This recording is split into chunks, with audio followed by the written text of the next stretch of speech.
with all the responsibility you have in this job and these kind of things, you have to be absolutely top of your own game. That's how it is, and I am. But I'm doing this for 24 years now, and I said that before, when you have the career I have had or have, I want to see that, it's pretty much impossible to start where I start and arrive at Liverpool. But if it becomes possible, then it's just because you absolutely invested everything you had, and that's what I always did, and it was never a problem. And I realized that my resources are not endless, and I preferred to pack absolutely everything in this season, and then have a break or whatever, or have to stop and these kind of things, because it's you realize it yourself. You're in a similar age. It's we are no young rabbits anymore, and we don't jump as high as we did, and all these kind of things, and that's how it is, and that's why and it was not. I didn't think about it on purpose, and let's think how would it be. It just happened, and then I started thinking about it, and that was the moment when I knew this club, especially with the team we have, with all the super things we have in this club needs, on top of that, a manager and his top game and his top level. And when I cannot be there anymore, then I have to tell the people, 100%. The other situation would have been we go in the next season, and I realized, and then I knew it before, and get into it and try to get somehow through it. That's not how it should be, and that's why I told first the club the decision, and my coaches the decision, and since today everybody knows it, and that's it. That I love everything so much, and I think everybody believes me that it's the case, and still think it's the right thing to do. Can just tell you, I don't take these kind of things lightly. So I'm convinced it's right, and that's why I said it. Thank you. Hi, Datro at BBC. Jurgen, it's obviously a big announcement. What are your emotions today? How do you feel? Is it a sense of sadness or perhaps relief? Yeah, it's the relief was there when I made a decision for myself. To be honest, that was another thing I realized. So I didn't know that it would be the case, but it was like that. Today it's mixed. It's mixed, but it's not. I'm not as emotional as I will be when it comes to an end finally, because I spoke today to the players. So let me say the two important things I had to do was to tell our of course, have to tell the owners, that's clear, but then to tell our supporters and to tell the players. And I don't know 100% about the reaction of the supporters, but the reaction of the players was top. Just it was really good. We know each other so long that they know I don't say things like that and walk away or stuff like this. So I'm here and I'm fully here. And by the way, today I answer 500,000 questions if you want, but that's it then. So until the end of the season, because we have so many other things to do, and I'm fully in that. So there's not a lot of emotion here. I had some talks the last days when I had to tell other people slightly earlier than I tell the public, and there were some tears and stuff like this. But that's normal after such a long time together. But besides that, it's just the right thing to do, and I'm convinced as well in the right moment, because the club needs time to plan the future while we are sorting the present, and that's exactly what will happen now. And from that point of view, the emotions will come up. Relief is not there as well anymore, because I knew before how I feel about it. Yeah. Julia from BBC Radio Merseyside. When you spoke to the players and they asked you the questions probably that we're all asking today, how did you ensure with them, or what was the message about making sure this isn't a distraction because you're still fighting on four fronts? The players didn't have a lot of questions. I spoke to the players all together, then I spoke to a few players after that. The players, we have a really strong bond, so they didn't ask questions yet. There's no question, because we are professionals, and the agreement you have with the team from both sides is you agree for 1 year. So after that, everything can happen. The manager, during the year, the manager can get the sack, but the players usually, the agreement we have from a club point of view is for 1 year, even after a 5-6 year contract, because after a year, you play much better, then the player wants a new contract, you play not as good as you want, then the club might want to sell you, but for a year, usually you have a real agreement. And we are completely in that year. And the boys are, and the boys see it exactly like that. I think we had cameras out there for the training session after that, and you could see the boys are in a really good mood. And it was not that they were getting up and having a party when I told them, but it was just an announcement. And I told them that it's different to other situations. Usually, when a manager is in a dressing room and talks about that, he got sacked and just says goodbye, and that wouldn't have happened here because of the things we reached with each other and achieved with each other, and that's why my responsibility was so big in that I have to constantly always think about and have a review. Is it still right? Because there was no chance. We had last year's situation in the season. I think a lot of managers would have got the sack there because we had a really bad spell, and 3-4 years ago and all these kind of things. There was never any intention to do that, and that always let my responsibility grow and grow and grow to make sure, okay, when it's not right anymore, I have to tell because nobody else will tell. And that's what I said to the players as well. Besides that, the disruption, I understand. It's, I think, a lot of people from the outside who are not with us will be happy, blah, blah, blah, stuff like this. It's your job to ask questions, uncomfortable questions, whatever. The destruction comes from outside. But to get distracted, you always need two parts. One who distracts and the other one who let it happen. And we will not let it happen. So that's the plan. And if we want, we can grow even more together in this situation. And that's 100% the aim of the players and me. And how we said, to try to squeeze everything out of that season. We don't know. There's no guarantee. There was before no guarantee that we will win anything this season, and there is now no guarantee. But just the fact that I said I will not be the manager for next year is not an excuse to do a step less or whatever. So we will be completely in it, and we will fight for everything. I'm here with 100%, and that's the good news.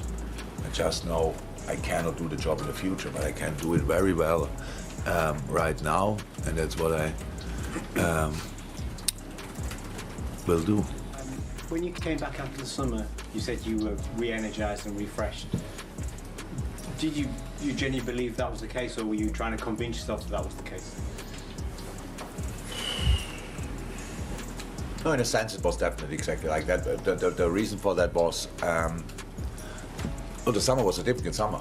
So it was really a difficult summer. It was not that we had a lot of time to put the legs on the table. So we were working really hard to bring in the right players. When it happened, and it looked like we got them now. That was the moment when it was really okay. Let's go for it.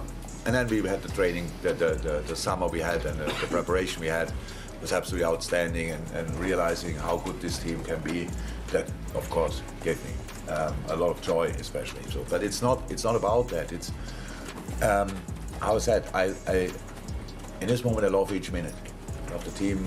How we react in different moments and all these kind of things. It's just the stuff, what you have to do next to it as well. That's really a lot, like planning. You might think the transfer window is the transfer window and around that nothing happens, but actually the transfer window is the one where sometimes not the decision is made before, or you try to make them who we go for, stuff like this, but transfer is just a moment when then you can finally finalize it.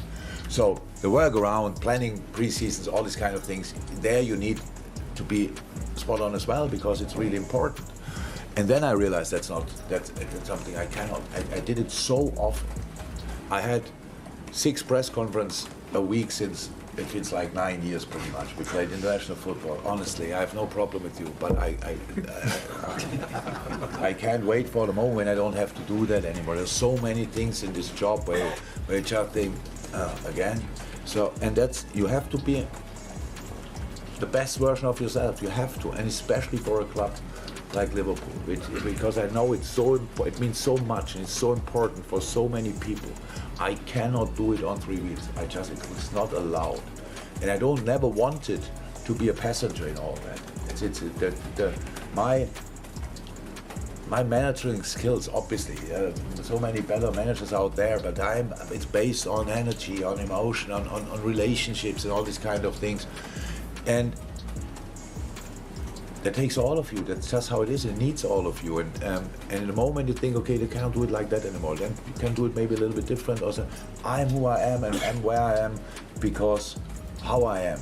So with all the good and the bad things, it is. And if there cannot be that anymore, stop it and tell the people. That's how I understand it. I didn't stop, and I didn't say it after 1 year, I didn't say it after 2 years, not after 3, not after 4, after 5 when it was difficult and stuff like this. It was not one time a little idea. It was not my idea when I signed a new contract. I was 100% convinced in this moment we will go until 2026. 100%. How can I underestimated or judged it wrong. I thought my energy level is endless. Because it always was, and now it's not. Yeah, and then we have to change.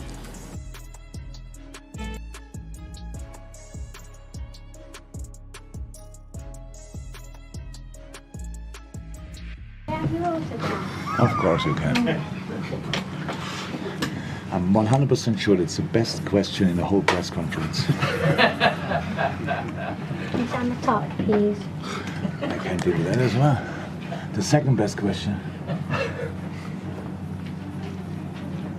Welcome. You want your pen back?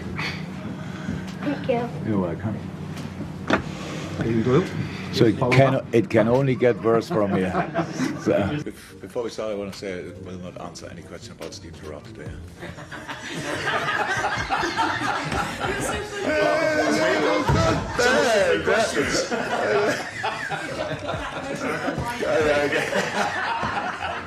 Don't there, but.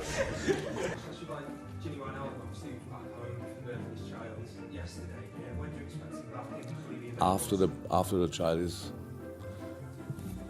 born. Thank you for the message. What's wrong? Congratulations, Ginny. A little boy. So he called all of you, but not me. That's good. So last week I said the best thing I ever did was not reading the English press, and now that's the problem. You should know me, but I don't read it, so maybe it makes sense. I have Instagram, Twitter, Facebook. Very good way to inform me. What's the name? Sorry?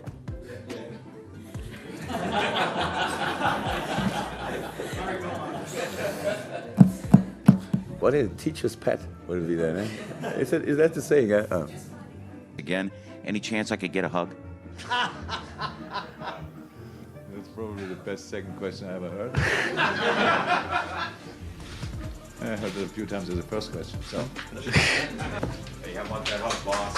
I want that hug, boss. Come on, bring it in, brother. Thank you for bringing the ball. How are you going to play against Paris tomorrow? It's a very erotic voice, by the way. Translator. Congratulations. Wow. Again, please. Whoops, Jurgen, first of all, I have to ask, given that we're getting towards the end of January, what chance is there that you may spring a surprise and still add to your first team squad before that transfer deadline? What's your favourite answer? My favourite answer would be yes, there's every chance that we might make a surprise signing. Why? Because it just helps build it up, doesn't it? It has keeping. Yeah. No, I saw a few days ago. I saw this show on. I'm not sure that I can say the channel. Only about transfers, and after 2 minutes, I lost it. I thought, which club, which player, unbelievable. So, and if you want, I can say yes, and then you can put Liverpool on the screen. But it's not really likely. But it's life, eh? Always possible, maybe. After a game like this, I'm Meanwhile, I'm completely rather done than the other way around, so it means then I can sleep very well, and pretty early if possible. The only problem is that all the other guys in my age group know that we wake up pretty early and during the night 3 times as well. So yeah. So yeah.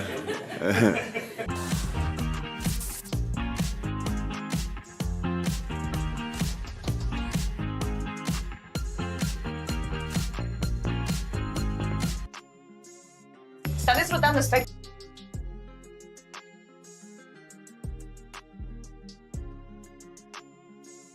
Welcome back to Morning Footy. Well, if you are just joining us, the big news in the football world today is that Jurgen Klopp announced he will be leaving Liverpool at the end of this season. We've been diving in all morning, and to give us some more perspective, we are delighted to welcome in Luis Garcia, who has deep ties to Liverpool. Hello, Luis. Thank you so much for taking the time to join us today. How are you? All very good. A little bit sad, of course, like every single Liverpool supporter around the world because of this news, but trying to hang in there. Yeah, exactly. You and me both, my friend. So what was your reaction to this news? Because I know when I woke up here in the States to the news that Jurgen Klopp was leaving, I was surprised, I was sad. What was your initial reaction when hearing this? Shocked, if I have to tell you. I think I was shocked the moment that I opened the social media and started receiving a lot of the information that was happening. I went straight to see what he wanted to say.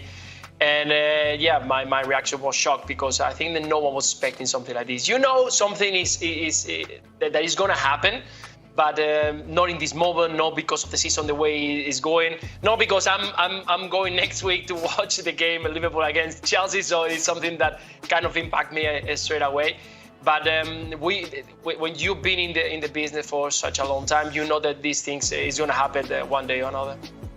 Lucho, let me just ask, for someone who played for Liverpool, when you see the legacy that Jurgen Klopp leaves, do you think this is something that can be carried on similar to, you know, Cruyff at Barcelona, a new style, gegenpressing, this whole thing? Do you think this will be Liverpool's style? Do you think they stick with something like this? Or do you think the team will just adapt to whatever new manager comes in? I think that the style is something that it will stay, at least for a while, because it's something that people kind of he's been watching, he's been enjoying, and he's been thinking that this is the way that Liverpool is playing for the last almost 10 years. It's true that it's been periods where with one manager or another one, you've seen different kind of system or ways of play. But right now, there is that legacy, that Liverpool way that is being implemented for quite a long time. It's going to be difficult to move. I think that the club probably will go and try to find someone that kind of sticks with the same style, with the same philosophy, and of course the value of the club. Yeah, Lucho, I wonder who that someone will be. But anyway, Lucho, put yourself in that dressing room right now as a player. How would you feel or react to this information because of how influential Jurgen Klopp is and how much of a great manager he is, knowing that he's leaving at the end of the season? Yes, of course. We all been there, knowing that the manager is leaving at some point. I'm sure that the players know for a long period. They are not going to find it out today. But it's true that for the players who have been playing more often, it's a shock. It's a blow, because definitely you want to have that manager with you. You know that he's been so important, not only into the dressing room, but also into the city. The people love him, the supporters, the city. He's been doing a lot of stuff for the area, community style. And I think that everybody is going to miss him. But for the players who haven't, been involved for such a long period into the games, they are looking for someone else. They are thinking, okay, if someone else is coming, I got my chance. So, but that happens in every single team, as you know, that this kind of rotates and brings a new fresh blood, and the things have to carry on. Lucho, for you, I'm sure you've had many conversations with Jurgen Klopp over the years. As a player, would you have liked to play for a manager like Jurgen Klopp and the way he approaches the locker room and his style of play? I think that no one in the world is going to tell you, no player is going to tell you that he wouldn't have enjoyed playing under him, because the approach is going to the game, that intensity, that way of freedom that gives to the players, attractive football, as you can see every single weekend, and of course that man management. I think I had the chance of chatting a few times, and the way that he talks to the player, the respect that he brings, but also he brings that pressure that puts in every single player. Knowing when is the moment to push a player because it's needed, and when is the moment to put a hand on his shoulder and say, okay, let's think about it, let's move it, and let's wait for our moment. So I think it's been fantastic for the dressing room. And well, the trophies, we don't talk much about it, but it's been incredible what he has achieved in the last 10 years. Lucho, Nigel was alluding to it. I think the elephant in the room is Xabi Alonso's possibility of managing Liverpool, considering how well he's doing at Bayer Leverkusen. Excuse me. In fact, let's listen to some sound from moments ago from a press conference just now.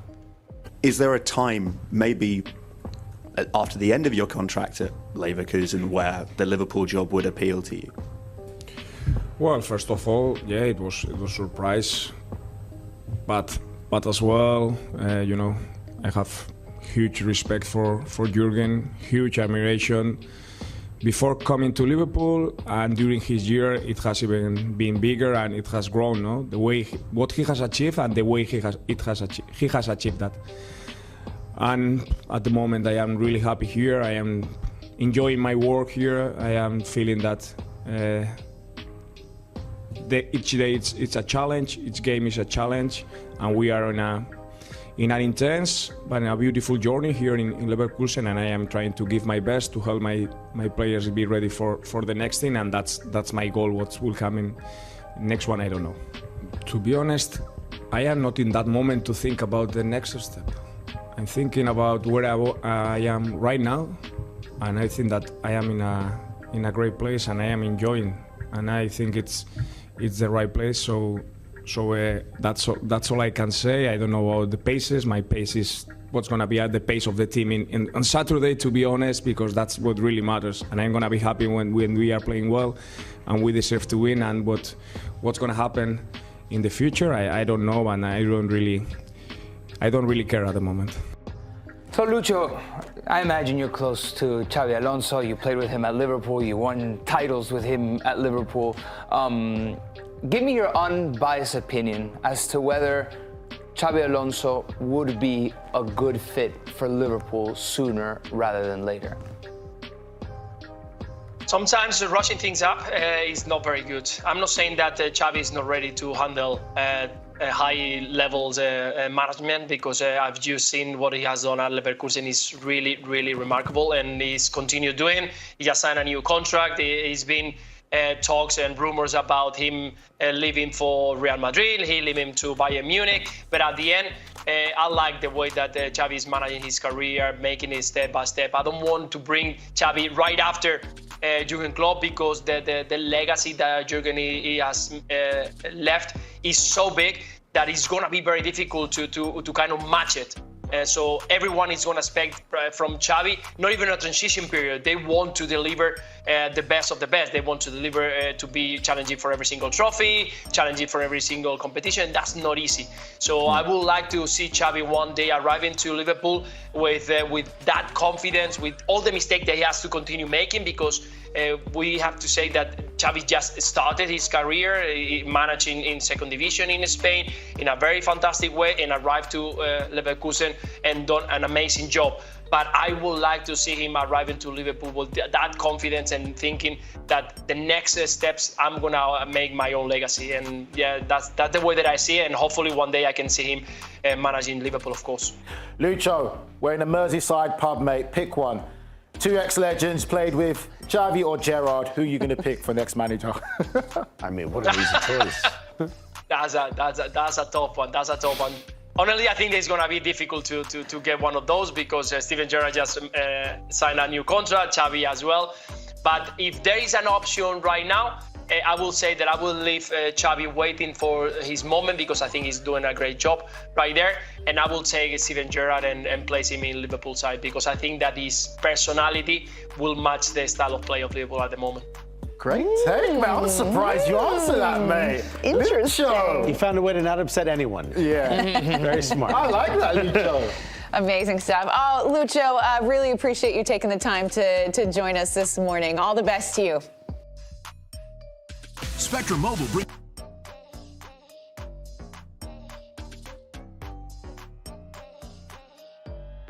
It's news to us today, of course, but it appears the hierarchy at Liverpool have known since November. Klopp said today, I told the club in November. So John W. Henry and the rest of them have had time to digest it. And of course now the attention will turn to who's going to take over from Jurgen Klopp. Who's going to take to the Liverpool technical area after Klopp goes at the end of the season? The news in Germany this lunchtime is that the man who played for Liverpool in that memorable Champions League final in Istanbul, and of course played a big part in Liverpool turning that whole game around against AC Milan and going on and winning it under Benitez, Xabi Alonso at Bayer Leverkusen, hotly tipped to be the man in the frame to take over.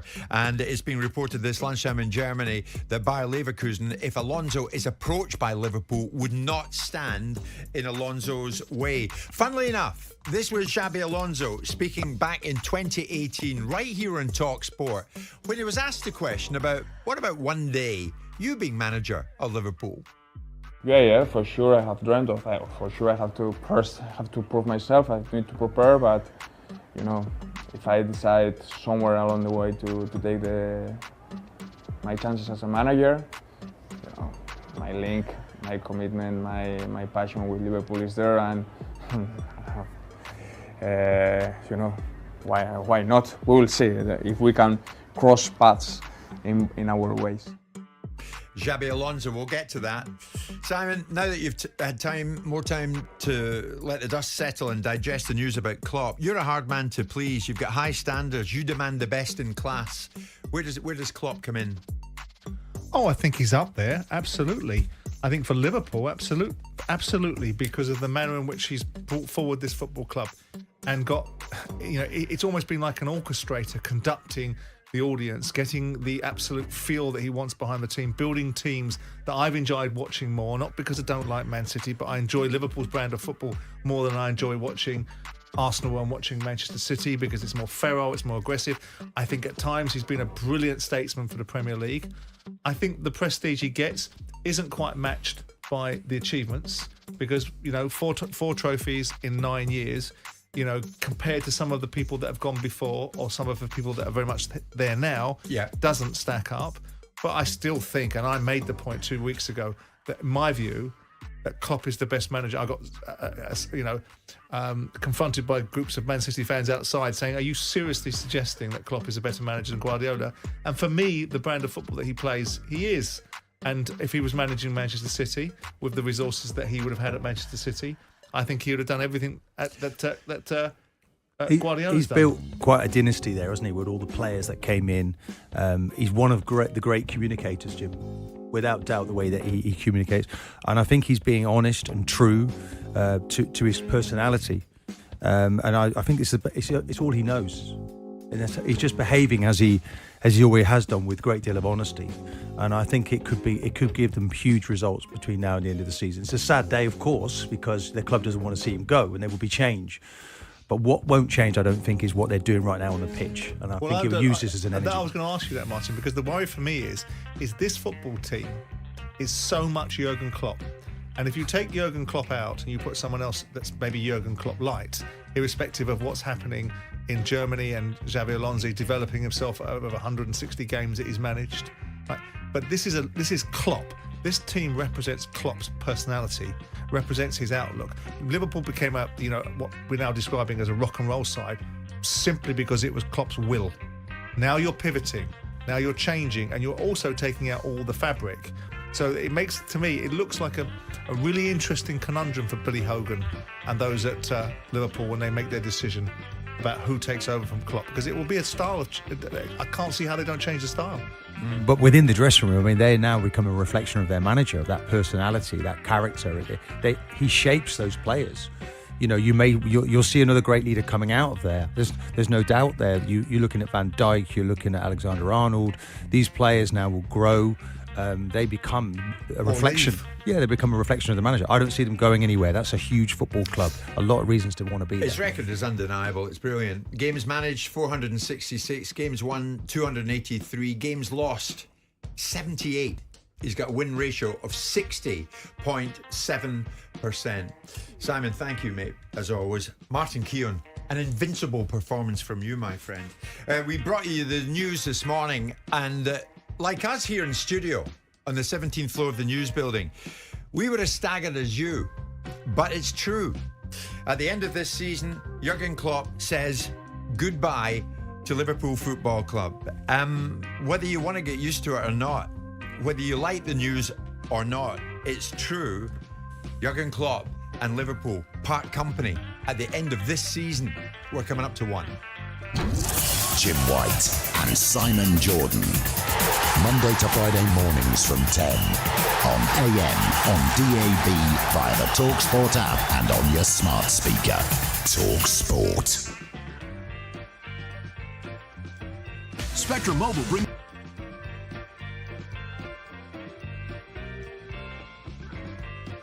Simon, I wonder if the comments a few days ago from UEFA President Alexander Ceferin have well and truly lit the Manchester City fuse, because Ceferin refused to be drawn on whether or not City should be stripped of titles if found guilty by an independent commission. But when he was asked if such a verdict would vindicate UEFA's commission's body's decision 4 years ago, he says, look, we know we were right. We wouldn't decide if we didn't think we were right. So the pressure continues to build on Manchester City, it would seem, around those charges regarding financial impropriety, if you want. Actually, Pep came into play because he was asked about this, and his response was interesting. The president of UEFA, he should wait. Wait.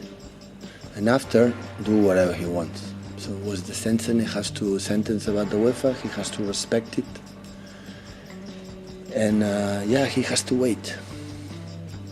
I have a lot of job to do in UEFA, to be involved in that cases, that the lawyers should respect the procedure.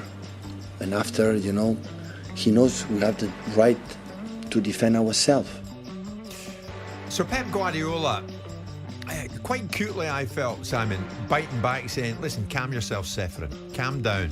You're going to have to wait a bit. We're all going to have to wait a bit. But are we going to have to wait a bit? Because the other day, the way we looked at it, one day we might come into news that City have been cleared of everything. One day we might come into news that City are right in the mire. And that's fine. But I don't understand what issue Pep Guardiola is addressing.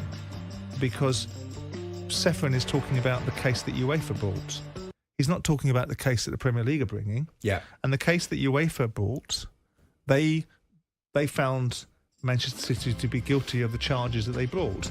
So he's talking about the circumstances in which, and I'm assuming that the framing of the question that Ceferin would have been addressing, or the dialogue that he was having, was based upon UEFA's case. Yes. So when he says what he says, he's precisely and concisely correct. So I don't know which point Pep Guardiola thinks he's addressing. I think Pep just gets a bit prickly, as probably anybody at City does at the moment, when we stray into this field. Well, tough luck. I mean, what you're saying is right, Simon. UEFA found City guilty back in 2020, and on appeal to CAS, that decision was overturned after it was ruled some of the evidence against him was time barred.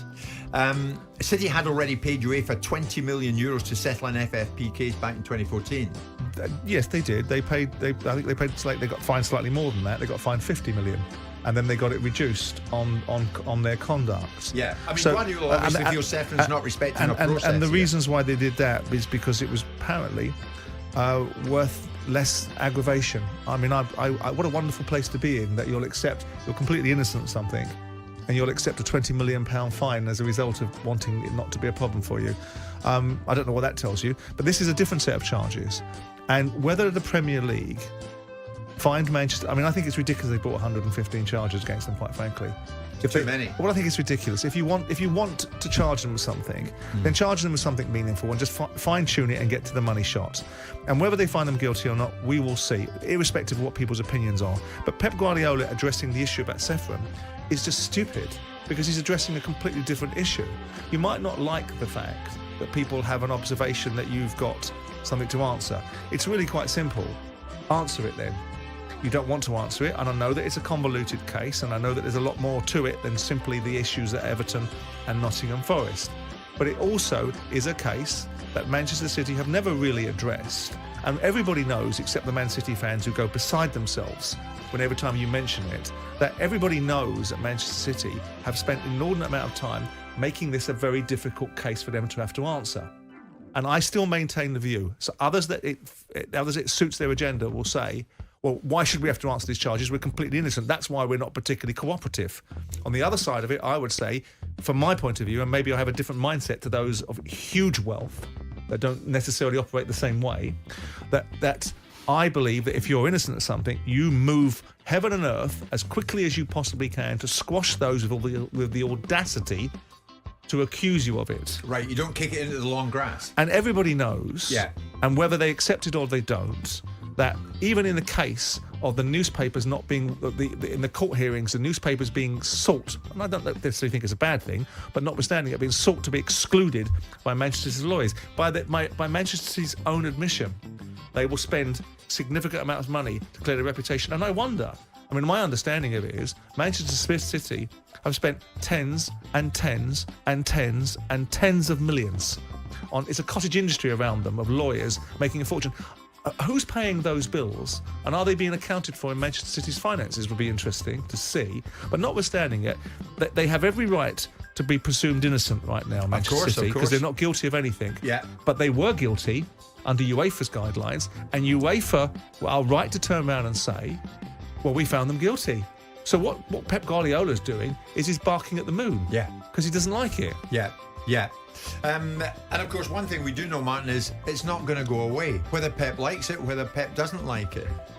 This situation surrounding City about the financial dealings, etc., FFP, etc., Sefrin's comments, whatever, will constantly be raised. Yeah, and this barrier, this legal tangle that they've created, and then you've got Everton already been penalised, Everton again and Forest about potentially to be penalised again once more, and then City just sit there with those 115 charges. But it's important to, Martin, it really is, in fairness to Manchester City, it's important to distinguish between the two sets of cases. Manchester City is not about losses in terms of a straightforward, they can illustrate it. Everton have copped to it. Everyone knows that Everton lost that amount of money. Man City are disputing the claims that they've misrepresented income, they've taken it from different businesses that are owned ostensibly by the same group, redressed it as sponsorship and turned it into income rather than equity funding from the owner. So it's a much more convoluted, much more complicated case than simply was you over 105 million or not? If you were, is that not just clever accounting? It's a of very hiding how you pay it's yourself. fraud. So it's a very significant accusation, and it requires a much higher level of ability to prove than simply your accounts say you lost 115 million quid. It's a cut and shut. You've done. You're out. You get fined. Jim White and Simon Jordan. Monday to Friday mornings from 10 on AM, on DAB, via the TalkSport app and on your smart speaker. TalkSport.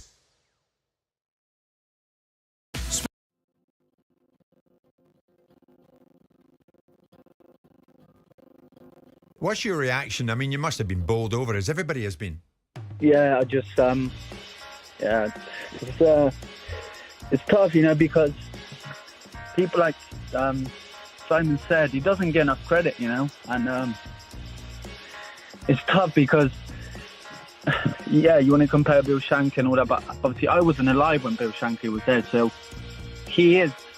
I'm 26, so he is my Bill Shankly, and it's hard because even though there's so many great managers around now, I don't know if we're ever going to be able to replace him.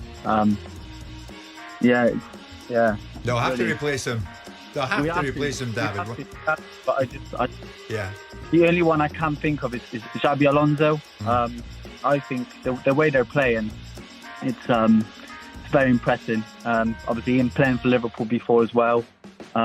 It makes sense. And to be honest with you, I think if Man City, if those charges come in, I didn't see why we can't go for Pep either. I think he does like Liverpool secretly. he plays it down, but I think he does, and I think he would love to manage Liverpool. Okay, David, listen, that's for another day, certainly, and I know I asked the question, and many of you are responding in a similar way to you, David, that the man many of you'd want in to replace Jurgen Klopp. Can you believe we're talking like this Friday morning? To replace Jurgen Klopp when he goes at the end of this season, as he's just announced, the man you want, many of you, is Xabi Alonso. Hello, lads, he's okay?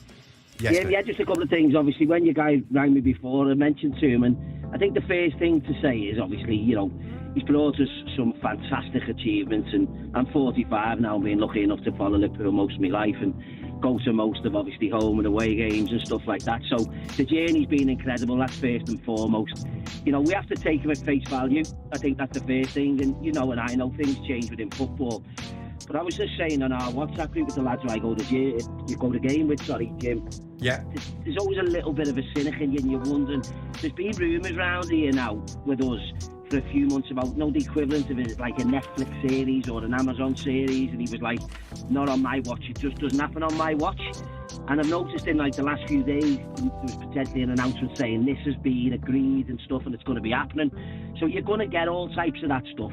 Then you've got other people worrying about his health. I think Graham Souness has just said then he looks battered. So I think what we just have to do, Jim, is embrace everything he's done for us. I think he's a phenomenal manager. I think what he's done, he took on a nation state, Jim, if you look at it with likes of Man City. And I think what we have to do as Liverpool fans, and, you know, the ones who go to the game, the ones who don't go to the game, ultimately, we've got an opportunity now to give this man the best send-off you ever can, because I think it's the least he deserves. Absolutely. Kevin, I'm looking at messages coming in. Scott, I'm looking at messages coming in. This is Kevin, who, like you, is a big Liverpool fan. Scott, react to this for me. I was a young boy when Bill Shankly left. I remember it still. The news about Klopp hits hard, but it's important here to remember we should just be grateful that we had Klopp at all at Liverpool. Do you go with that, Scott? Yeah, absolutely, Jim. And, you know, I was lucky enough where my dad used to follow Liverpool, so it's, you know, uncles and stuff, and he's told me the stories from likes of Shankly before my time, as I say, and as growing up, you know, how things have moved through at Liverpool. And we've, you know, been there, Jim. It wasn't that long ago, 15, 20 years ago, we were awful. And the best part of us going to away matches was to trip on the coach. Let's make no bones about it. So what this man's done for us, Jim, in these last 8 years has been absolutely unbelievable. Okay, Scott, really appreciate your call and your words. Thank you very much indeed. So many Liverpool fans phoning in. I'm afraid, obviously, obviously we're limited to the number we can have on air, but Andrew has made it. Andrew, good afternoon. What do you want to say, mate? Good afternoon. Hi, guys. How are you?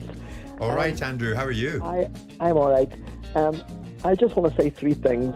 I met Jurgen Klpp about 3 years ago when I was over at Liverpool for a Liverpool game. And he was one of those guys that he had so much energy that he gave me a big hug. And at the start of the conversation, he's still around you. But now I am sorry that he's leaving. I'm nearly in tears here because he's one of those guys that likes heavy metal football, and I like him, and I just hope that everything's okay. Are you like many other Liverpool fans, Andrew, who obviously are in shock? And I know it's football, but I mean, football's an emotional business, and Liverpool obviously brings huge emotion to many people, not just in this country and around the world when we talk about the football club. I mean, it's an emotionally charged moment, Andrew. It is. It's a very emotionally charged moment, and I just hope that, and I actually agree with Martin Keown there, because I just hope that Liverpool can kick on now and win the league and maybe a couple of trophies to give them a good send-off. I'm sure they will. Andrew, thank you for that. I agree with you, Martin. From this point onwards, so much attention will focus on the football club and obviously focus on Klopp, that it is intriguing to think of how this season will now finish from a Liverpool point of view. Total positive energy, I see. I mean, he's left an indelible mark on football first, on Liverpool, and on the fans of that football club. And he'll continue to do that, Jim. He'll draw breath now. This will be the energy that he needs now to push through to the end of the season. And anything is achievable for that team. It's a sad day in football. Yeah. For those that love football and understands, and these people, the Liverpool fans, They might say they don't have a great deal in life, but they follow their football club. It's like an extended family. Sure. And he's brought such an honour back to the club. They're now back with the big boys. And in a breath, he's gone again. And that's football. That's life. There's no one bigger than the club. And out of it, another phoenix will rise within the group. Who's the man in the group, in the dressing room? They're in a great position. Boss is going, but come on, let's do it for the manager. That's what they should be looking at. Martin, great words. There's Rob, who's a member of the York Reds Supporters Club. Rob, we're heading to a break, but I'll mention you. Devastated to be losing Jurgen Klopp, but he's given us the time of our lives. Jim White and Simon Jordan. Monday to Friday mornings from 10 on AM, on DAB, via the TalkSport app and on your smart speaker. TalkSport. Chris came to TurboTax.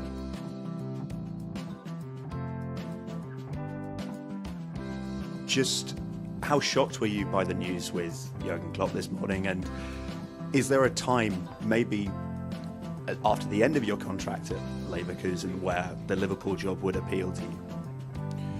Well, first of all, it was a surprise, but as well, I have huge respect for Jurgen, huge admiration. Before coming to Liverpool and during his year, it has even been bigger and it has grown. No? The way what he has achieved and the way he has achieved that. And at the moment, I am really happy here. I am enjoying my work here. I am feeling that each day it's a challenge. Each game is a challenge, and we are in an intense but a beautiful journey here in Leverkusen. And I am trying to give my best to help my players be ready for the next thing. And that's my goal. What will come in next one, I don't know. If I could just nachhaken. But when it comes to taking your career at your own pace, we've seen other ex-players have gone and taken jobs, and it's not gone as well as it has for you, for example, in terms of you look at the speed that you worked with Sociedad there and now coming here. Is pacing your career something which is important to you?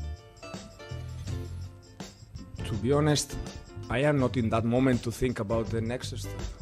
I'm thinking about where I am right now, and I think that I am in a great place, and I am enjoying, and I think it's the right place. So that's all I can say. I don't know about the paces. My pace is what's going to be at the pace of the team on Saturday, to be honest, because that's what really matters. And I'm going to be happy when we are playing well, and we deserve to win. And what's going to happen in the future, I don't know, and I don't really care at the moment.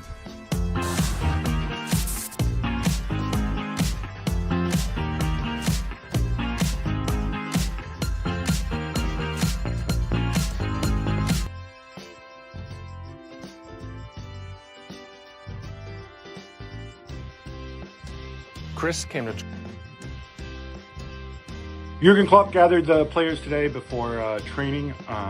The club themselves had known since past November this was going to be his last season at the club, capping a run which thus far has included, among other things, a historic league title, a Champions League crown as well, plus assorted other trophies, and really most of all, a relationship with the city of Liverpool and with the fan base that maybe they really hadn't seen since the days of Kenny Dalglish. It comes as a shock. Klopp was very clear about his reasons for leaving. He made this incredible analogy about how he's a sports car that can still drive very, very fast, and people still see him with his energy, driving fast, driving the club forward. They are top of the Premier League right now, but at the same time, he's the one who's aware that the gas tank is getting a little bit low, and maybe it's time to go and refuel. And that's what he says he wants to do. He's 56 years old. He's in good health, so there's no issue at the minute. But he feels it's something that he needs. This is a man who doesn't just live for football. Lest we forget, he's taken sabbaticals before. I think more broadly for the club, this really is, overused cliche, but it is the end of an era. It's an inevitable transition. If you think about it just in the front office, his departure will follow that of Michael Edwards, Julian Ward, who were sort of the architects of putting together this incredible Liverpool side, Mike Gordon, who's still the president of FSG, but isn't in sort of the daily hands-on role he was at before. And then, of course, the players who've left over the years from that title-winning side: Gini Wijnaldum, Sadio Mane, Fabinho, Roberto Firmino, Milner, Jordan Henderson, and question marks also about the future: Virgil van Dijk, Mohamed Salah, not getting any younger. So this is the uncertainty. This is what Liverpool will have to figure out as a club. What does life after Klopp look like? Bear in mind, too, that Fenway's owners did put the club up for sale, fully or partially seeking investment a while back. They didn't find any takers. The club supposedly off the market now, but once you put a club up for sale, it's never really off the market. And of course, Werner and Henry, the owners of FSG, those guys are getting a little bit older as well. So there's a lot of question marks ahead. I think a lot of Liverpool fans will appreciate, above all, Jurgen Klopp's honesty and openness. The club will appreciate the fact that they have time to look for a successor. This was always going to come out. You can't really look for a new manager without others finding out that your current manager, your resident legend, is going to be leaving. So I think it's inevitable. Liverpool still have plenty to fight for this season. First of all, obviously, the Premier League title. And I think, Klopp's name is obviously secure as one of the greats in the history of Liverpool, alongside Dalglish, Shankly, and Bob Paisley, obviously.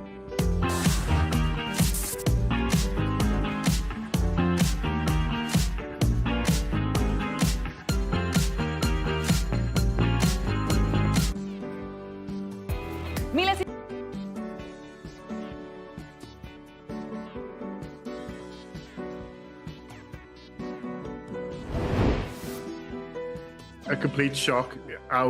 No chance I thought that this was possible today, this season.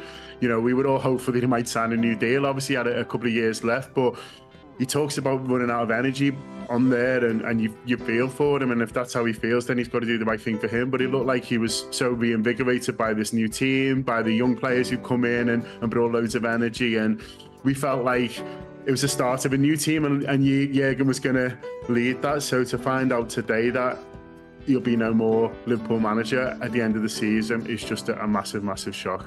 And a lot of respect for how he's come out, spoken very honestly and emotionally about it, and done it as well before the rumour mill starts. Just made sure he's let the club that he loves know, and I guess more than anything, to start to look ahead now and build beyond without him and a lot of his back room staff as well. Well, that's it. They're not just looking for a new manager from the summer. It's a manager and coaching staff and sort of everything that the club has been built around Jurgen Klopp, if you like. And the problem with that is that when that person leaves, it leaves a huge gap, not just for him, but the team he sort of built around him. So it's a massive job for the people who run Liverpool Football Club to replace one of the greatest managers we've ever had, such a huge personality, a leader. He leads us all, including us supporters and the fans and everyone and the entire football club. And so they need as much time as possible. And it's not the kind of thing you can do in secret, really. And so I think it is for the best, really, that he's come out and sort of said it, because the club can concentrate a lot on finding, whoever it is who's going to replace him in the summer, and not just him, but the other coaching staff as well. There's going to be a news conference at 3 o'clock. I'm sure you'll be absolutely tuned in to make sure you watch that. We're going to have that live here. We'll hear from him a lot more. We heard a little snippet from him there. He's such a character. We always love hearing from Klopp, but I'm sure that the world sports media will have all eyes on him and what he's got to say. I'm sure desperate to find out what's next, but I guess it's all about what's now, isn't it? And how the feelings are, and actually how seismic this news is. Yeah, it's huge. It's one of the the biggest moments in the recent football club's history, and I don't think that's exaggeration. You know, people still talk about the day that Shankly announced he was leaving, and there's the cameras of the disbelief, and people going around. You could go into Liverpool city centre now and speak to people, and you'd be breaking the news to some people because it is so, you know, out of nowhere, but shock. You know, everyone I've spoke to, you know, text messages, WhatsApp groups, and all that. You know, people just sort of can't believe it, and he is such a huge person in this football club's history, and this is a football club that's vastly storied. They've won everything that there is to win, but you know, when he came in, we were a bit of a mess, and he put us right back at the top. He made us champions of Europe, the world, and it can't be understated what he did for this football club, but then also what we are losing therefore. So it is absolutely huge. You just hope that this season there'll be the determination of everyone to go out on a real high and win everything that they can, and make sure that he goes and leaves this club with as many trophies as he deserves, because he's been absolutely phenomenal and he's put everything in. And that's the thing with Jurgen as well. When you're a manager who wears the heart on the sleeve and puts everything into the job and everything into winning for the supporters, for the team, it does take it out of you. And he's done a long stint and he's given us everything, and we're only grateful, but we're also absolutely gutted because you want it to last forever, even though you know deep down it can't. There have been over the years huge retirements, huge departures. We saw Arsene Wenger stepping down after completely changing Arsenal and I guess the landscape of the Premier League. Similarly with Sir Alex Ferguson and Manchester United. Where does Klopp rank and what are his biggest achievements as well? His biggest achievements is putting Liverpool right at the forefront of English and European and indeed world football again. When he came in, we were a club that sometimes qualified for the Champions League, sometimes didn't. More often than not, in the 10 seasons before he came in, we didn't actually qualify for the Champions League. And this, I'm talking about top four, and that's where Liverpool had ended up. Really, they weren't one of the teams who was challenging for titles in May. They were one of the teams who were hoping to get fourth place. He turned out as into believers. That's what he said he was going to do. He did everything he promised that he would do, and he made everyone feel taller. And I think his legacy as well is the footballers that he's improved, and the footballers of that original team, the likes of Jordan Henderson, Adam Lallana, who people weren't sure about when he came in and he turned into sort of European champions. And his legacy will happen for years to come because players like Curtis Jones and Harvey Elliott, who are the next generation of Liverpool stars, he's done huge amounts for them in their Liverpool career, and we're going to see the best of them after he's gone, which is a real shame for him. But I'm sure he'll be watching the telly, so proud of what this next generation of Liverpool players are going to do. We all want him to lead them. He's not going to do it, but what he's done for those players and what he's done for this club and where he's put us back at where we feel is our rightful place will always be remembered, and we'll always be grateful for that.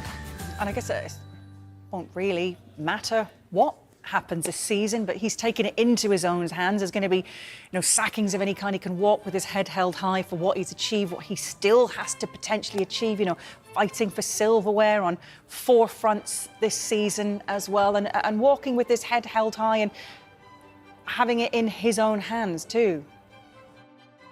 Yeah, and how many managers get to do that? How many managers get to walk out on their own terms and say, listen, I've had enough now? You mentioned there Ferguson and Wenger, they're 2 rare ones. And even Wenger, it sort of felt like it had gone a little bit wrong towards the end. And I think a lot of fans were saying it was time to move on from that. Klopp hasn't had that, at all. Klopp is similar to what Ferguson was for United fans. He's just hoping it'll go on forever and ever because, these people are serial winners. And I think last season, if you'd have gone out after that, it might have been ending on a bit of a sour note. But now, we sit here now with Liverpool top of the league, as you've just said, competing on 4 fronts, going for all these cups in a cup final at the end of February that we're all looking forward to. So whatever happens between now and the end of the season, he will be going out on a high because he's built this second team. And that was something that some critics said that, he wasn't able to do really, or he couldn't do it at Dortmund and things like that. Can he do it at Liverpool? Well, he's proven that. And maybe that's the last thing he felt like he had to prove at Liverpool. I don't know. And I think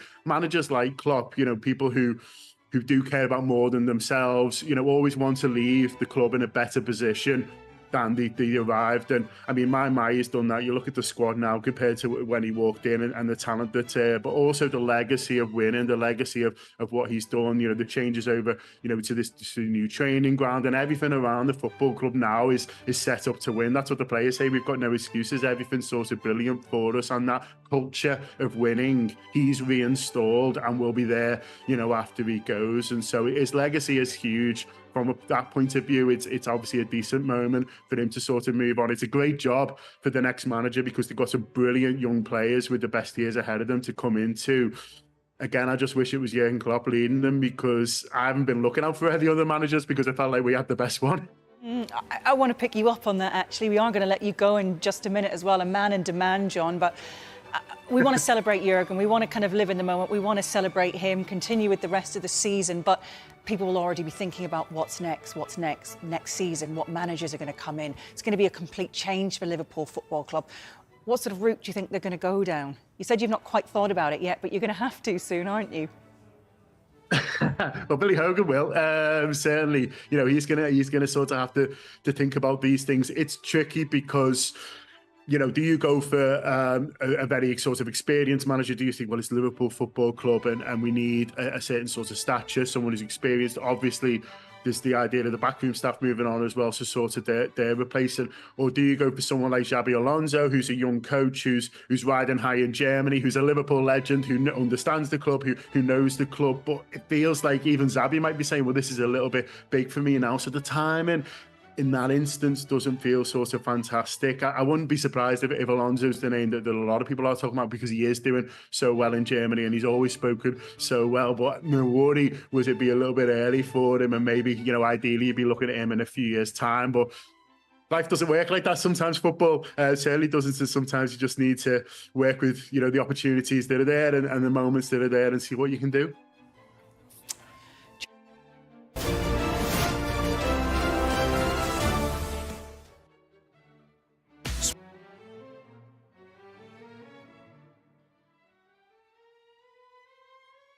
That Jurgen Klopp has announced his decision to step down as Liverpool manager at the end of this current season. He's informed the club's ownership. John W. Henry and the rest know about it. Of course they know about it. They would know about it first. Now we know about it. His assistants, Pep Linders and Peter Krawietz, as well as his elite development coach, Vitor Matos, are all going too.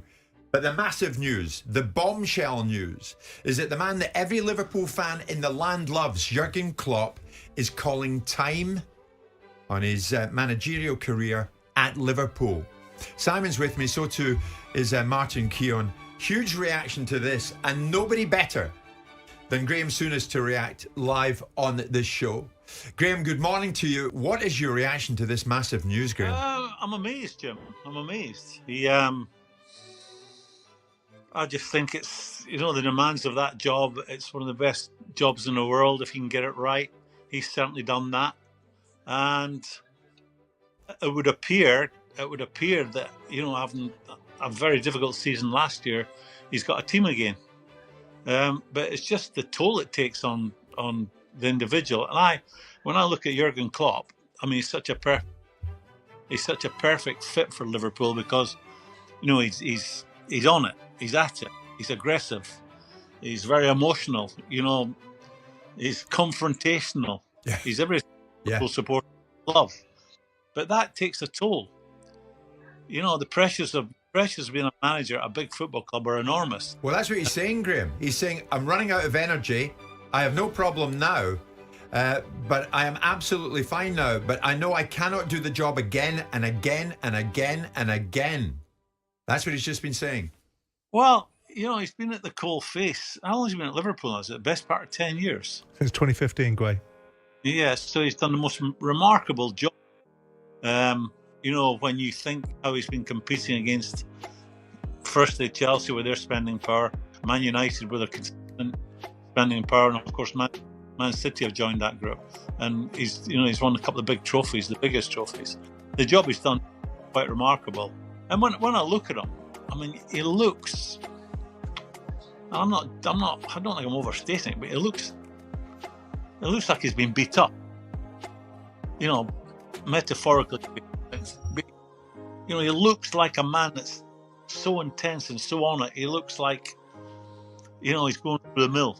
And when you work at that football club, it's such an emotional football club. That affects you. You get it very quickly.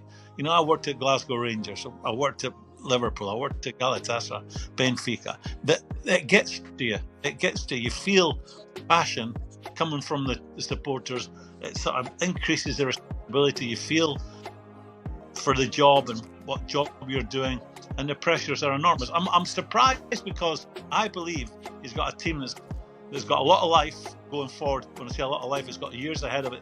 Can only get better. Say years, a long time in football, the next 3 or 4 years. And he weathered the storm last year in terms of, having an indifference. And that team looked like they could go places. Good enough to tickle it, but this time, whoever gets that job at the end of the season is walking into I say it all the time. You don't get a job at a football club.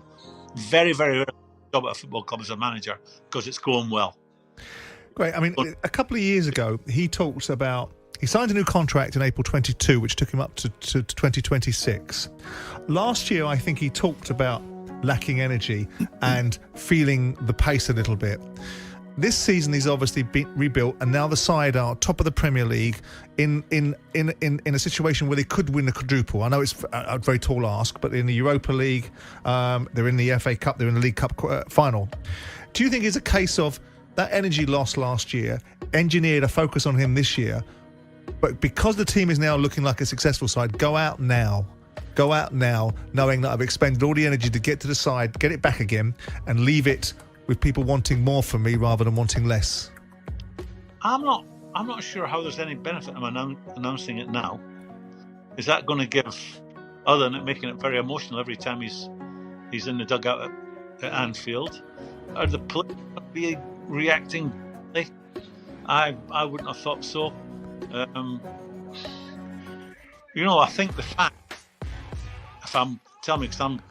this is all new to me like it is to you, that I just hear on the television all the staff are going. Yeah. So they've obviously had a meeting about that, more than one meeting about that, and collective. Now that would be impossible to keep quiet. Yeah. I mean, Graham, you've sat in the Liverpool hot seat. How hot is it? How tough is the job? Oh, well, it didn't go as well as I wanted to when I was there, and it was at 38 I ended up having open heart surgery, and that was the worry. It wasn't it wasn't helpful having that job, but it's a job that if you're offered it, you just can't turn it down. It's just one of the jobs in world football. And you sit with Martin, I'm interested to ask him, there isn't a better place to play football. It's a place for an away team to get a result. I know his team went and won the bloody league there one night, but it's a hard place to get a result. It's a hard, and passionate supporters only increases the pressure on you. My point was great. I get the impression this might have been coming, and it might have come last year, because he talked about energy last year, and because the season was what it was last year, Klopp wanted to go again this season and give himself an opportunity to go out with success potentially on the offing. Simon, why now? Because I think it's as good as it gets now, isn't it? You're top of the Premier League. No, but Simon, Graham's onto something here. I'm looking at the messages. Why now? Why now? Why is he leaving now? We could win a quadruple. Why is he saying that he's going to go at the end of the season? It's because it's at the core of what this man is. Yeah. It's about truth. It's about honesty. And I actually feel when you look at the bigger picture, I think it's better the way he manages with emotion to get it out there. I've seen this with, Wenger never made any massive announcements, but he never hid anything. And there was sometimes I felt he should. But actually, it brings more from the rest of the group. They can walk into training, it's in their face. He can't look at you in the morning, Jim, and work with you and with any honesty and say, do you know what, I'm going to be leaving this lot at the end of the season. So he wants it out there, and I think it will work. And I think it puts Pep and Man City under huge pressure, the energy that's going to draw from this team. Do you know what, Martin? I think that's a brilliant point, Graham. All of a sudden, they're all together. Not that they weren't beforehand, but the players, the fans, they all know that Jurgen's time is now limited at the football club, that he's leaving. My God, who wants to play Liverpool now? Yeah, I would take that as a criticism when I was a Liverpool player right now. That I'm going to try harder now because my manager's leaving. everything. I'd give everything, no matter if the manager was there for 20 years or there for 20 minutes. I'm going to go out there and do everything for that club. You're doing it for yourself, your supporters. Yeah, the manager somewhere in that line of importance, but no, that's my think. I think it's a strange time to announce it now, so I'm not quite sure where the benefits are. Jim White and Simon Jordan. Monday to Friday mornings from 10 on AM, on DAB, via the TalkSport app and on your smart speaker. TalkSport.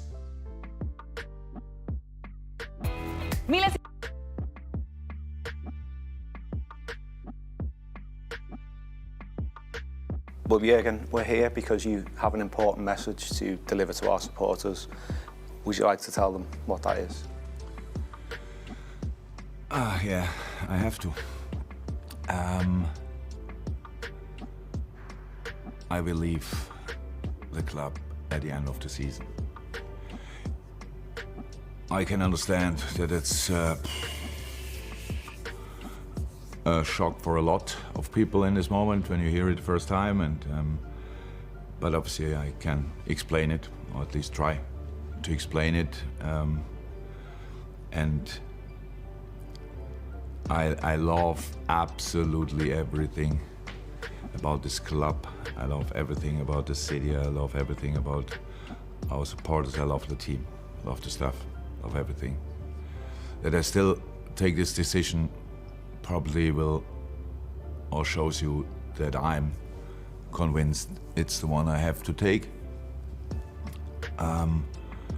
It is that I'm, how can I say, that I'm running out of energy. I have no problem now, obviously. I think I know it already for longer, that I will have to announce that at one point. But I'm absolutely fine now. But I know that I cannot do the job again and again and again and again.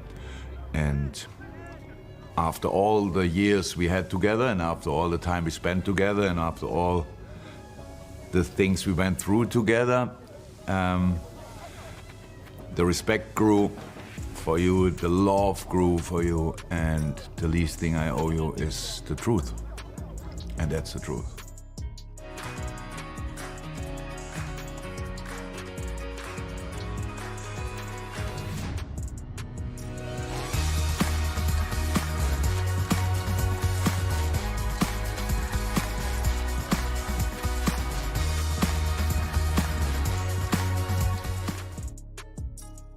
Spectrum Mobile brings...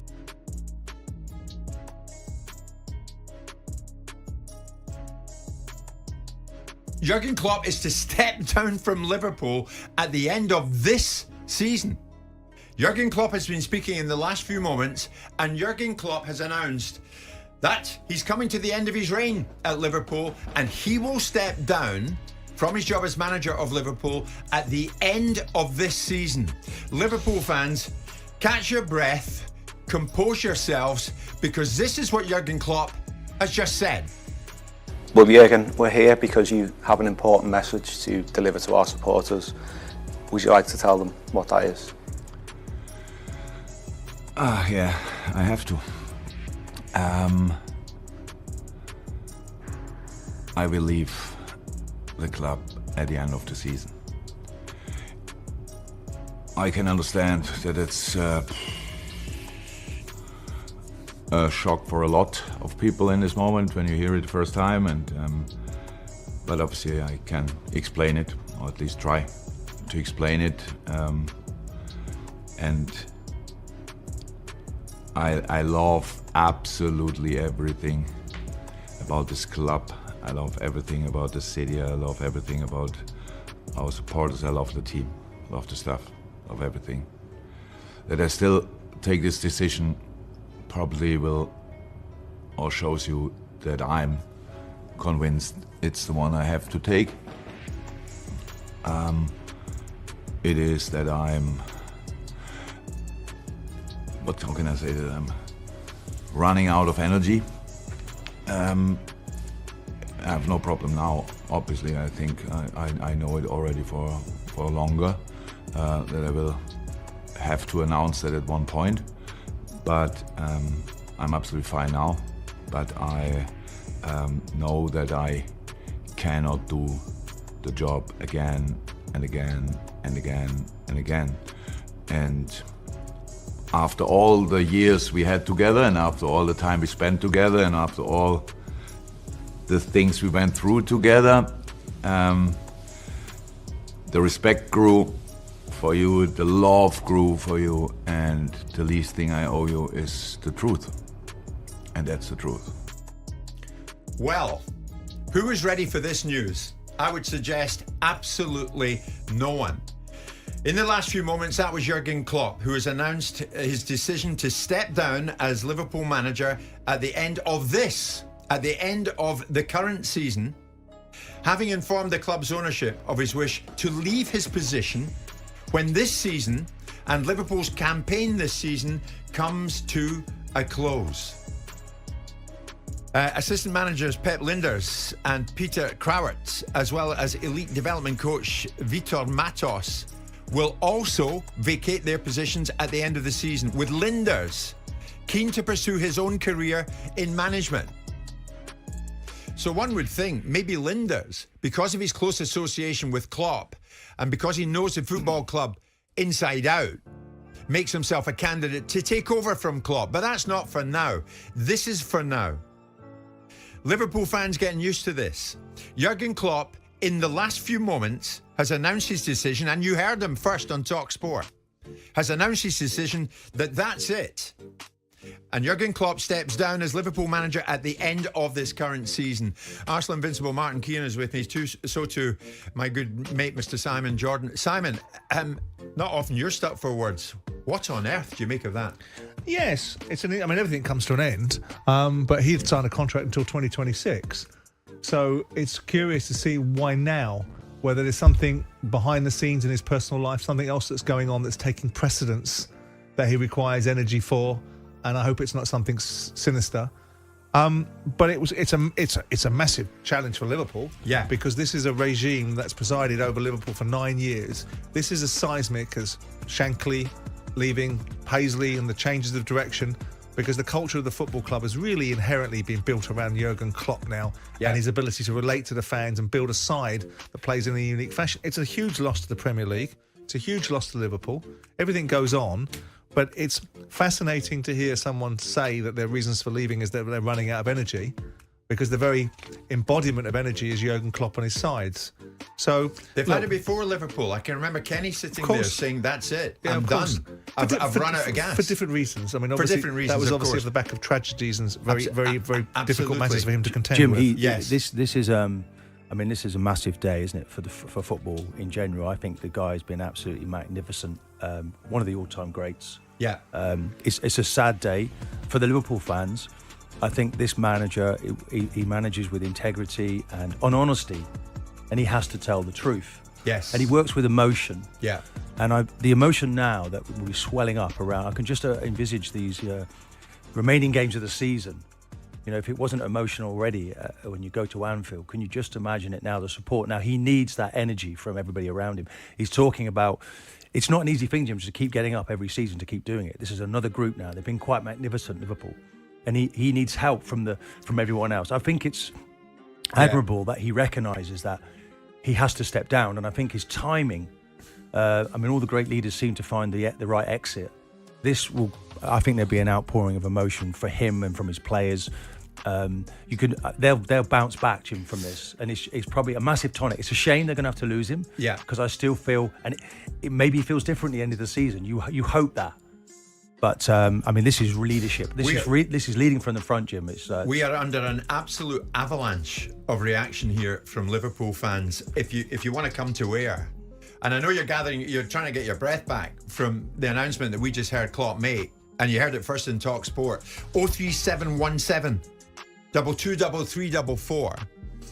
810-89 if you want to send a message. Compose yourself, get together and send us a message. Jurgen Klopp is saying that virtually he's nothing left to give. He's run out of gas.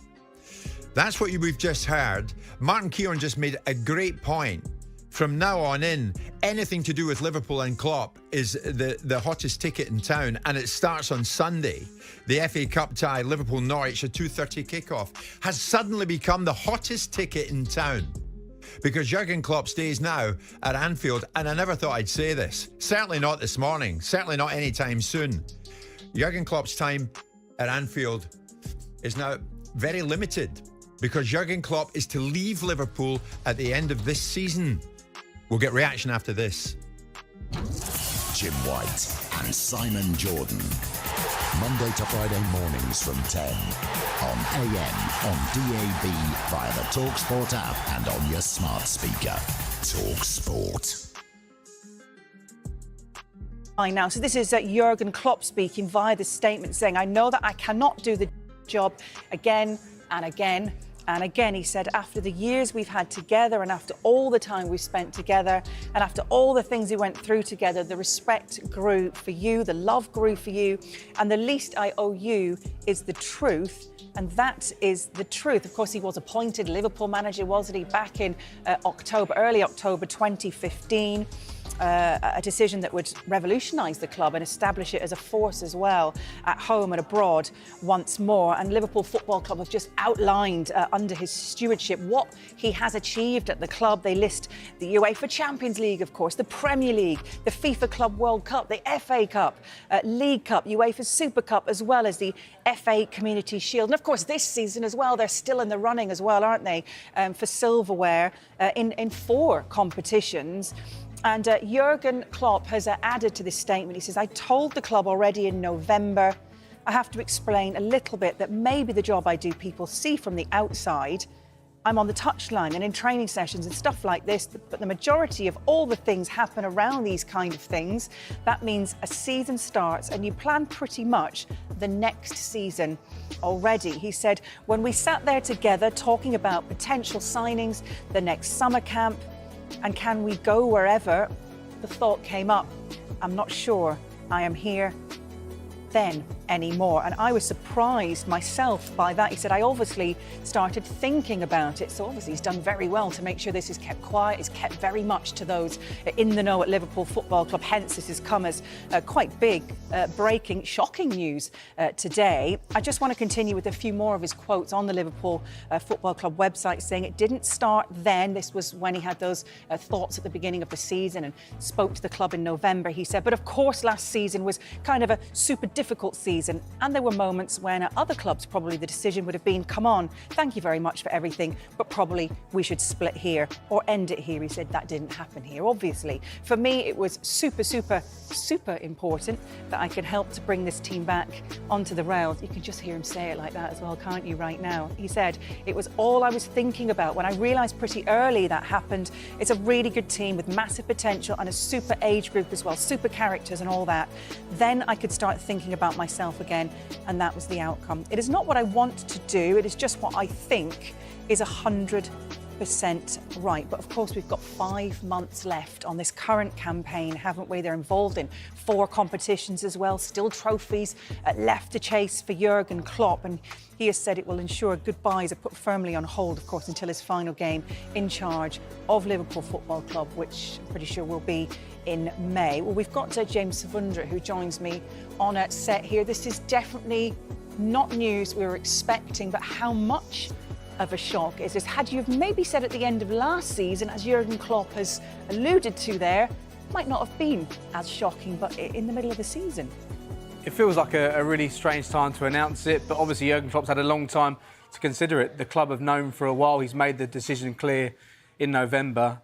But when you consider what he's done over the course of the last 9 seasons, it would be joining in October 2015. The resume is quite remarkable. The figurehead he's been for Liverpool, what he's done for this football club over the last 9 seasons, winning the Premier League, something which they were waiting for. It eluded them for so long. Champions League success, so many trips to Wembley in finals. But crucially, he wants to focus now on the remainder of this season. As you mentioned yourself, 4 competitions they're still left in. There's still a chance Liverpool could win a quadruple this season, but already the club must be planning for life without Jurgen Klopp. They've lost so many key figures of the club in the boardroom in recent years, on the pitch with the likes of Jordan Henderson, but replacing Jurgen Klopp some task because he's going to leave some incredible legacy. He is, and as well, we now know also about who else is going to be leaving at the club as well. Assistant manager Pep Lijnders, Peter Kravitz as well, development coach to Vita Matos, and it very much looks like it's going to be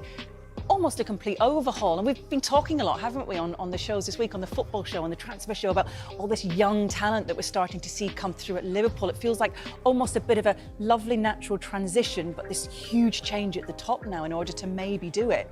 A huge change, as you mentioned, with the backroom team leaving as well. There may have been a thought with Pep Lijnders, who so often has spoken to the media during Carabao Cup press conferences, that perhaps he would have been somebody to steady the ship for a year, but the feeling probably is from amongst Klopp's backroom staff as well. A number of those guys have been there for the same amount of time as Jurgen Klopp. It's time for a wholesale change, somebody else to take the club in the new direction. What is so interesting is there was such a transition in the summer when it comes to the transfers. That midfield completely revitalised with new players coming in. A lot of those players like Alexis McAllister, Dominic Szoboszlai would have signed to play under Jurgen Klopp. They wouldn't have thought that after just one season he'd be departing the football club, and they've been so impressive so far this season. They've had ups and downs, Liverpool. It took them so long for Jurgen Klopp to get this winning machine together, for them to lift those trophies, to lift the Premier League, to lift the Champions League as well. But it feels like this Liverpool 2.0, this midfield this season, it is leading to real success. So they're both fighting in Europe, in the Europa League.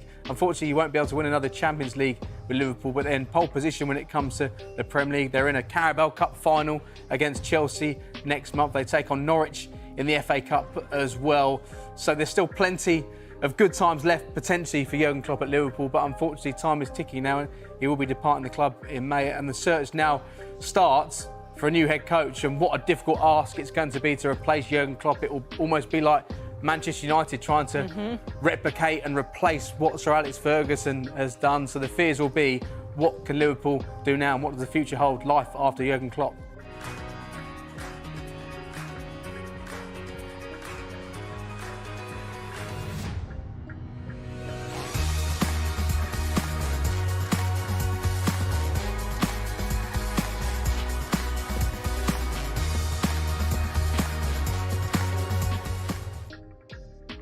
Been saying that it's moved quickly this week, but it has felt like a long time that Calvin Phillips has been waiting to move on from Manchester City. And I think there's a sense of relief in the quotes that Calvin Phillips has given to the media today as well. We can go through a little bit of what he's had to say. He says, I'm really pleased to be here. There's always been a lot of speculation about me moving to West Ham, so I'm really excited to get going now. There's so much to look forward to in the second half of the season for the club, and I can't wait to be a part of it.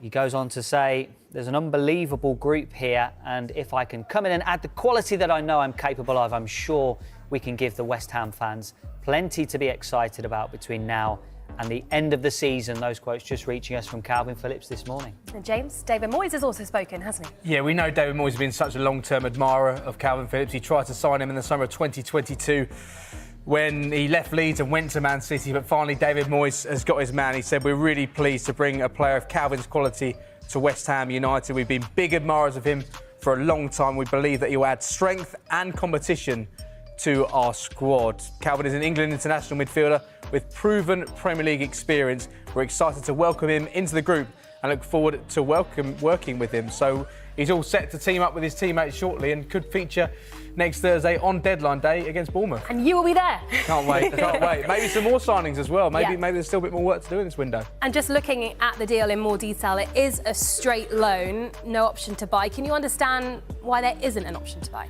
Yeah, I can. Obviously, both parties were looking into that option to buy. It's something they've discussed, but I don't think they could agree upon what the right price would be at the end of this loan in terms of the price they'd pay, because let's look at City's point of view. 18 months ago, they paid around £42 million to sign him on a 6-year deal. So they want to recoup as much of that money as they can. But on the flip side, West Ham will be thinking, well, he's not played much for the last 18 months. We don't want to look to buy him for £30 million or anywhere near that, because we're not quite sure what we'll be buying. So it makes sense. It would be a risk. But of course, there isn't the option to buy. But at the end of this summer, maybe has a really good Euros with England as well, and then that price would bump up a little bit more. So I think it leaves both clubs in a decent position. And of course, it doesn't mean that Calvin Phillips won't move to West Ham in the summer. It just means as part of this contract, there isn't a fee in place at the moment, so there still will be time to negotiate. It's a chance for Kalvin Phillips to show just what a good player he is. It's been such a difficult time for him. It's a chance for him to help lead West Ham to more glory in Europe this season and to continue to rise up the Premier League table too. Flex, who would you say the straight loan move benefits more, Manchester City or West Ham? I think it leaves them both in a really strong position, actually. I think from West Ham's perspective, they don't have to nail themselves down to saying we must buy Kalvin Phillips with an obligation for X amount of money, maybe 30, 40 million pounds, which obviously Manchester City will want to recoup as much as what they paid to Leeds for him. But from the side of Manchester City, it leaves that sort of valuation open to fluctuate. If Kalvin Phillips goes to plays extremely well for West Ham now, and maybe they agreed an obligation of 30 million pounds and he's unbelievable, they might say, we could have got 40. We could have got more, who knows? So I think it actually leaves both clubs in a really good position. And for Kalvin Phillips as well, it sort of takes the pressure off him as well. You can look at it two ways and say, well, maybe he doesn't have the security of a long contract, etc., etc. But I think he'll be fine in that respect in terms of finding a club. And it doesn't put the pressure on him knowing that there's a £40 million price tag on him or a £35 million price tag on him where he has to live up to that. And if he doesn't, then he's going to be stuck with a club who doesn't really want to pay the money for him if he's had a tough time. So I actually think for the player and both clubs, it's perfect. Win-win-win. Yeah. Dave, we know a lot of clubs were interested in him. Would you say West Ham is the right club for him out of those clubs that were interested? Yeah, I think just going back to what Flex was saying, it feels like everybody's quite relaxed about the whole situation around, an option or an obligation not being agreed at this stage. I think, there's a temptation maybe for West Ham supporters to get a little bit jittery about that, the fact that they've not been able to secure an option to buy, and maybe they might be thinking, he could play well and then move to someone else in the summer. Of course, that might well happen, but I think from both sides what we're hearing is that there's a little bit of relaxation around, OK, we haven't been able to do it now. That's not to say that we won't be able to do it in the summer, whatever happens to Kalvin Phillips. In terms of other clubs, I think West Ham is the right club for him right now. And I think, given all the speculation that he's pointed to himself, I think it was, significant for him to get this sorted in this particular transfer window. The interest from Crystal Palace was genuine. It was there. He would have gone straight into the team. Perhaps the financial package on offer from Crystal Palace wouldn't have been able to get close to what West Ham are able to offer and perhaps what Manchester City were looking for in terms of covering his wage packet for the rest of the season. Newcastle, I think the interest from them was genuine in this window, but it seems the timeline on this move has almost counted Newcastle out because they've not been able to shift anyone. We've talked about it for most of the window. Yet, anyway, Newcastle haven't been able to shift anyone. Obviously, we're going to go on to talk about potential outgoings at Newcastle. And I think from West Ham's point of view, he'll go straight into the team. It's, he's going to get Premier League action, he's going to get European football. And, I think the prospect of West Ham being on an upward trajectory right now is something that would be a factor too. And the shirt suits him, doesn't it? Some players just don't look right. Like Declan Rice looks slightly strange, didn't he, in the Arsenal shirt, but it looks right as well. Right, James, you've been taking a look, haven't you? What kind of impact he can have on this West Ham team? What is he going to give to West Ham? Well, first, it's a sign of West Ham's ambition and David Moyes' belief in the player that they've been able to bring him to East London in the first place. There's been interest from a number of Premier League clubs and from European giants as well, such as Juventus and Barcelona. And these clubs have not been put off by what has been a forgettable 18 months on the field, at least, for Kalvin Phillips. And that's laid bare when you consider the number of minutes he has played since joining Manchester City. Signed for around £42 million in 2022. But look at the percentage of minutes where he's been available. Only played in 7.7% of those minutes where he's been able to play for Pep Guardiola. Now, those two Premier League starts, as you can see there, they came in May of last year. City had already won the title, and their focus was on preparing themselves for the FA Cup final and the Champions League final too. And this season, he's yet to start in the top flight. He's played just 19 Premier League minutes since October. Things clearly haven't worked out at Manchester City, and we wait to see if he returns in the summer. But if this is the end, then at least he had some trophies to show for it. 5 major trophies in his 18-month spell so far at Man City. But you can see the games that they've come in. Just 6 competitive starts. I mentioned those 2 Premier League matches against Chelsea and Brentford in May. Last season, he started just once in the FA Cup, once in the Carabao Cup. In terms of this season, his sole starts came against Newcastle in the Carabao Cup defeat and in that dead rubber in the Champions League against Red Star.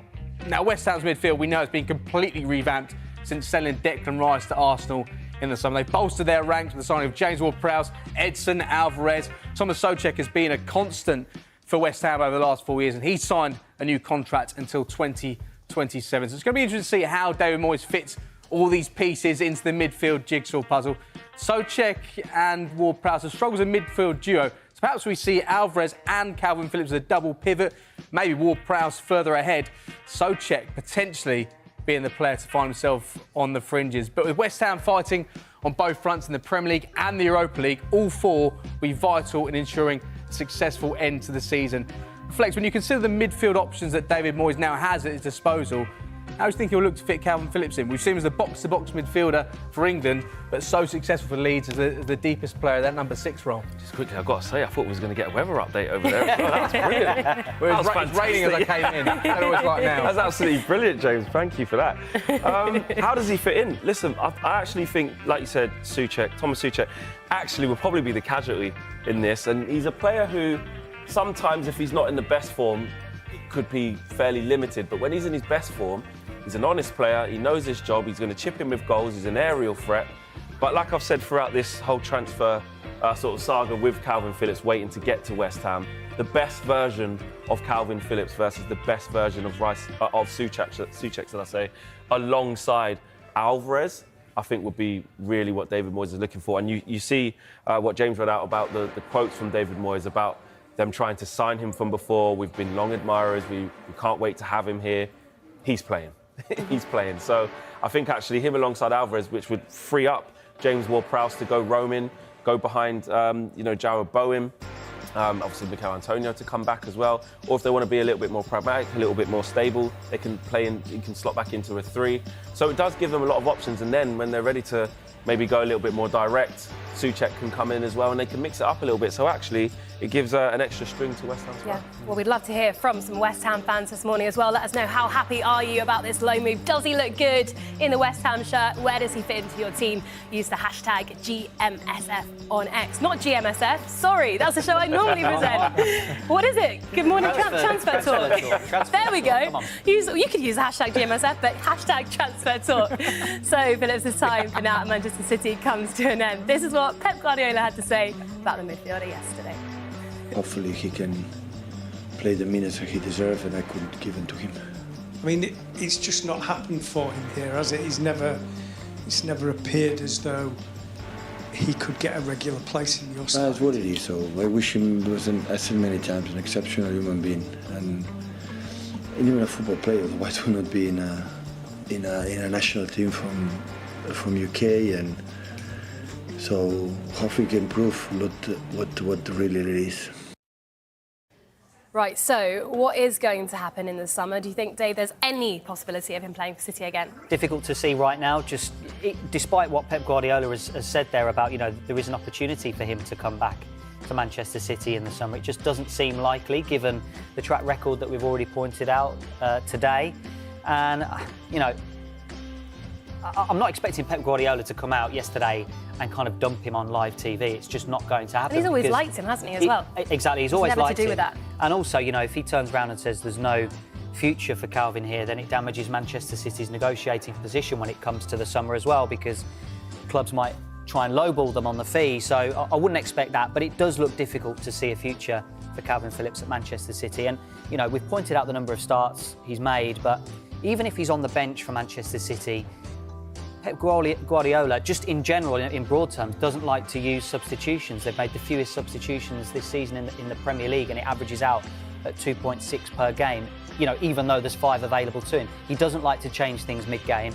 So even if Calvin Phillips thinks I can go back and maybe I'll get a few opportunities off the bench to impress, it's not going to happen. I think Dave makes some great points there, and Pep Guardiola was never going to shut the door on Calvin Phillips yesterday, but it felt like he shut the door on him in December with his comments when he said, I visualised some things and visualised the team. I struggled to see him in it. I feel so sorry for my decision, which almost felt like concluding remarks that was the end for Calvin Phillips. So I wouldn't expect to see him in a Manchester City shirt again. But of course, they want to keep that negotiating power, because if he does brilliantly at West Ham, if he does well in the Euros for England, then perhaps his fee could go up and up. And in the end, Man City will probably think if they get a decent chunk from him in the summer, then it's been a rare failure from their recruitment department.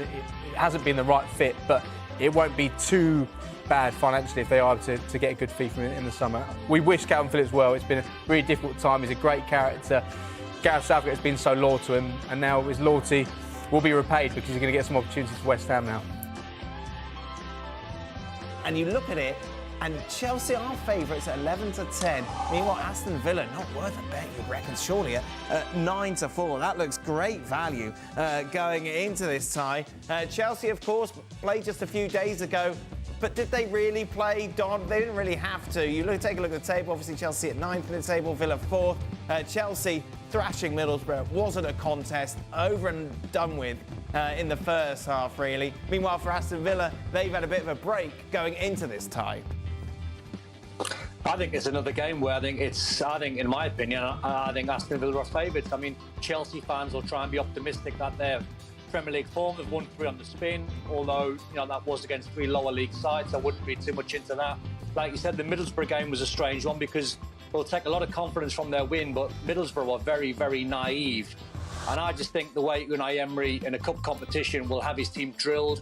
They're one of the best teams in the Premier League. I still look at Chelsea, and even though they've won 3 on the spin against lower league sides, they'll take a little bit of momentum and confidence. I see a side that can struggle. Not in the Middlesbrough game. They were flying in this game. I thought Middlesbrough conceded some really soft goals. They were naive in there, playing out from the back, and Chelsea can take hope from a big scoreline. It'll give the players that play confidence. But I just still look at this Chelsea side, and even though they're languishing, I think, in 10th position or close to it, they're a million miles away from where they used to be. And if I'm picking a winner in this game, I'm picking Unai Emery's men. Well, let's just take a look at the predictions then, shall we? Don going for an Aston Villa victory. I'm also going for a Villa win. What about you, Shaq? I went for a draw. You going replay? Yeah. Yeah. I just feel... I agree with Don. Despite Chelsea's results, I don't think they look anything like anybody expected them to. Spurs themselves have been a little bit up and down. Even when they've dominated games, at times they've just struggled to finish them off.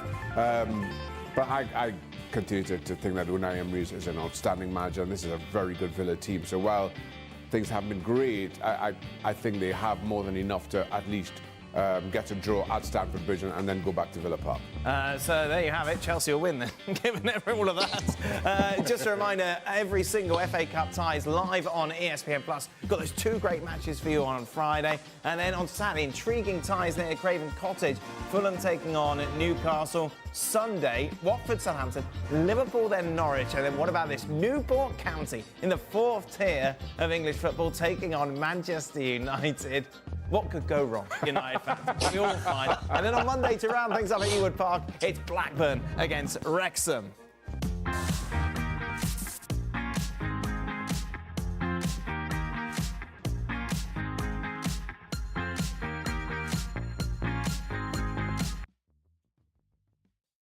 So Bournemouth through to the next round. It'll be either Spurs or Manchester City joining. What a brilliant match this should be. City come into the tie as favourites, Spurs at 16-5, a draw 16-5. Now, everyone's going to tell you this over the next 24 hours, but City have got a rubbish record against Spurs at the new stadium. You take a look at it, they've been shut in all 5 games. They've lost all 5, haven't scored a goal, of course, when they won the treble. Right, what now, Pep? What can you do now? He said, well, maybe score at Spurs. Don Hutchison is back with us. Don, you don't even have to sell this game. There are so many reasons to watch it. The main reason, Dan, is because I think you've got 2 managers who really want to win the game and really want to perform at the highest level. I love Ange. I love the way he's... sometimes it looks like from the outside he doesn't really care about the end result, which I think is a danger to Guardiola, because I think Pep tries to second-guess the tactics of a manager, his style, his philosophy, then sort of the players that play for him. I think with Postecoglou, it's one of them where he's like, nah, mate, we're just going to play football, we're just going to have a good time. We're just going to lose 5-4, we're just going to win 5-4. So this game, I think for City, along the fact that they haven't scored in the previous 5, is a massive danger for them. And even though people might have Man City down as favourites, my hunch is Tottenham win. Really, Don? Yeah. Because of their record at Spurs' stadium? Well, yeah, I mean, that helps. I mean, it helps that they're at home. If it was at City, I mean, City would be massive favourites. But I just think it's the way that Tottenham play. I think it's their gung-ho attitude where, like I said before, they could lose the game 4-3 or win 4-3. I think that's a danger to the way City want to try and control games. I think with Brennan Johnson, if Kulusevski's fit, I know Son's away and they've got 1 or 2 injuries and 1 or 2 lads that are off to the AFCON. I still think they're a very good side. Bentancur's in form. I think the way they're playing is a danger. Maddison's back. I think Kulusevski's back as well. Yes, you can say, well, on the flip side, you know, there's no Haaland, but there's De Bruyne's back after his performance against Newcastle, which is sensational for the 20 minutes that he played. But I've just got a real feeling that Tottenham at home can take the game to anyone. And with the way they play and the way their intense levels are quite high in the first 30, 45 minutes of the game, I mean, we're looking at some clips of De Bruyne, who was unbelievable when he came on against Newcastle. I mean, completely turned the game around with a goal and this pass for the assist for Oscar Bob, which is, you know, a frightening assist, but even brilliant footwork from the youngster. I've just got a real feeling that Tottenham at home, the atmosphere will be quite intense, it'll be loud, it'll be colourful, it should be a fantastic game. And as you said, Dan, it's one of these games I don't think you have to sell it. It'll be a fantastic game to watch. Yeah. Without question, I think it's to be a great game. And I agree with Don that Spurs have everything to take this game to Manchester City. And kind of given their record, you just have to wonder. But for me, I just feel with 2 things. City are really getting back to their best. I thought even when they carved out results here in the season, they didn't play that well. All of a sudden now they really are. And De Bruyne being back fit and having the kind of impact that he has. And while it was City's last game, it's because of how the schedule was split. That was 2 weeks ago. So you expect De Bruyne to be able to build on the, 25 minutes or whatever it is he had at St James's Park, may even start in this one. And I understand City are trying to ease him back in. I think that's huge. Equally as huge is that South Korea is still in the Asian Cup. So Spurs have to again do without Heung-min Son. And while I think they've done well so far against United, I just feel that is a big blow against the best team in English football, arguably European football. That is where I think Spurs get caught a little bit short. I think City win it.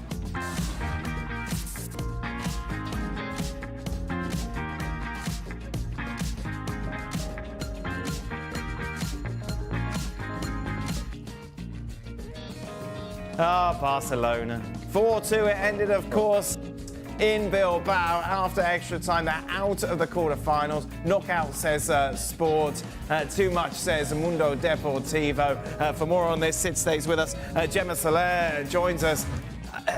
Gemma, I just struggle to find any way that Xavi is going to survive this season now. Well done. It's extremely doubtful that he will continue after the end of the season. But in the next few days, there's not going to be a resign on his own, or he's not going to get fired, because Barcelona has ahead of them not easy, but some La Liga games that they should be able to win. I'm talking about Villarreal, Osasuna, Alaves, Celta. And in a month is that extremely complicated tie in the Champions League against Napoli. So Barcelona has got quite near experiences of getting a coach fired, and this being worse. I'm going 4 years ago when Ernesto Valverde, the Athletic Club now coach, he was fired, and then Quique Setién arrived. Actually, Bartomeu wanted Xavi, but Xavi was in Qatar. He thought it was too soon for him, and that Setién half season was a disaster. So there is a possible substitute in the B team, Rafa Márquez. But if that thing doesn't work, then everyone is going to point to the board of members, to President Laporta. So they will try to hold Xavi. There has been a message of calm, of cheering up the atmosphere, the locker room, the youngsters, especially Lamine Yamal, was destroyed after yesterday's game. So if you talk about next season, I think it's very complicated, very doubtful that Xavi will continue, especially because expectations were very high from the President Laporta. He said that there will be trophies, and Xavi himself, he said that there will be trophies and good football, and it looks extremely difficult that this is going to happen. City had a lot of money in the bank, didn't he, at the start of the new season? You just win La Liga, you're a Barcelona legend. Do you agree, is there a feeling now that he's run out?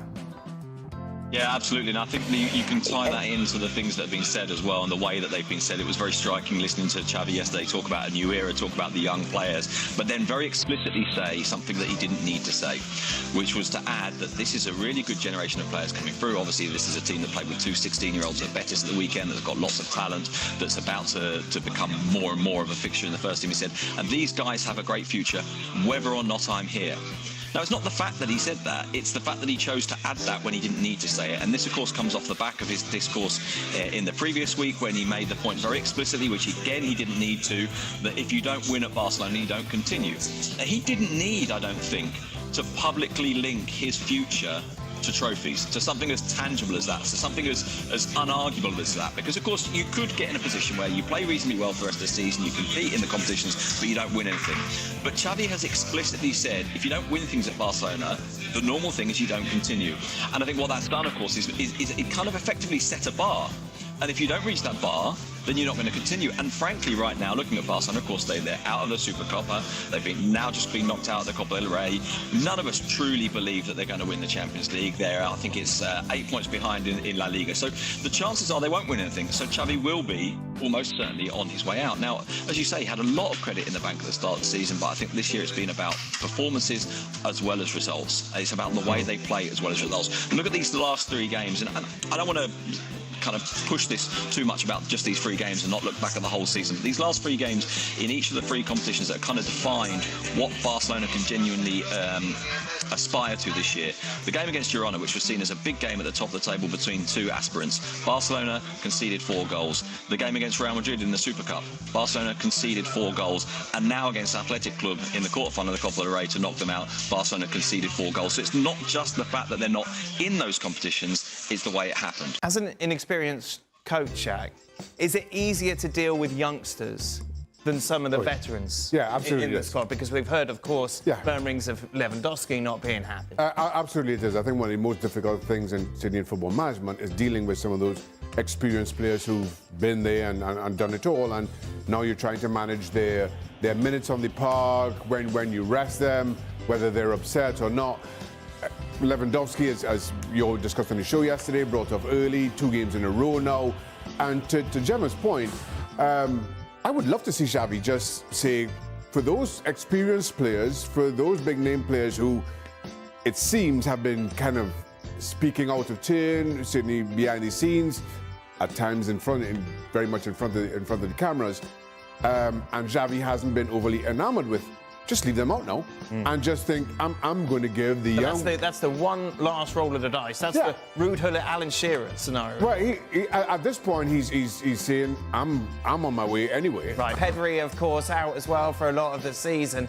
And as Shaka says, Lewandowski has not been good this season. You can look at Xavi and the way he's dealt with him, or the fact that this is a man that just clearly isn't as committed as you want him to be, that we might just see him roll the dice and the fans might appreciate that.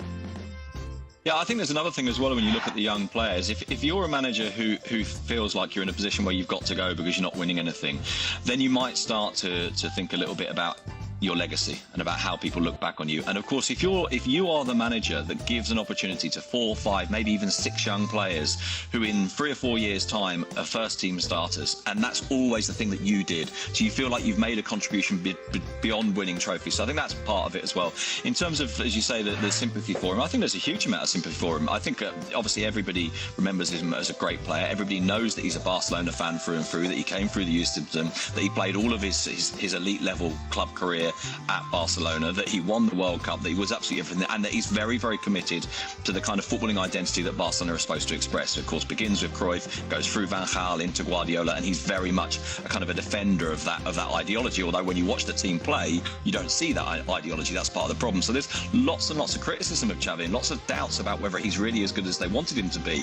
But I think in terms of a sense of liking him or having sympathy for him. But I think there's a huge amount of that, not just because the older players aren't playing well, but I think there's a recognition that Barcelona are institutionally and economically not in a great place. I think there's an awareness that there's been a degree of interference and a disconnect between him and the board and even the president, despite the public talk of a good relationship. So I think there's a lot of elements where people say, okay, this is not quite as clear cut as just pointing the finger and saying bad coach. It's not that simple.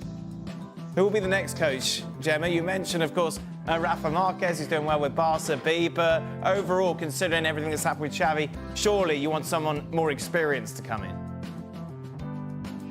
Yeah, that's an extremely complicated question because Laporta had some favourites before, because let's remember that Xavi was not Laporta's first choice because he was the first choice of the other candidate, Victor Font.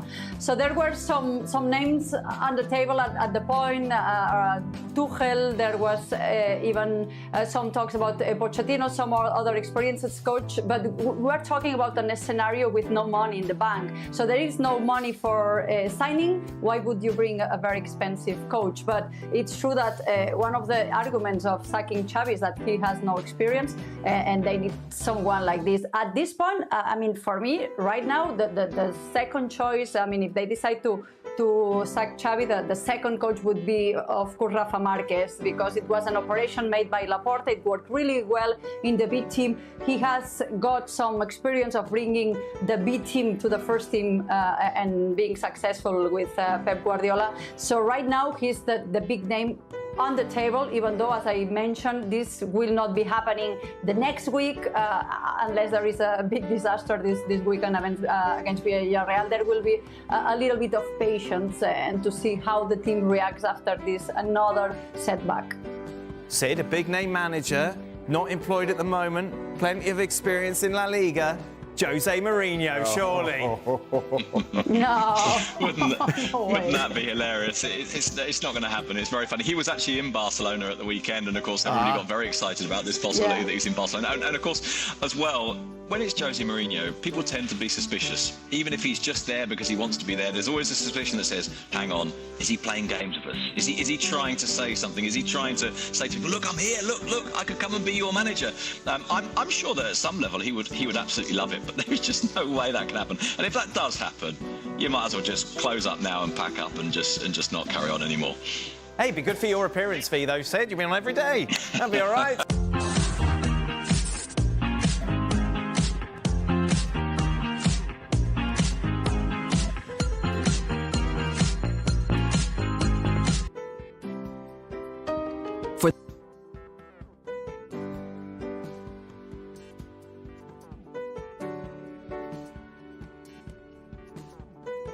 Dave Smith, right? I've not met Dave. Have you met him? Never. Did you hear at the end what he said there? Love you, boys. Yeah, right? Now, I've said to you on air many times, I love you, Benny. You can't say it back to me. I love you, boys. I love you, Andy. Can you not say it? Do you love Joe? Do you love Joe? Yeah, I do, yeah. Tell him. Even though not, though. Tell him. No, recently. Don't tell him through the glass. No, recently he's starting to annoy me. Joe, right now. What about Ryan? Do you like Ryan? Yeah. Do you love Ryan? What a guy. You love him? I really like Ryan. Yeah, we like him. Do you love Ryan? We should get him on the show. Do you like me? Wasting a bit of time. Do you like me? Agent. Do you like me? Yeah. Do you love me? Oh, it's times 8, yeah. Time now for this. Hello, Miss Moneypenny. Hello, Agent Bent. How do you like your transfers? Shaken, not stirred. Back by Palhinha. Goes for goal! What a fantastic hit from Xiao Palhinha! No, Mr. Bond. I expect you to die. Hop in and come for a spin. I'm Bent. Agent Bent.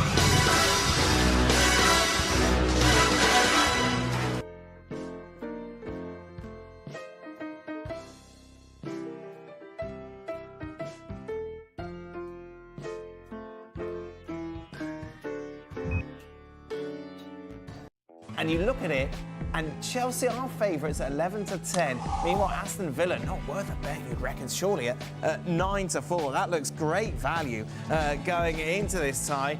Chelsea, of course, played just a few days ago, but did they really play, Don? They didn't really have to. Take a look at the table. Obviously, Chelsea at 9th in the table, Villa 4th. Chelsea thrashing Middlesbrough. It wasn't a contest, over and done with. In the first half, really. Meanwhile, for Aston Villa, they've had a bit of a break going into this tie. I think it's another game where I think, in my opinion, I think Aston Villa are favourites. I mean, Chelsea fans will try and be optimistic that they're Premier League form. They've won 3 on the spin, although that was against 3 lower league sides. I wouldn't read too much into that. Like you said, the Middlesbrough game was a strange one because they'll take a lot of confidence from their win, but Middlesbrough were very, very naive. And I just think the way Unai Emery in a cup competition will have his team drilled, they're one of the best teams in the Premier League. I still look at Chelsea, and even though they've won 3 on the spin against lower league sides, they'll take a little bit of momentum and confidence. I see a side that can struggle. Not in the Middlesbrough game.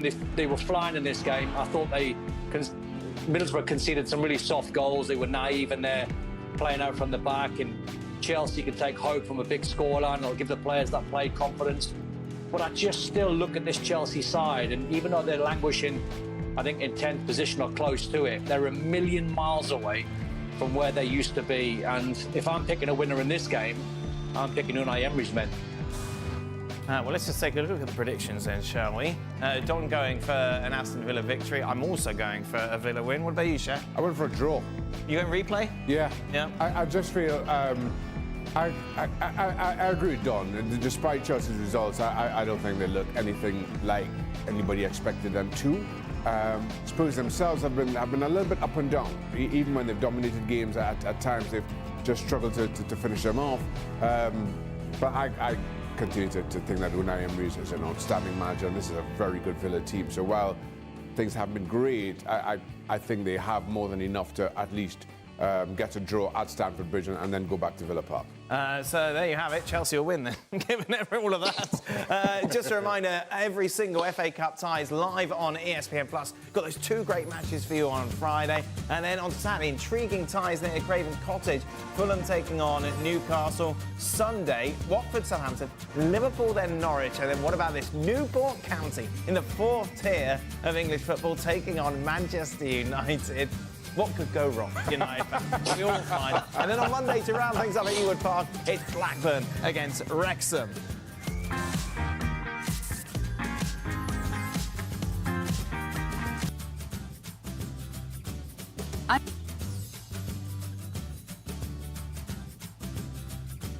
So Bournemouth through to the next round. It'll be either Spurs or Manchester City join him. What a brilliant match this should be. City come into the tie as favourites. Spurs at 16-5. A draw 16-5. Now, everyone's going to tell you this over the next 24 hours, but City have got a rubbish record against Spurs at the new stadium. You take a look at it, they've been shouting all 5 games. They've lost all 5, haven't scored a goal, of course, when they won the treble. Right, well, what now, Pep? What can you do now? He said, well, maybe score at Spurs. Don Hutchinson is back with us. Don, you don't even have to sell this game. There are so many reasons to watch it. The main reason, Dan, is because I think you've got 2 managers who really want to win the game and really want to perform at the highest level. I love Ange. I love the way he's... sometimes it looks like from the outside he doesn't really care about the end result, which I think is a danger to Guardiola, because I think Pep tries to second-guess the tactics of a manager, his style, his philosophy, then sort of the players that play for him. I think with Postecoglou, it's one of them where he's like, nah, mate, we're just going to play football. We're just going to have a good time. We're just going to lose 5-4 and we're just going to win 5-4. So this game, I think for City, along the fact that they haven't scored in the previous 5, is a massive danger for them. And even though people might have Man City down as favourites, my hunch is Tottenham win. Really, Don? Yeah. Because of their record at Spurs' stadium? Well, yeah, I mean, that helps. I mean, it helps that they're at home. If it was at City, I mean, City would be massive favourites. But I just think it's the way that Tottenham play. I think it's their gung-ho attitude where, like I said before, they could lose the game 4-3 or win 4-3. I think that's a danger to the way City want to try and control games. I think with Brennan Johnson, if Kulusevski's fit, I know Son's away and they've got 1 or 2 injuries and 1 or 2 lads that are off to the AFCON. I still think they're a very good side. Bentancur's in form. I think the way they're playing is a danger. Maddison's back. I think Kulusevski's back as well. Yes, you can say, well, on the flip side, you know, there's no Haaland, but there's De Bruyne's back after his performance against Newcastle, which is sensational for the 20 minutes that he played. But I've just got a real feeling that Tottenham at home can take the game to anyone. And with the way they play and the way their intense levels are quite high in the first 30, 45 minutes of the game, I mean, we're looking at some clips of De Bruyne, who was unbelievable when he came on against Newcastle. I mean, completely turned the game around with a goal and this pass for the assist for Oscar Bob, which is, you know, a frightening assist, but even brilliant footwork from the youngster. I've just got a real feeling that Tottenham at home, the atmosphere will be quite intense, it'll be loud, it'll be colourful, it should be a fantastic game. And as you said, Dan, it's one of these games I don't think you have to sell it, it'll be a fantastic game to watch. Yeah. Without question, I think this will be a great game. And I agree with Don that Spurs have everything to take this game to Manchester City. And kind of given their record, you just have to wonder. But for me, I just feel... But two things. City are really getting back to their best. I thought even when they carved out results here in the season, they didn't play that well. All of a sudden now, they really are. And De Bruyne being back fit and having the kind of impact that he has. And while it was City's last game, it's because of how the schedule was split. That was 2 weeks ago. So you expect De Bruyne to be able to build on the, 25 minutes or whatever it is he had at St. James's Park. May even start in this one. And I understand City are trying to ease him back in. I think that's huge. Equally as huge is that South Korea is still in the Asian Cup. So Spurs have to, again, do without Heung-min Son. And while I think they've done well so far against United, I just feel that is a big blow against the best team in English football, arguably European football. That is where I think Spurs get caught a little bit short. I think City win it.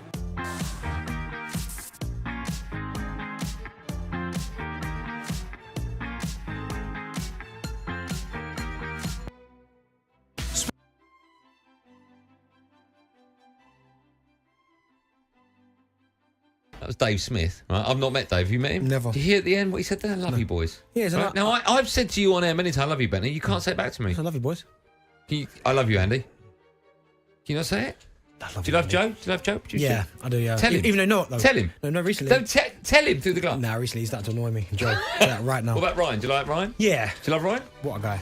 You love him? I really like Ryan. Yeah, we like him. Do you love Ryan? We should get him on the show. Do you like me? Wasting a bit of time. Do you like me? Agent. Do you like me? Yeah. Do you love me? Oh, it's times 8, yeah. Time now for this. Hello, Miss Moneypenny.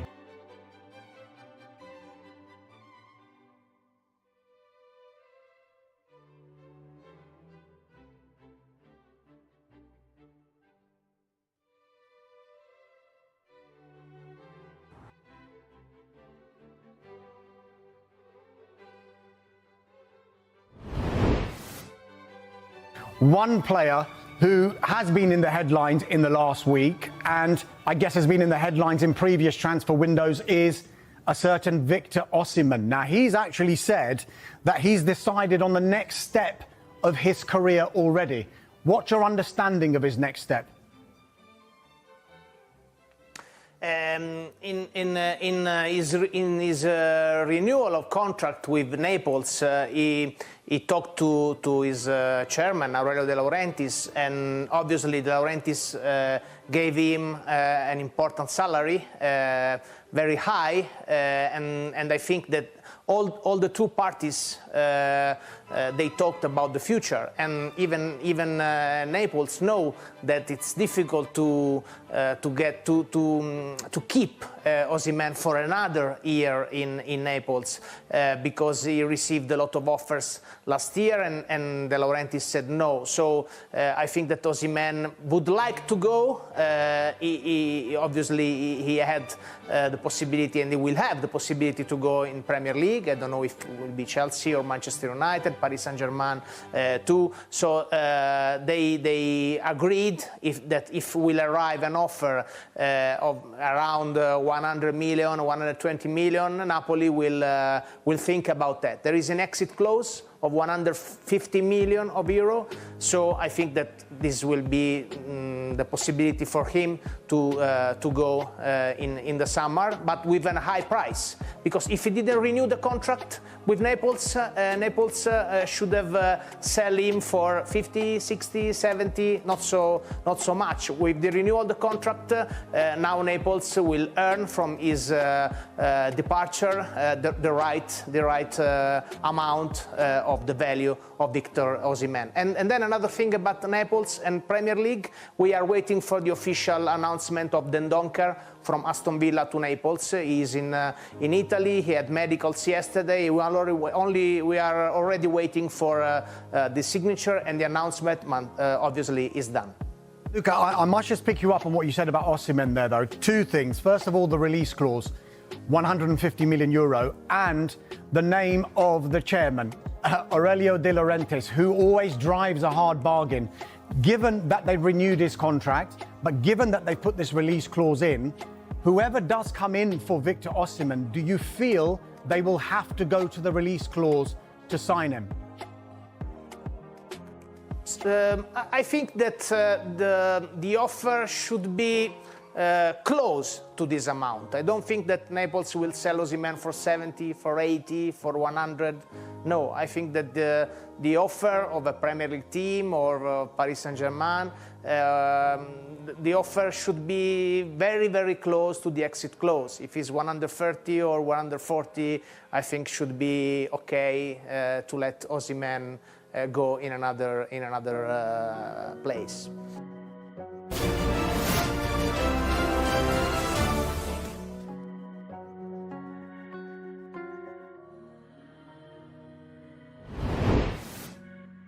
Right, Liverpool, Manchester United and Manchester City have all slipped down the rankings in the latest Deloitte Football Money League as clubs from continental Europe gained a bit of ground. Yeah, the Money League looks at revenue figures reported in clubs' annual accounts for last season. And the Assistant Director of Deloitte's Sports Business Group, Zal Adwaria, joins us now to explain the figures a little bit more. Zal, thank you so much for joining us this morning. I suppose the big question is just why have these European clubs gained on the Premier League teams? Well, if you look at the top 20 Money League clubs, you've still got 8 Premier League clubs in the top 20. And if you actually expand the rankings to the top 30, you've got 14 Premier League clubs in there.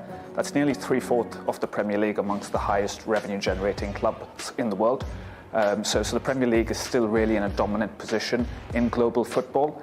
You have a couple of less clubs in the top 20 this time because for clubs ranked between 11th to 20th, they're so dependent on on-pitch performance, and you had some really strong performances from clubs across Italy and Frankfurt, for example, that knocked a few Premier League clubs outside the top 20. Just let's focus on Liverpool for a second. They've had the biggest fall of any club in the top 20. They've gone from 3rd down to 7th. Why do you think that was? So Liverpool's drop is really driven by on-pitch performance, and that's had a really big impact on some of the broadcast revenues they were able to achieve this year, and that's impacted their decline. At Manchester City, they've been knocked off that top spot by Real Madrid despite winning the treble last season. Is that something of a surprise? Like, say, Liverpool's drop has been slightly down to on-pitch performances, so the opposite, it must be true for Man City. Yeah, absolutely. It was really close at the top this year. Real Madrid have had a remarkable growth. They've had a huge increase in attendances, big growth in commercial revenues, particularly from record merchandising, both in-store and online. And that's really helped Madrid pip City to the top. What about their rivals in Manchester? Manchester United, they dropped a place, but a healthier revenue figure than the season before. And I was Sir Jim Ratcliffe's firm, Ineos, buying a 25% stake in the club. Could we see them climb the table, do we think, in the next few years? Yes, certainly. If on-pitch performance comes back to what it was historically, they certainly can. But I think for all Money League clubs, it's going to be the club's ability to diversify their business models and focus on more commercially driven business models to really help them gain a greater control over a larger proportion of their revenue. That'll help solidify clubs' performance and their rankings in the top 20 going forward. Tottenham now find themselves as the highest ranked London club. Why do you think that is? Because it's not all down to football alone, is it? That's right. So Tottenham and a number of Money League clubs are undergoing a huge wave of investment into stadia, for example, because really they want to flip these valuable assets that are only used 25 days in the year to really high-tech, multi-purpose entertainment venues that can start bringing in a whole host of new revenue streams from concerts and events and new partnerships. And there's this wave of investment into stadia that's going to drive growth going forwards. West Ham have dropped a few places. They're down to 18th, I think a place behind Newcastle, who are 17th. But West Ham's revenue is down on the year before, despite winning the Europa Conference League. So what's behind that? I think for West Ham, again, it was some of those other European clubs that had really exceptional seasons that were able to climb above West Ham in the rankings. And that's why West Ham are slightly lower. It's interesting as well, isn't it, when you look at the Women's Money League table. Barcelona sit top, Manchester United in second, so they're the highest ranked British club. But is that perhaps surprising, considering clubs like Chelsea and Arsenal had better seasons? And how do things differ a little bit when it comes to the Women's Money League? Absolutely. So the women's football clubs they have such a different business model compared to the men's. Each club is so unique in the way they approach their business model. But for the women's league, it's going to be their ability to attract sponsorship that are exclusive to the men's games that will really help drive growth going forward. The women's game is on a huge growth trajectory. I think average revenues increased by over 60% this year. So it's just not quite fair to compare them to the men's at this stage, but there's huge growth potential in the women's game at the moment. Okay, Azal, thank you so much for joining us and giving us a bit of an insight into those results. We really appreciate it.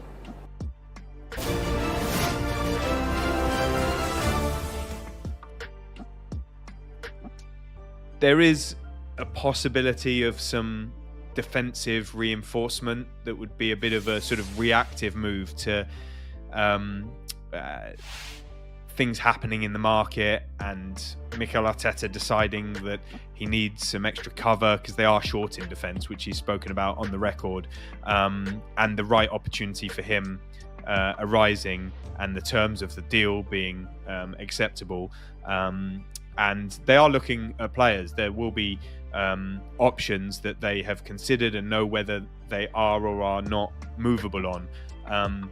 But anything like that, as far as I know, is in its infancy, and there's a good chance that that won't happen. And we've said it so many times, don't forget that they're close to the line on financial fair play, profit and sustainability. We know that. We're not just saying it, because the last deal they did for David Raya had to be structured as a loan with an option to buy. When they get sufficient money, they're going to have to direct it towards Raya, turning that deal permanent with Brentford, who are in the process of signing a second goalkeeper. So that is definitely going to happen, Raya to Arsenal permanently. And then in the summer, I do think Arsenal are going to really attack the market again. And we could well see a striker come in. They'll be really looking at the options, like many clubs will be. And so I think the excitement around Arsenal transfers probably needs to be put on hold for a few months. We know they like players like Hato at Ajax, but he can't move before turning 18. He turns 18 in March. There'll be other clubs in for him, and Ajax are trying to renew his contract. So it shows that Arsenal are thinking, and there will probably need to be some outs as well. So we need to keep a close eye on the likes of Thomas Partey, Jorginho, Emile Smith-Rowe, etc. going forward into the future, Eddie Nketiah. But right now, famous last words, quiet at the Emirates. Just to recap that breaking news that we brought you at the top of the show here, Manchester City completing the signing of 18-year-old Claudio Echeverri from River Plate. He will go back to River on loan until the end of this year, and he will join Manchester City then next January. So certainly one for the future, following in the footsteps of Julian Alvarez. That's the easy label, isn't it? He's going to be the next Alvarez. Can we expect that kind of impact from him? You say that's the easy label. Obviously a big fan of Alvarez. I think obviously what we've seen and the trajectory that he's been on is incredible. What I've seen him dubbed as a lot more is the next Messi, and that's kind of the weight and the expectation on this player, particularly in Argentina. He's someone that I know it's going to be on ice a little bit now. Obviously, he's going back on loan until the end of the calendar year. I think City fans might have expected it to be the end of the season, but end of the calendar year, so link back up with City in January, but someone that they're already getting excited about. 5 goals in 7 appearances in Argentina's run to the quarter-final of the Under-17 World Cup. Scored a brilliant hat-trick against Brazil, and it is stunning to watch. There's side-by-sides of Messi's goal versus Brazil and Echeverri's, and they are so similar. He's someone that City fans are going to be buzzing about. Seen him called one of the biggest talents in Argentina, which at that age is incredible. He had been linked a little bit to Barcelona. He's Messi is his hero. He said he wants to play at Barcelona at some point. Xavi was asked about him and said that he was a real talent. Obviously, Barca not in the position to make any permanent signings at the moment. He's known to be a hard worker. He's really tenacious, and under what we spoke about earlier with what Pep does and how he brings through these young talents, particularly from the elite development squad into the first team, and regularly coming off the bench for City, I think he's someone who's going to fit in so well with what Pep has created at City, and one that, even though it's going to take a little bit of time before City fans see him playing in the light blue of City, in the flesh, I think he's one that they'll get very excited about. Now that transfer is confirmed, I mean, we've been talking about it for a long time, haven't we? Yeah, lots to live up to for Echeverri before he permanently moves to Manchester City next year. We talked to Ben there as well about the latest on Calvin Phillips and his move to West Ham. Do we think that City have got enough in the tank without needing to replace Calvin Phillips? I mean, he's hardly played, so you would suggest maybe they do. Exactly. They haven't used him since his arrival at the Etihad, and he's just been on the periphery ever since, sort of on the outside looking in with all their success. And when there's been injury problems, when there's been suspensions, when there's been bad form for certain players, which doesn't happen often at City, but when Pep has wanted to shake things up. I remember a game at the Emirates when young Rico Lewis came into central midfield. Calvin Phillips still couldn't get a game. So the writing's been on the wall for such a long time, and I think Manchester City fans will be absolutely comfortable with the fact that Calvin Phillips is going to be moving on. I don't think Manchester City fans for 1 second will be worried that they don't have enough depth. I don't think Pep Guardiola, more importantly, would be worried that they don't have enough depth. Manchester City are extremely astute about how they plan, what it is that they're doing in the market, when they're letting players go. And actually, it's been a surprise that Calvin Phillips hasn't gone sooner. Really, we thought that would happen during the summer. We saw them opt to go for Mateo Kovacic from Chelsea, obviously Mateus Nunes. They were going to get Paquetá. Everybody but Phillips was looking to play. So they've got more than enough to cope without Calvin Phillips. And Calvin Phillips knows this too. I don't think this is anything new. This is just the reality of the situation, and just highlights exactly why he needed to leave.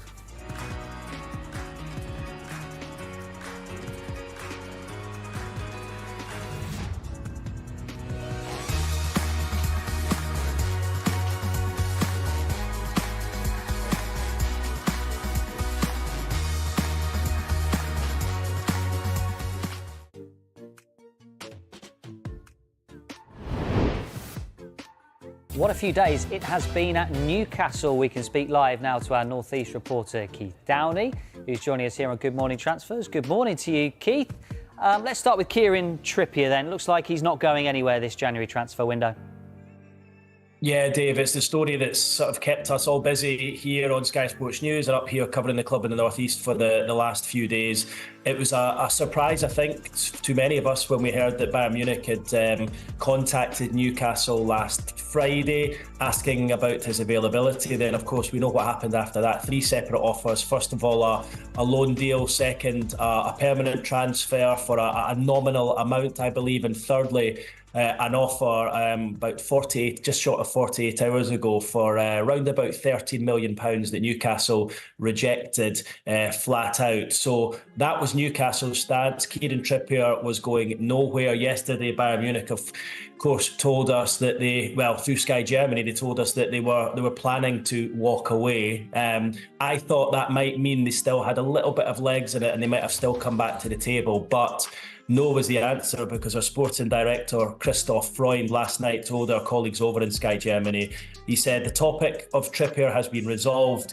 We only do what we are 100% convinced of, and that is not this deal. So I think they realised that, one, they weren't going to be able to afford Kieran Trippier. and 2, Trippier was not going to agitate to leave due to his close bond with not just Eddie Howe, but also the ownership group at Newcastle United as well. So yeah, that puts a pin in this one, Dave, with about a week or so to go. Kieran Trippier looked as though he was on the move to the German champions, Bayern Munich, but no, Newcastle will be very relieved that one of their star players is staying. I just want to bring in Ellen here. I mean, how big a boost is it for Newcastle that Kieran Trippier is staying? Huge boost. It would have stung, wouldn't it? If he'd have gone, that would have really, really hurt the Newcastle fans. He's the player that kick-started this new era of Newcastle, showed a huge amount of faith in the project when he was brought in, and so to lose him at the first bump in the road, I think would be something that would just really hurt the Newcastle fans. So a huge boost, and I think the fact that he hasn't agitated for a move as well is something that's worth noting, because an opportunity at that stage in his career to go to Bayern Munich could be seen as quite attractive. But like he said, he's got a great relationship with Eddie Howe. He's got a great relationship with the club there. He brings so much on and off the pitch. It's something I don't think we spoke about yesterday, but we spoke about that they've got this ready-made replacement potentially in Livramento, but actually the impact and the influence that Trippier has had on him, Livramento has said that he was there on his debut, chatting in his ear, he could hear him, he gave him such a boost, he was talking about the players that he'd come up against, giving him little insights, and just the way that these younger players in the team, obviously not the same position, but Lewis Miley, these young stars coming through who Newcastle are banking a lot in, will look up to Trippier, and actually to have him still within the team, I think is something that's a huge boost as well. And Keith, I wanted to ask you around a price for Kieran Trippier. A lot's been made of this Darren Eales interview that he gave, where he talked about players having a price, and in this market and with PSR, which everyone likes to talk about, every player can be sold. So do we think there was a price that Newcastle had been looking for Kieran Trippier, or was this a different situation entirely where he's not for sale at any price? Yeah, I mean, obviously Newcastle said that, or they certainly told us that was their plan. That Kieran Trippier was not for sale. Look, I think if a massive bid came in for him, I think it would have been difficult for them to turn down. Like any club, every club is dealing with PSR at the moment. It's causing so many problems. We know Newcastle are pretty much stuck at the moment.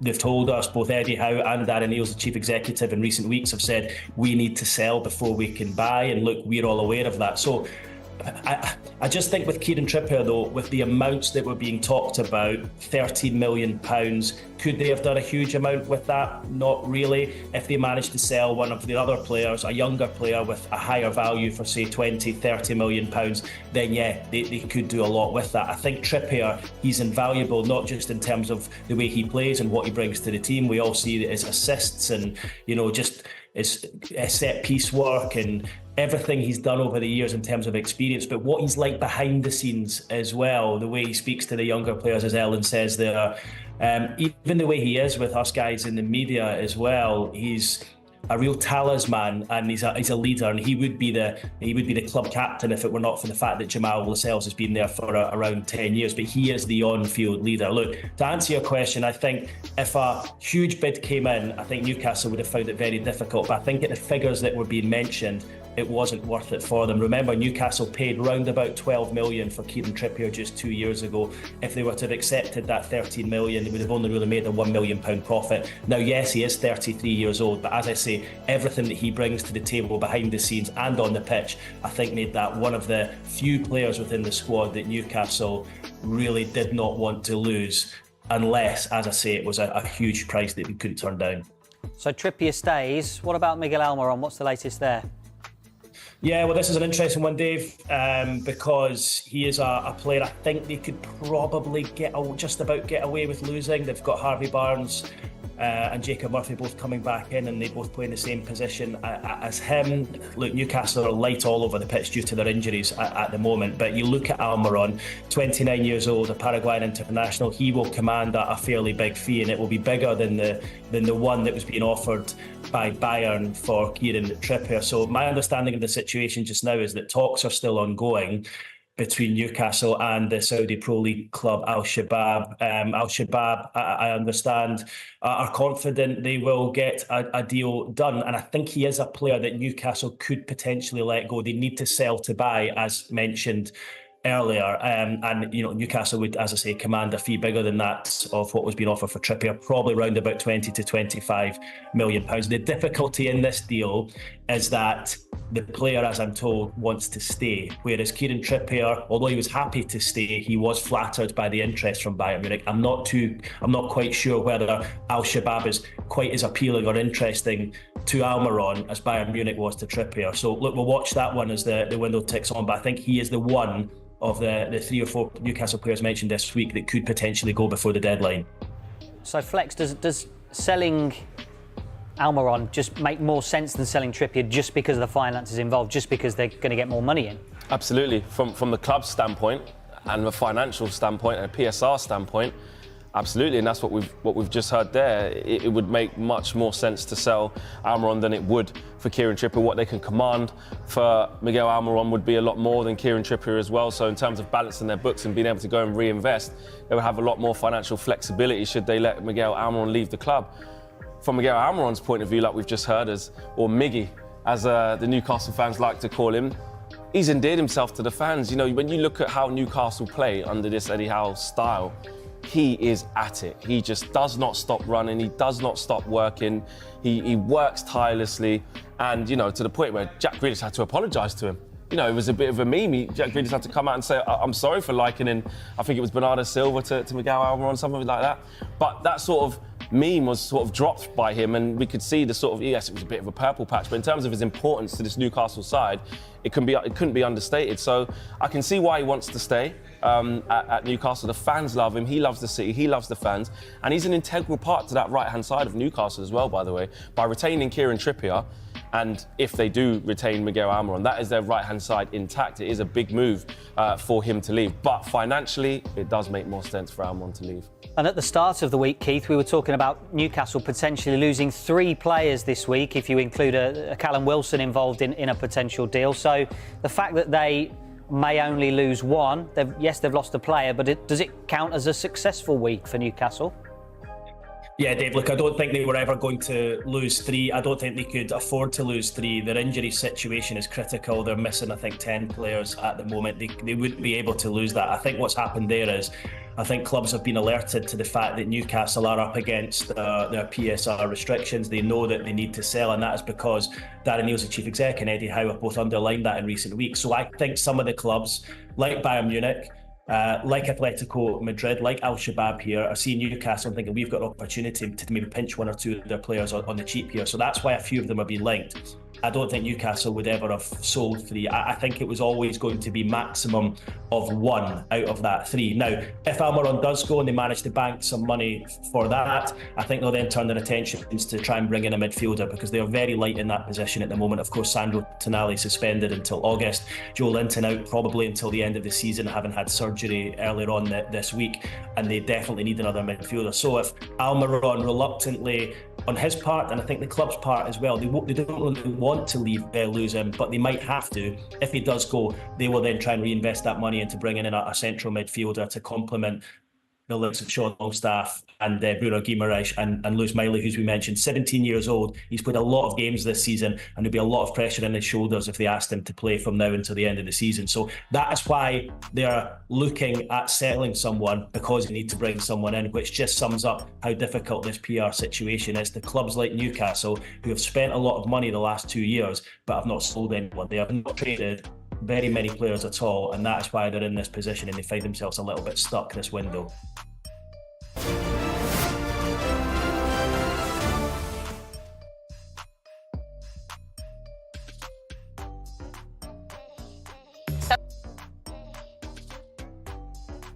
It's a mixed bag like any team. Players will leave football clubs all the time. They'll go on and have varying degrees of success. But with Manchester City, they're an interesting one to look at just because of the high level of player and the high level of club that Manchester City are. The first one, even though he's a goalkeeper, is probably actually the one that's got the most correlation with Calvin Phillips, in that when Pep Guardiola came in, he identified straight away that Joe Hart was not the right type of goalkeeper for him. Now, Pep signed off Calvin Phillips, but I think almost immediately he will have realised that Calvin Phillips couldn't quite do the things that he wants his midfield player to do, and that shows by the fact that Calvin Phillips has barely played. Joe Hart had a couple of loan spells and then eventually went permanently off to Burnley, but you can only say that the trajectory of his career went down, lost his England place. Pep had Bravo, I think, came in straight away for Joe Hart, and then the long-term replacements ended up being Henderson, who's still there now. But yeah, Joe Hart's career, you know, the only way was down anyway, I think, when he left Manchester City. But certainly, you know, he's not reached the heights that he had before Pep came into Manchester City. Danilo, a player that I'm going to be honest, until this morning, I completely forgotten that he ever played for Manchester City, but I had a look and, you know, he's Juventus captain at the moment. Great club in Italy.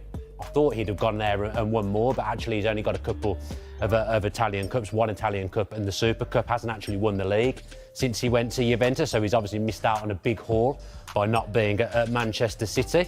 Iheanacho, more of a squad player, but Pep decided to let him go. He went to Leicester, stayed in the Premier League, but never really established himself as the #1 striker. Jamie Vardy, still there now, of course, leading the line on most occasions for Leicester. Iheanacho, still there now, playing as a Championship player. Won FA Cup since he went to Leicester, so he has got a medal in his cabinet. But again, it does seem that most players, when they leave Manchester City, the only way is down.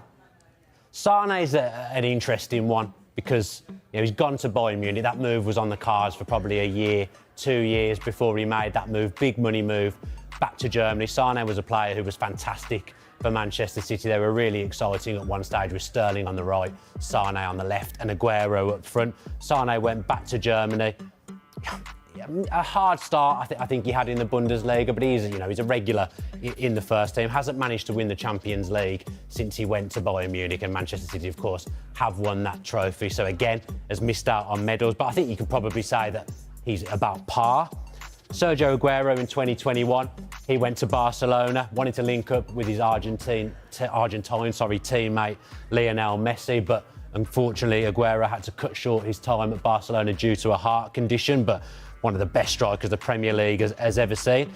Coming to the end of his career at the time when he left, we haven't included some people in these graphics, Yaya Toure, David Silva, because they were coming to the end of their career and they went on to play for smaller clubs, but they kind of knew that was the way their career was going, but fantastic players. But with Aguero, he would have had high hopes to have gone on and won stuff at Barcelona, but unfortunately his heart condition cut that short. Ferran Torres, he made the same trip, won the league. He's won La Liga last season, so you know has got a medal for Barcelona since he went there. Always felt like he was agitating for a move back to Spain for the whole time he was at Manchester City. But I kind of felt that it was arranged for him to go in the January, just as he's found his feet. A player that we may well see back in the Premier League at some point. Raheem Sterling as well, staying in the Premier League, has gone to Chelsea. I don't think you can call that a move, a success at the current time, but may well go on to win things for Chelsea. Of course, they're going to be in the Carabao Cup final in the next few months. And then João Cancelo, which was one of the shock January moves, actually, this time last year, fell out with Pep, ended up going to Bayern Munich on loan, and he's currently plying his trade for Barcelona on loan as well. It's difficult to say that, you know, that move's been a success, and he'll probably move on permanently in the summer window to come. But it's difficult to really say that any player that leaves Manchester City falls upwards.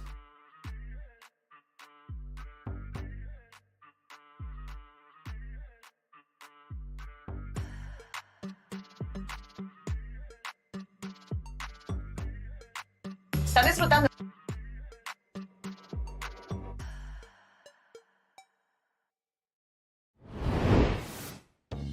All right, former Liverpool defender and now, of course, Sky Sports expert Jamie Carragher joins us live on the phone. Jamie, very good evening. I guess I've got to start with, how do you react to the news?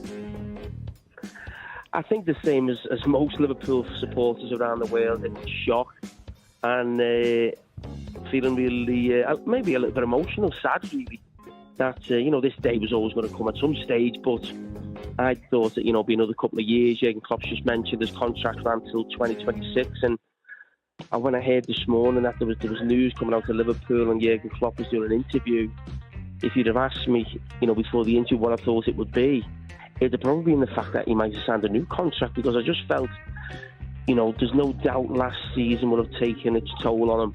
It'd have been tough for him, and just the end of last season and the start of this season, I just felt with a new team, younger players coming in, he may have been re-energised and felt, you know, why would I want to pass this young team on now who looks like it's on the cusp of, you know, being really successful and maybe doing as well as his first, you know, Liverpool team. So I'm still in shock, and I'm really sad about the situation, because right now, you think of Liverpool, you think of Jurgen Klopp.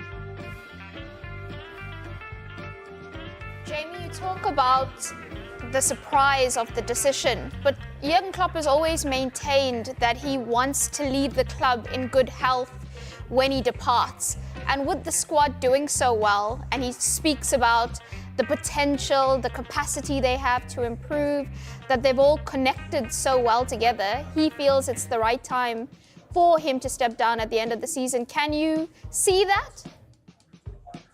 Listen, I can understand that. I've watched, obviously, his press conference at the club, all the bits on Sky Sports News today, different interviews. So, obviously, he's putting his thoughts out there, and you're trying to, work out how it works. And listen, you can only commend the man, because I think what he's basically saying is, he may have been ready to actually walk away in the summer in some ways, but Liverpool had such a poor season, he didn't feel he could leave the club in that situation because of his connection and his feeling for the club, so he wanted to almost feel like it was on the right footing again. There's no doubt that is the case right now.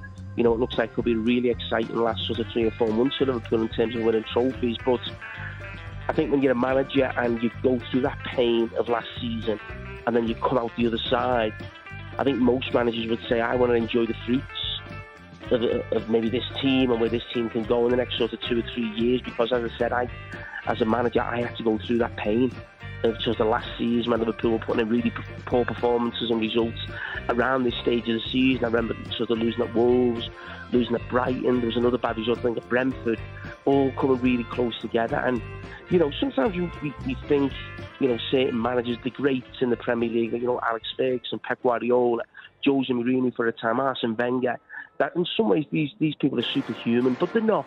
They go through those emotional highs and lows of a football team. And I just think my own feeling and listening to Jurgen, that I just think last season must have really took its toll on him.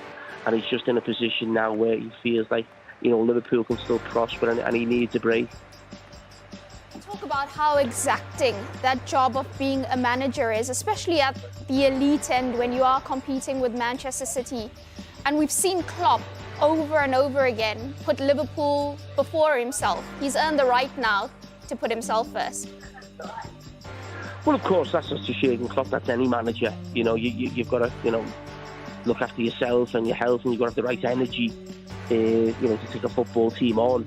But I think when you're managing one of the real big clubs, and Liverpool certainly come into that category, and I think that's what makes Jurgen Klopp special, and some of the greats. And I think Alex Ferguson really had this as well.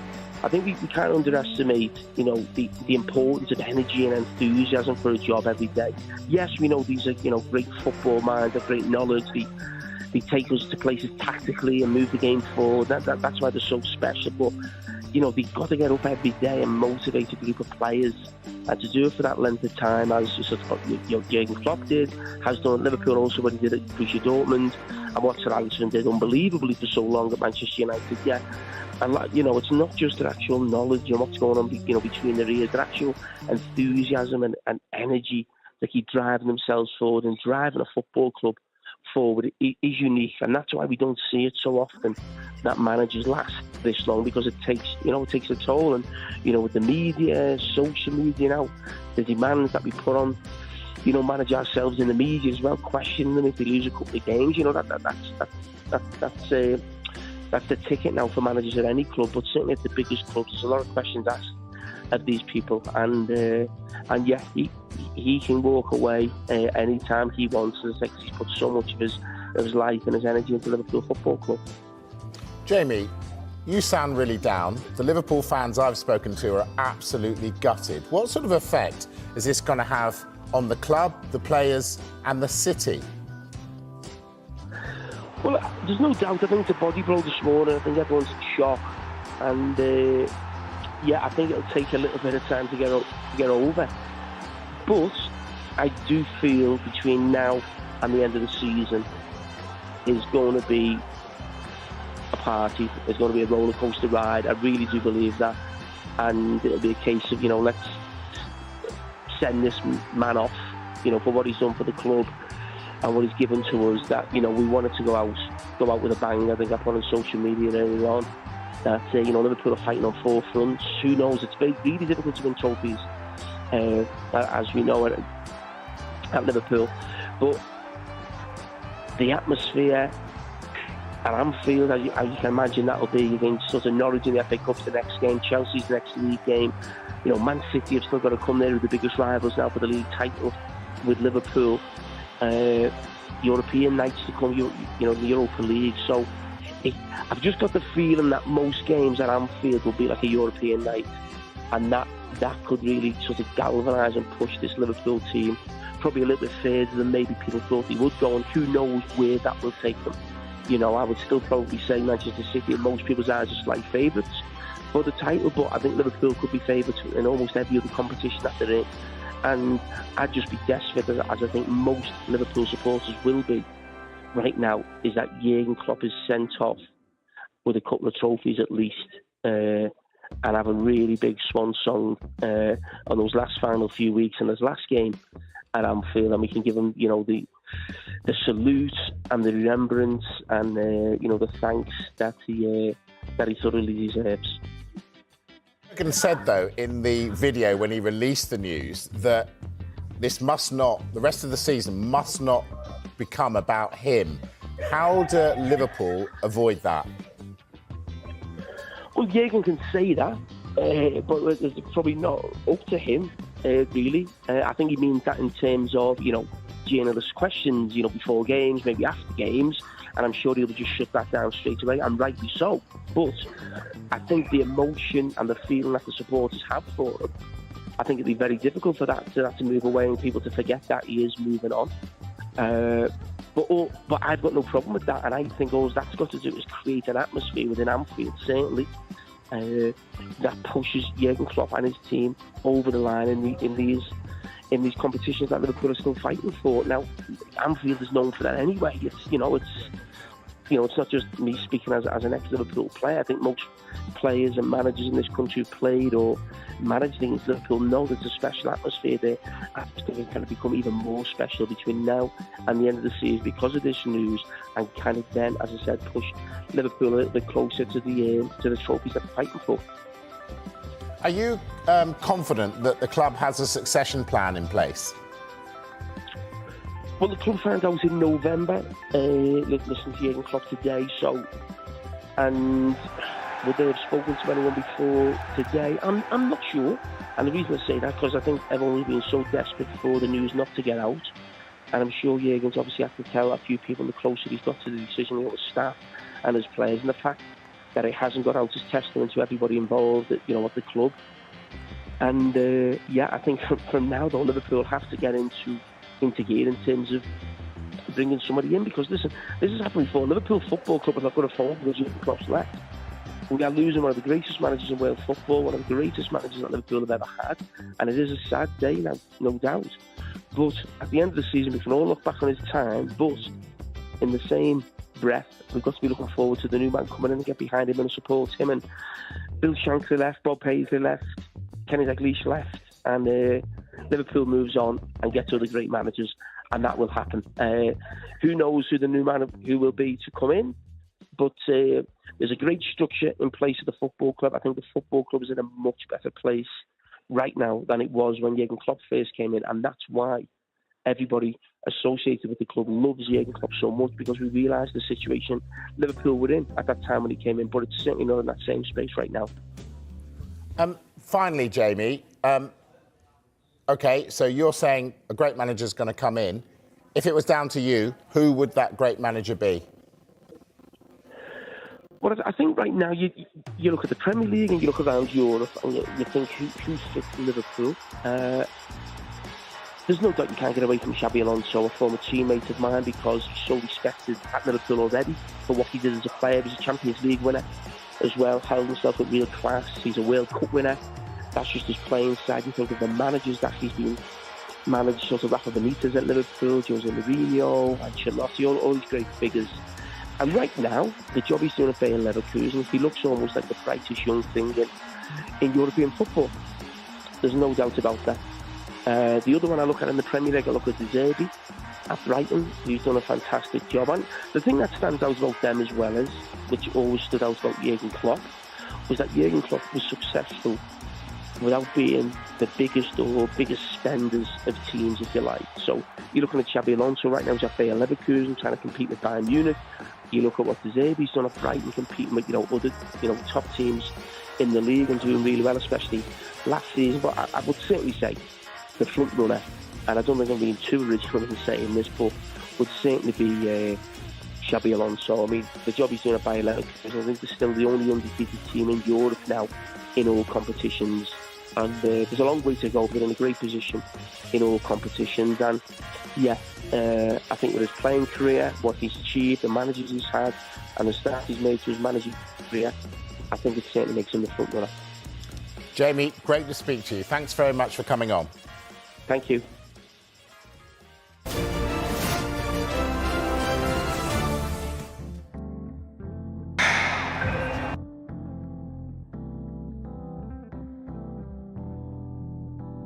With all the responsibility you have in this job and these kind of things, you have to be absolutely top of your own game.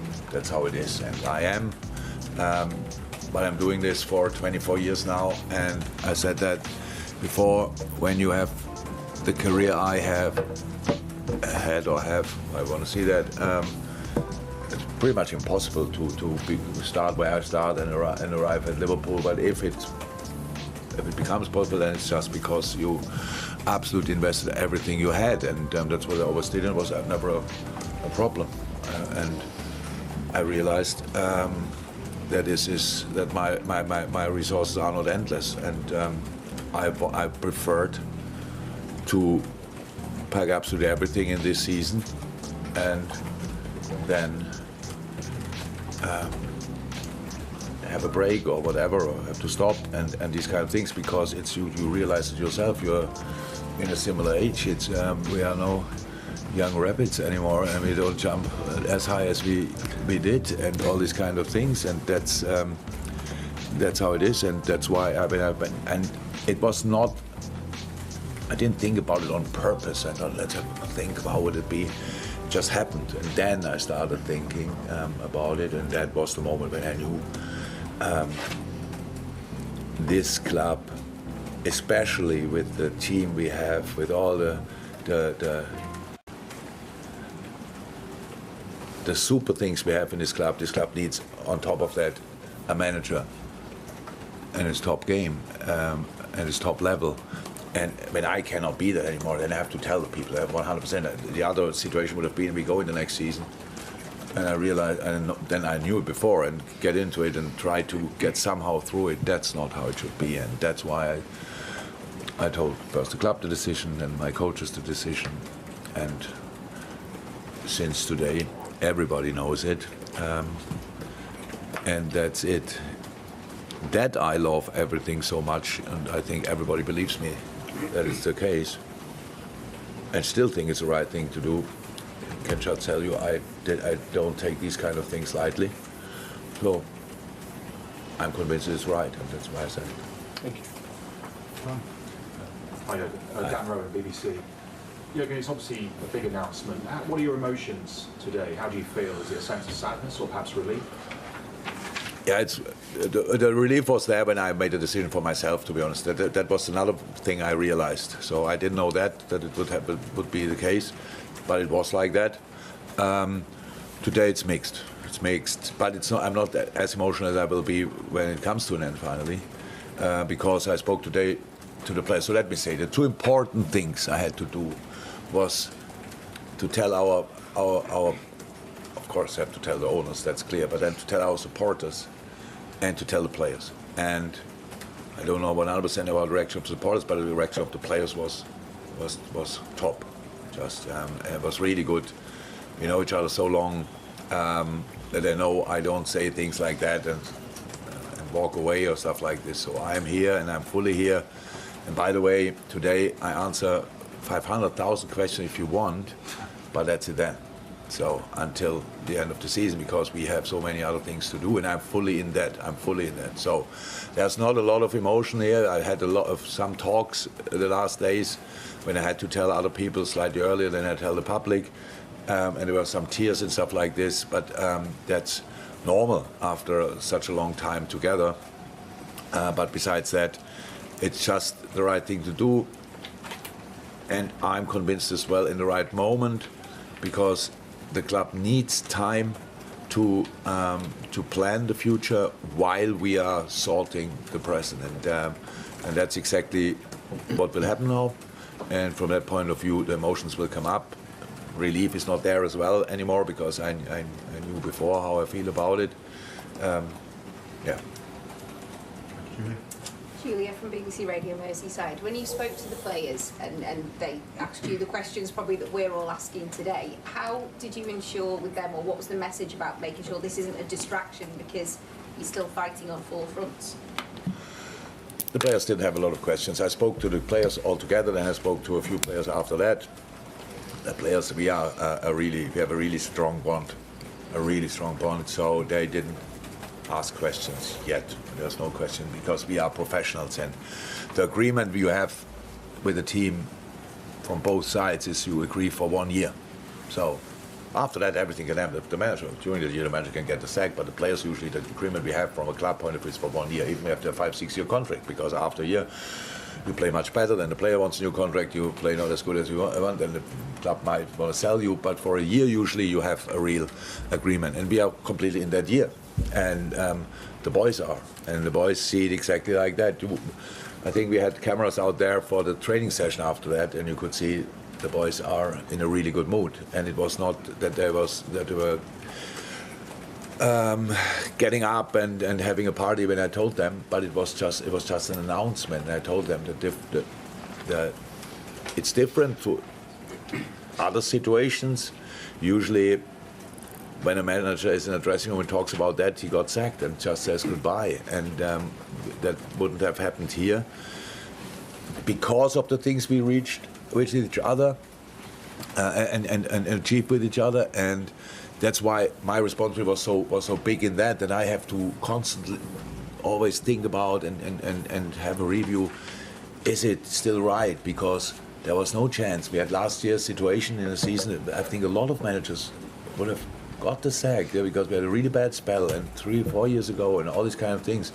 There was never any intention to do that, and that always let my responsibility grow and grow and grow to make sure, okay, when it's not right anymore, I have to tell, because nobody else will tell. And that's what I said to the players as well. Besides that, the disruption, I understand. It's, I think, a lot of people from the outside who are not with us will be happy, blah, blah, blah, stuff like this. It's your job to ask questions, uncomfortable questions, whatever. The distraction comes from outside. But to get distracted, you always need 2 parts. One who distracts and the other one who let it happen. And we will not let it happen. So that's the plan. And if we want, we can grow even more together in this situation. And that's 100% the aim of the players and me. And how we said, to try to squeeze everything out of that season. We don't know. There's no guarantee. There was before no guarantee that we will win anything this season, and there is now no guarantee. But just the fact that I said I will not be the manager for next year is not an excuse to do a step less or whatever. So we will be completely in it, and we will fight for everything. I'm here with 100%, and that's the good news. I just know I cannot do the job in the future, but I can do it very well right now, and that's what I will do. When you came back after the summer, you said you were re-energised and refreshed. Did you genuinely believe that was the case, or were you trying to convince yourself that was the case? No, in a sense, it was definitely exactly like that. The reason for that was, the summer was a difficult summer. So it was a really difficult summer. It was not that we had a lot of time to put the legs on the table. So we were working really hard to bring in the right players. When it happened, it looked like we got them now. That was the moment when it was really okay. Let's go for it. And then we had the training, the summer we had, and the preparation we had was absolutely outstanding. And realizing how good this team can be, that of course gave me a lot of joy, especially. So, but it's not about that. It's how I said. I in this moment I love each minute of the team, how we react in different moments and all these kind of things. It's just the stuff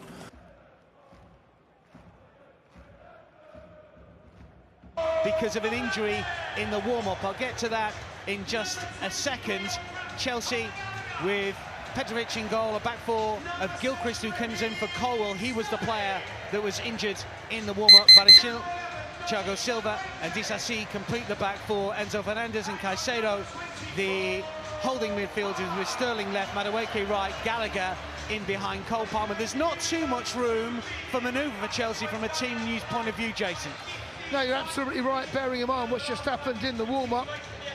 And Alfie Gilchrist, I believe, makes his first start. You may well have just said that. I was looking at the scenes when you said it. Apologies if you did. Look, he's a young man that's acquitted himself incredibly well. Normally coming on in the latter stage of the game. A very different scenario faced with him now. He needs to be calm. He's a boy that loves to tackle. He clearly wears his heart on his sleeve. He's got Disasi alongside him, who thought was playing right back. So there has been that little disruption. Needs to be really careful of his timing of his challenges, making sure it's in the right place at the right time. But look, what I've seen so far, cannot wait to see this young boy develop. Two changes for Villa from their goalless draw with Everton a couple of weeks back, with Matty Cash and Yuri Tielemans replacing Diogo Carlos and Leon Bailey.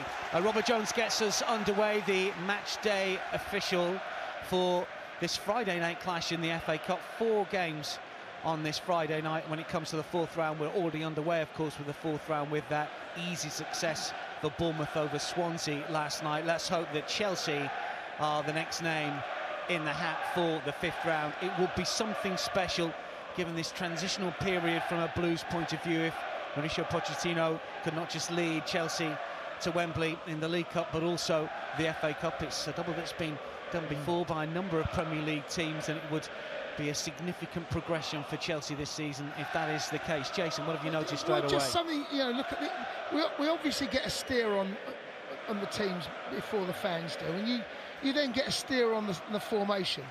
They've got Watkins and Diaby up top. It's a 4-4-2 essentially.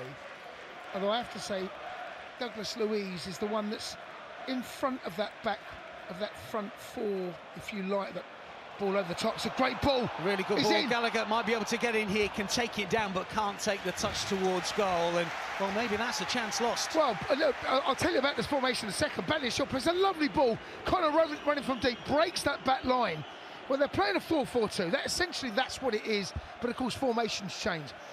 Douglas Luiz, it's a 4-3-1-2. Douglas Luiz is the one that looks like he wants to break in support more than his partner in the middle of the field, Kamara. We will see. Interesting. We have seen Villa play with 2 up top previously. Obviously, Leon Bailey he's very, very quick. Moussa Diaby is very, very quick. We know that. And Watkins is no slouch as well. So they have won here, of course, this season with that 1-0 success in the Premier League. And Villa may be spying a rare double at Stamford Bridge over the course of one season. Be interesting to see how they shape up as the game goes on. They're not afraid to drop into a back 5 from what I can see as well. I've just seen Tielemans drop into the left back, Moreno go inside him to make that back 5. Also, we've seen, is that Kamara dropping in there as well. So what they're doing, they're following runners. So they play a high line Villa. Anyone that's not seen Villa, they play a high line, they can, or they try to. Chelsea could be in again here. The cut back towards Palmer should be cleared away by Kamara, and is.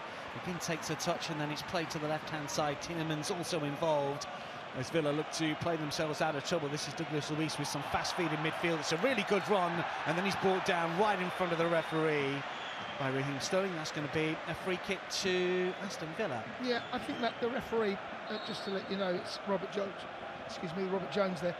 He allowed there was a first bump, and it put Douglas Luiz off his stride. He then managed to recover. There was another bump, and he continued play because Douglas Luiz had the advantage.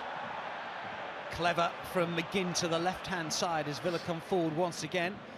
And a little bit of space here for Tielemans. Can't quite get it out from underneath his feet. Aston Villa still coming forward. It'll run back towards Petrovic. And Chelsea will start again, but it was a little loose from Chelsea at the back. Yeah, and that's come from the free kick that was given away. It was in their half, and Rob Jones allowed play to develop. I don't mind that. there is VAR tonight. There wasn't on Tuesday, of course, and the FA Cup, where grounds allow will have VAR. There is VAR, and I like the fact that he allowed play to develop. As long as he does that both sides, I haven't got a problem with that. But what happened was the free kick was taken, and we didn't quite reset ourselves, and they managed to get players in advance there. You can see the shape of the team there, Dan. You see Douglas Luiz is the one that's going to either support the two front men. He's got space actually on the right-hand side. This is Madueke over on that right-hand side, looking to take a touch. And interestingly, as Jason rightly points out, our friends from Opta, who give us a digital imprint of the formation, have actually changed the way that Villa were going to line up 2-4-4-2, as Jason has worked out very quickly. Watkins and Diaby as the two strikers, so to speak, but it's different out of position. This is Sterling, can't quite find Enzo Fernandez, should be cleared away here by Emi Martinez, of course an FA Cup winner with Arsenal before leaving for Aston Villa, now of course a World Cup winner. His long punt only falls towards Thiago Silva, who will play it over to the right-hand side, and Chelsea will build again. Gilchrist, as Jason Wright points out, FA Cup debut, full debut tonight as well. He is tenacious in the tackle, he is committed, and it'll be interesting to see how he gets on against Aston Villa. I thought at one stage it might be against John McGinn, but McGinn's going to play over on the right-hand side by the looks of things here, so a different type of test maybe for Gilchrist, who has possession of the football at the moment. Tielemans has pulled across to that left-hand side and has possession at the moment here, the former Leicester player and Belgian international, of course, and he will play it back towards Douglas Luiz, who in turn finds Martinez.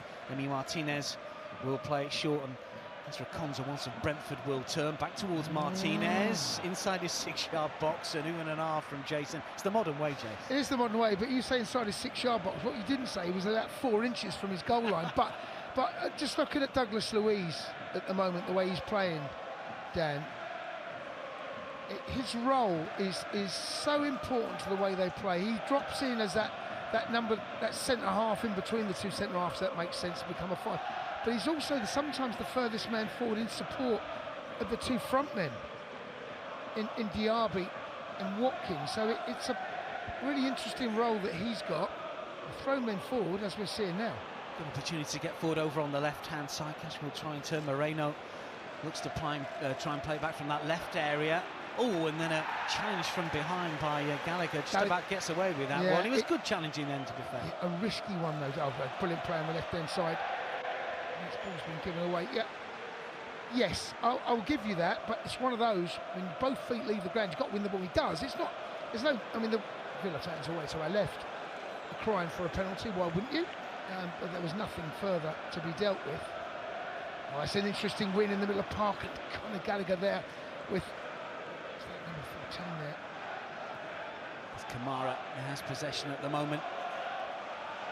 Just a swivel of the hips to come forward and plays it towards Moreno. Might be able to keep it in play, he does, but Gilchrist is there and manages to nick it away from Moreno. That's the battle, isn't it? Because Moreno is a bit of a rampaging fullback. Do you know what?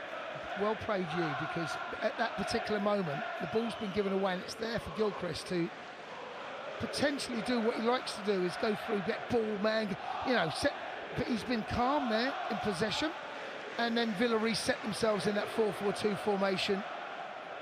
What I thought, the formations are so key to so many different aspects of the game. So in possession, you then want, you want, if you can, it's a lovely ball over the top. Yeah, Madueke might be in here, and he does get there first, still coming forward against Moreno. 2 in blue inside the penalty area. Madueke with a shimmy and a shuffle gets it low inside the 6-yard box. It's cleared behind for a corner to Chelsea. Yeah, I'll explain the difference in formation, 4-4-2 or 4-2-3-1 or 4-3-3 in a second, but good play down that right-hand side. Lovely ball over the top. Madueke slows up the defender. In the end, Longley has to put it behind for the first corner of the match. The heavy artillery. And when you look at what we've got in the back at the moment, well, the corner's taken short. Yeah, short. Palmer will turn over on that right-hand side. Can he get the cross in? Really good determination and skill. Nearly went down there. Manages to play it back towards Madueke. Should he have gone down? Could he have gone down? Sterling. Madueke again. 5 waiting for the delivery. It's low. It ricochets around. Should be cleared away here by Diaby Muniz, who will come racing forward over on the left-hand side. But it's been fairly open in the first, 8.5 minutes of this fixture. And Villa managed to work it towards Diaby on the left-hand side, and he keeps it in play as well. Watkins not quite Not a lot up of with support play. though, Dan. He's had to come back.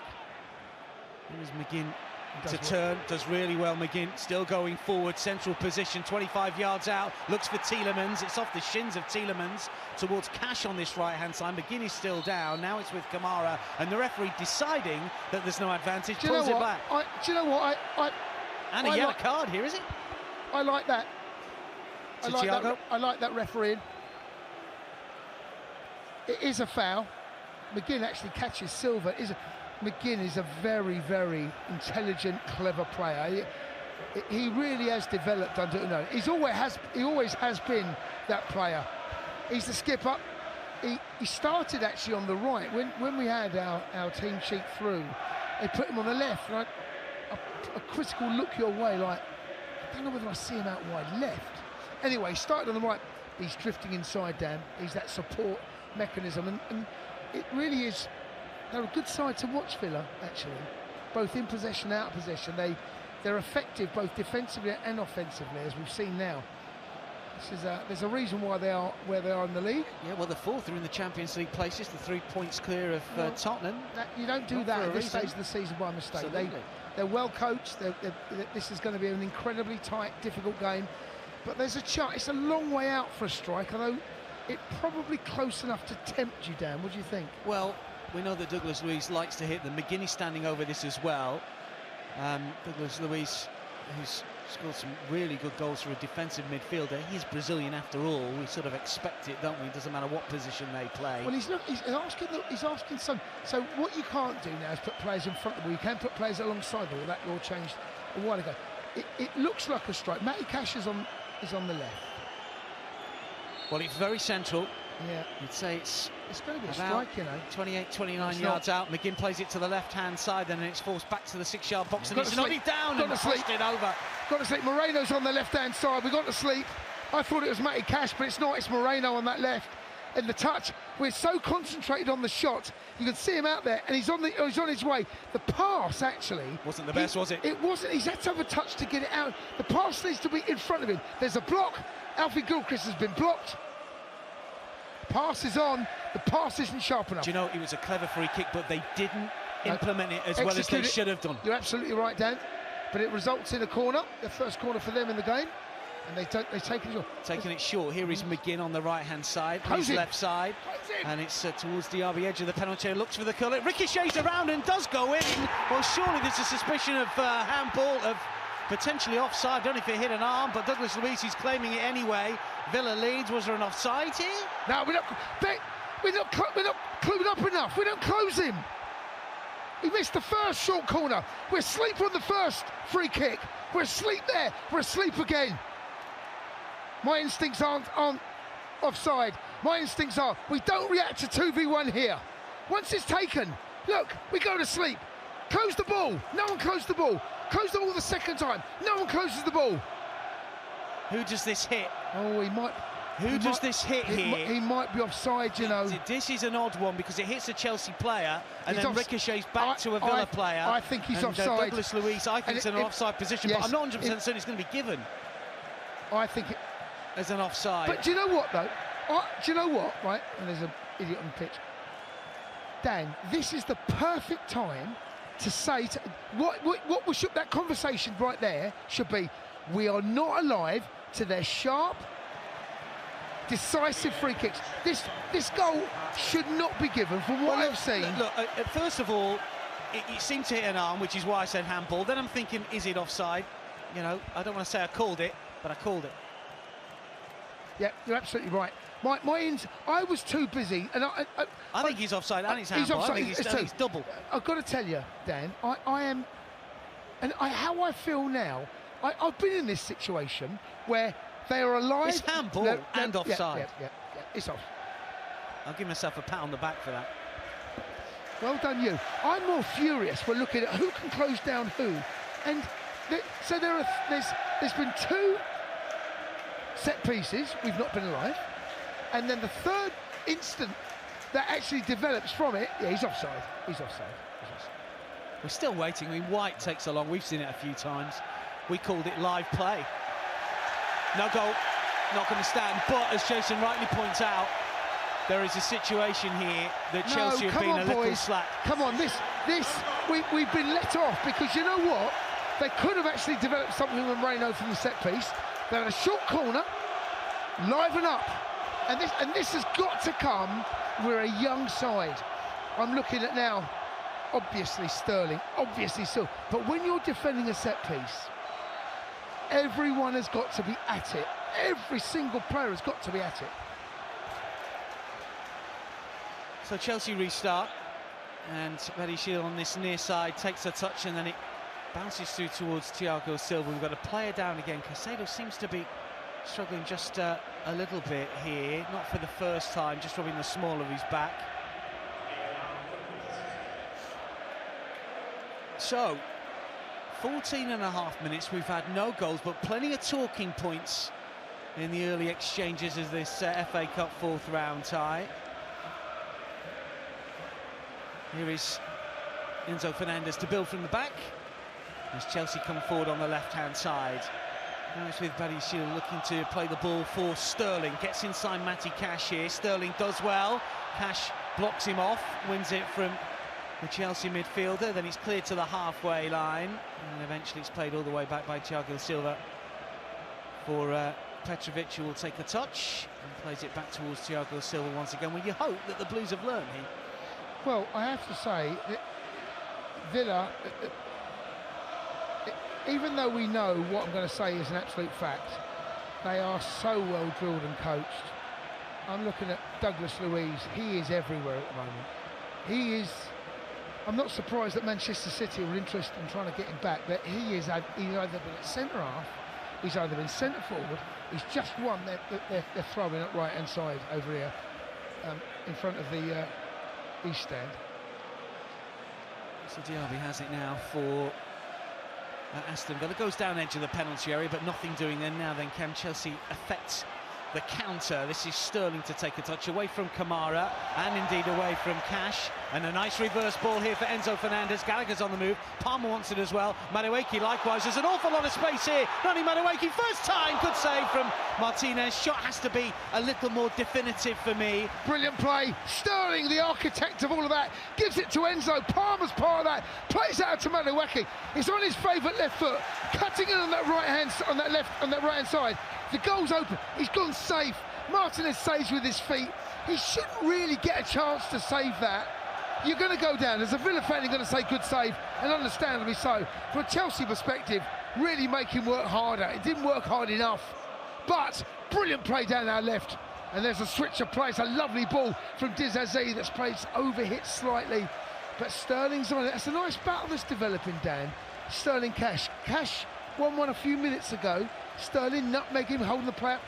So the ball's on our left. Enzo plays the ball in. He's onside Palmer. He brings it under his spell. Madueke's on the right hand side. It's not actually a very good shot. Actually, he needs to lift this. This has to come with pace. I think he has to go first time though, doesn't he? No, he does. But it's bounced twice for it's hit Martinez. You know, he needs to lift this. This needs to be lifted. It can't bounce to the keeper. Martinez punts it long. Villa go route one, and it's nodded back by Gilchrist for Gallagher, and now Enzo Fernandez, and Palmer will take a touch, and again really well controlled. It's Cole Palmer with a shot, and once again doesn't quite hit it, straight down the throat of Emi Martinez. Makes an easy save, but better from Chelsea. Yeah, and Madueke kind of holds his arms out and his palms, that international sign for what about me, where he's on that right hand side. Palmer slowly but surely, 17.5 minutes in this game, slowly but surely starting to have a bit of an influence on this game. The two wide men, if you like. I mean, Palmer's playing centre forward. You know, there is no Broja. We know that. But in behind him is Connor, who's that energy. So Palmer's the one. He's not a number 9. He's that false 9. The first time we saw it in relative terms. He's given away. This is Palmer inside the penalty area. Martinez makes the save. Chelsea try again. Caicedo outside the box, looking for Enzo Fernandez. Will turn and use Gilchrist well. Chelsea creating chances and being gifted opportunities by Aston Villa as well. How this game's still 0-0, I'm not quite so sure. We should have had goals at both ends, but Chelsea denied. Martinez spread himself well, but Palmer's got to be better. And here is Gallagher. Brilliant Connor. Madueke, right-hand side up against Moreno, gets the cross in, it might fall for Palmer, it won't, it spins away and it's out for a corner. So Martinez has made 3 saves, and I don't want to take anything away from him because that's his job. Dan, you could have saved all 3 of those. They're straight at him, all of them. Palmer's been guilty. He's got a yard of space. Could he have potentially have played in corner? It's straight at him. He should score. He should score. He does well, Palmer. Shades of Middlesbrough away to a certain extent. Yes. Anyway, corner Chelsea, right-hand side. Sorry, left-hand side, in-swinger. Madueke. Oh, it's going to be an outswinger, sorry. It's going to be an outswinger, isn't it, here from this left flank. However, there is a player short in the shape of Cole Palmer, if required. What's Madueke going to do? More orthodox, maybe. Up goes the signal, right arm up. And Madueke drills it in towards the near post, doesn't beat the first man, cleared away. Palmer will control, and then he plays it back towards Caicedo, and eventually for Gallagher. And on the right-hand side, Gilchrist will take a touch as Villa move out as they always do. They are the look team. at the line. Look at the line. Look, they play a highlight. Oh, there's a bit of space. Caicedo looking for Sterling. Right-hand side will take a touch. There's plenty inside the box. Sterling still going here. Really good run. Still going. Eventually, he's blocked off, and the ball bobbles behind honestly, for a corner. This game, clearly I'm not a neutral, but this game, if you were, can swing one way or the other. Villa could have been 1-0 up. Chelsea could have been 2-0 up. Really good work. High pressure, high intensity game. On that right-hand side, Sterling's having a really, really sharp game at the moment. He's on that right-hand side because of the set piece. You'll get your in-swinger now, Jason. Yes, indeed. Madueke places the ball. Has to be better unless he does go short to Palmer. And Moreno's just a little slack coming out, and Chelsea do play it short. Sterling's involved. Palmer wants it back, so does Madueke. Palmer controls, and there's 5 still waiting inside the area. Sterling looks for the cross, but it's cleared by Aston Villa. McGinn takes a touch, surrounded by blue shirts, does well in fact, and now it's cleared away by Aston Villa to the right-hand side. And Diaby, can he control potentially? No, he can't, because Gallagher is there to win it back, and then Enzo Fernandez plays it down the line. That's going to be a throw in. Yeah, Chelsea. Yeah, this game has swung, and we're only 21 minutes in. It's actually gone really, really quickly. I have to say, the first 7 or 8 minutes, maybe quite even. Next 5 of that, give it to Villa. Since then, Chelsea have been on top. There's that ball in again. I know there's a replay showing, but Chelsea have got a throw, and Badiashil's going to take it on the left-hand side. Enzo moves away. Badiashil waits and waits some more. Unai Emery and Mauricio Pochettino just, 6 or 7 yards apart. Both former Paris Saint-Germain coaches, of course, both tasted success in the French Cup while managing across the Channel, and of course have won the FA Cup. Here is Gallagher to play it forward. Enzo Fernandez, clever header for Sterling, who's brave against Cash and gets to the byline, looks to pull it back. What is he claiming here, Sterling? Wants handball, wants a penalty. It will be checked. It will be. It doesn't quite connect well enough. It doesn't quite connect well enough, Sterling, and Sterling still remonstrating. My instincts are, here we go. He heads it down in behind Cash on the left-hand side. Cash is out of the position. No, listen, you're not going to get that. You're not going to get that. Hit his thigh. Yeah, it hits his thigh. No harm in appealing. No harm in appealing. Douglas Luiz now. For all of a sudden, for the first time in the game, Villa have a little bit of possession, but Enzo nicks the ball, and then Caicedo wins it. This has been a good spell for Chelsea. Last 7 or 8 minutes, this is good.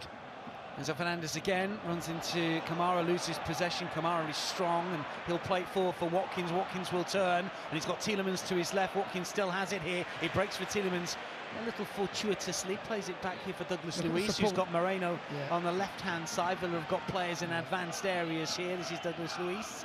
Now it's Kamara, and eventually he's come to Konsa, and now Matty Cash, first time looking for Diaby, who was on his heels. That was poor from Diaby, cleared by Chelsea.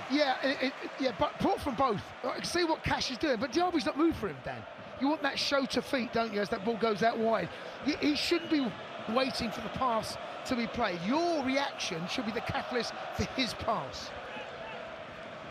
Cash with a throw, long to the angle of the 6-yard box towards Watkins. It's cleared by Thiago Silva. Diaby unable to do anything for Villa. It's cleared to the halfway line, and then it's a touch for Longley, who will play it back for Emi Martinez. Cole Palmer decides against chasing the ball down And Emi Martinez decides to go long. It's towards Diaby. Thiago Silva will only play it towards Diaby. Can he get away from Badiashile here? Brought down, free kick.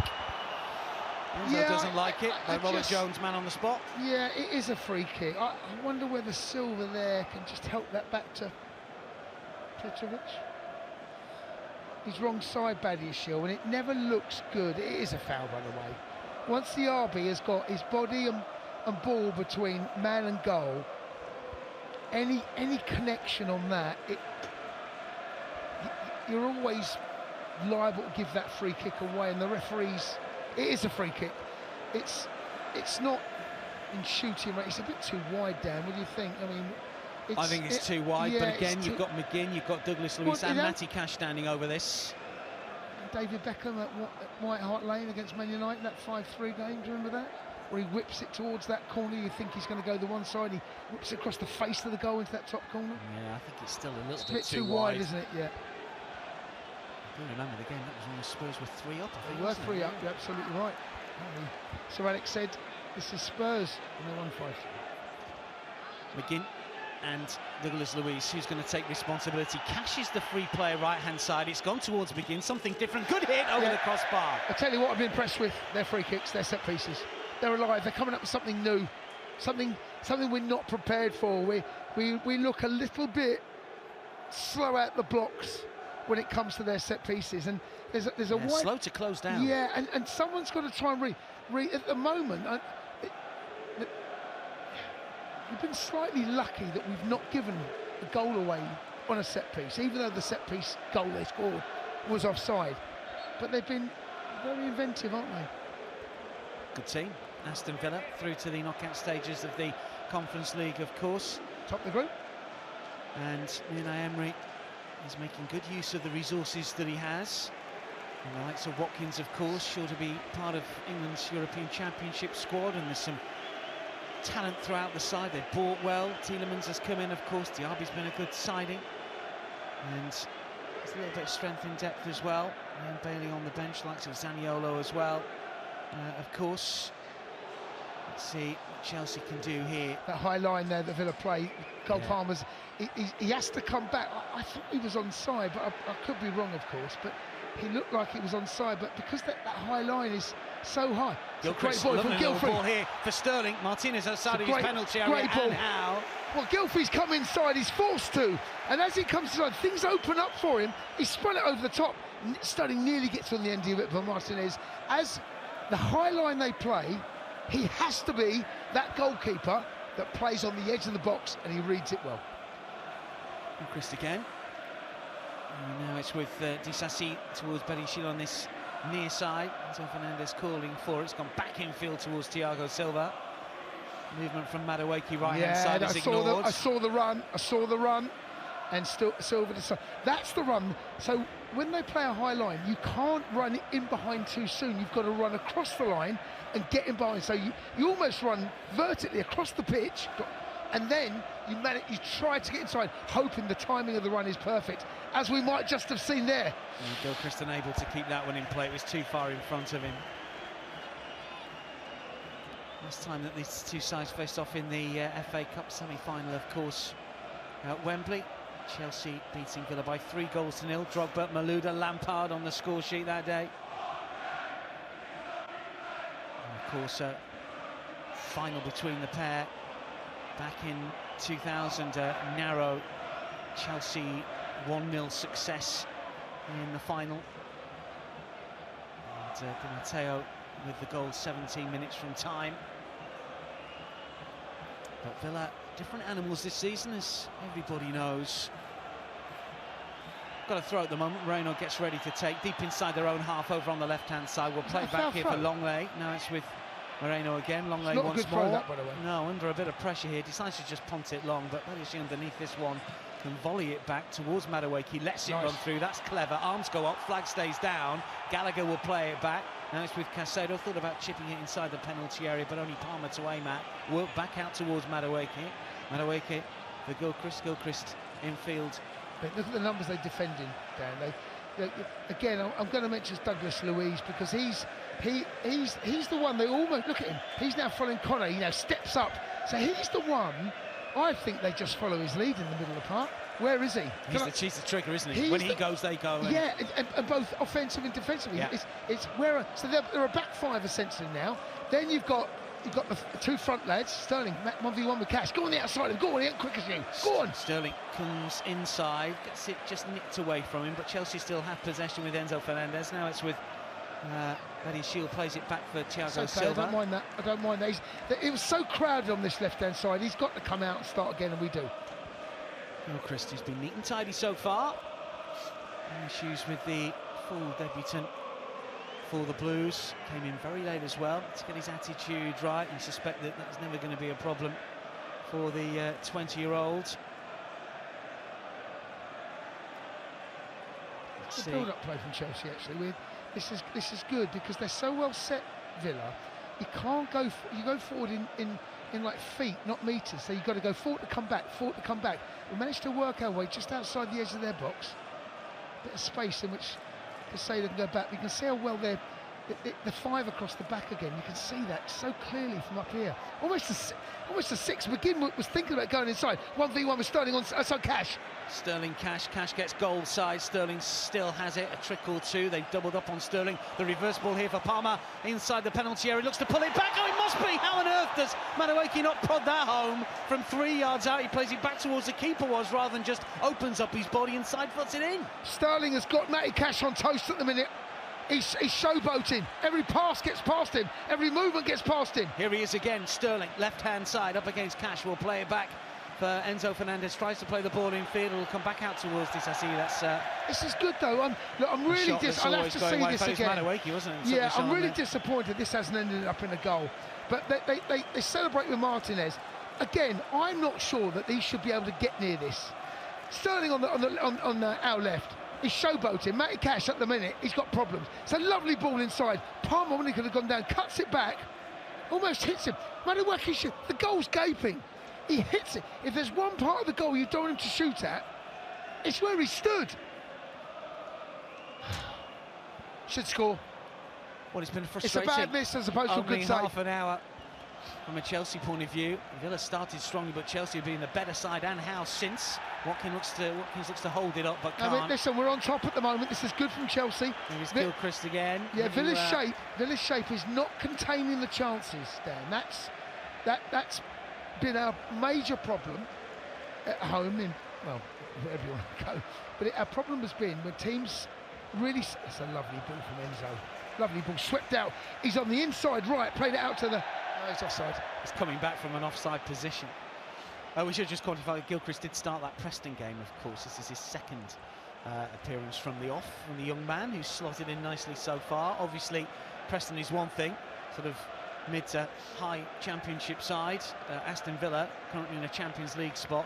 A very different proposition for him to deal with, and he's done well so far. Here is Matty Cash, right-hand side, plays it down the line towards Diaby. Brilliant from Silva. Silva does well to win it, and now it's with Enzo Fernandez. There's no one wide right at the moment here. Gallagher is bundled over by Tielemans. That's a free kick. Yeah, so the run from Madueke, he's come inside and he's narrowed the angle, but Chelsea have taken the free kick early. Madueke's now on that right-hand side. Madueke looking to play Gallagher in. The flag has stayed down here. Palmer wants it. I'm not quite sure what sort of a cross that was. It was far too close to the keeper. All he has to do is pull it back a little bit, and that should have been another. Chelsea. Oh, he's got to do better, Connor. This is one of these games where he's drilled. He's opened up his foot. All he needs to do is cut that back with a little play it across the face of the goal on the surface. You don't need any height. You do not need to zip that in. Casadei's been flattened there, and this could be the Chelsea fans a yellow card for Watkins. Well, he's not going to Rob Jones. You know what? It's a word on this occasion. Casadei gets up. I think that's a bit of frustration from Ollie Watkins. 100%, Dan. Not had the service. You're absolutely right, and Chelsea are on top territorially, possession-wise, chances-wise. All Villa have really to show for their game so far. 33 minutes on the clock is that disallowed goal, and those, I have to say, I'm not surprised. Those three set pieces that were taken, Chelsea come again. Cesare plays that high line again. Up against Moreno. Still Madueke. He's got two to take on. He runs into one of them, and that's a goal kick. That high line, it's not as high as what we saw against Spurs. when they were down to 9 men, where it was just foolhardy at best, not even stupid, at worst. But they're not. They play what they do. They hold your run. You need runners from deep. That's where I think Connor might come in. Sterling, Palmer's the highest player. Again, they give the ball away. Alfie brings the ball down his chest. Gilchrist on the right-hand side, then it just gets away from him. Yeah. A little unlucky. Villa have a throw midway inside their half on the left-hand side. We've had 34 minutes at Stamford Bridge. It's Chelsea 0, Aston Villa 0. FA Cup 4th round action. Chelsea have dominated, 72.3% possession so far in this first half. 4 shots, 3 on target, 3 from inside the box, which tells you something. And Chelsea so far just haven't found the back of the net. There have been good chances. XG of only 0.55. Thought he might be a little bit more than that. Villa have been good from set-piece situations, as we've said, but they've got into their shell after Chelsea's good work in the last 20 minutes. Conor Gallagher wins it back, looks to play it down the line. Madueke has it now. Cole Palmer inside the penalty area. Enzo Fernandez, he's getting there as well. Madueke still has it, races inside the box. Really good run, looks to play it back, goes with power rather than precision. Clips off a few shins, Villa will clear. Yeah, and again, look at the numbers they got back. They've only got 2 up top. You do the maths. They packed that into the 6-yard box on that occasion. They defended numbers well. Brilliant from Madueke. Brilliant from Connor. He goes down the right-hand side. As he cuts in, he shimmies to go inside, goes on the outside along the byline. But there are so many Villa shirts that it's almost inevitable he's going to hit one at some stage. Sterling's having a good game. But if you've beaten the first man like Madueke did, and Sterling has done on the other flank, you've caused the chaos. Yes. You shouldn't be hitting a player, yeah, but even if he's only 2 or 3 yards away. They come back in such. They bunch together. He might be offside here. Looks to play inside the area. It's towards Fernandez. Was he bundled over? Well, the Villa players wanted the flag to go up now because it's second phase into the corner. I don't think there's anything to do about it now. No, it's not. But let's have a look. Is he off? It's probably on, actually. He's on. He's on. He is on. Now, is there a chance? So to a certain extent, Chelsea should have done better from that situation. Yeah, the problem is the ball comes behind Enzo's right foot, and I wonder where it's a goal kick. Anyway, that doesn't matter now. Chelsea get another goal. This is really good from Chelsea. 35, nearly 36 minutes into this game. This pressure hasn't told with a goal yet. Surely Chelsea have got to go short. They don't. It's a poor ball in from Madueke. Palmer underneath it with a flick. Oh, that's wonderful control. Terrific touch from Cole Palmer. He really has got the lot. Now Sterling coming forward inside the penalty area. This is good. Across corner. Honestly, this is really good. But need to score in situations like this. This is the momentum and the pressure. Dan, you're absolutely right. Our approach play, our build-up play has been excellent. The only thing that's missing, the only thing at the moment, is making sure that final decision piece shot. Martinez has made 4 saves. Every one of them's been at him. He hasn't had to do anything that any goalkeeper up and down the country wouldn't do normally. Another corner, set piece. right-hand side, in swinger, and it comes. Martinez doesn't get to that, clear to the penalty spot. The header from Gilchrist, the referee, is going to halt play because we've got bodies down. Villa man who's on the deck. Gilchrist with a clever header. It was saved, but player's been pulled back because of a shove inside the box. There was plenty of bodies in there. I actually think at one stage the keeper might have fouled his own man. In fact, yeah. Is it Disasi that looks to go with an overhead? He's gone. Yeah, he's gone high. Yeah, that's in any era of football. That's a free kick. But Villa, they've been toothless, and I'm not so sure that Unai Emery is going to be that pleased with what he's seeing at the moment. Chelsea just really well to keep it in play. Brilliant play. Is that Madueke on that right-hand side? And Disasi goes and wins the ball. Madueke nutmegs, I think it was Watkins, I could be wrong, it's hard for me to see. But Chelsea at the moment this is a really solid performance in terms of the way that we're attacking. Getting to the edge of the box, chances created. The only thing that's missing at the moment, and you can make a very good case to say, if we were 1-0 up, no one would be arguing the ground. 2-0 up, no one would be arguing. No, absolutely not.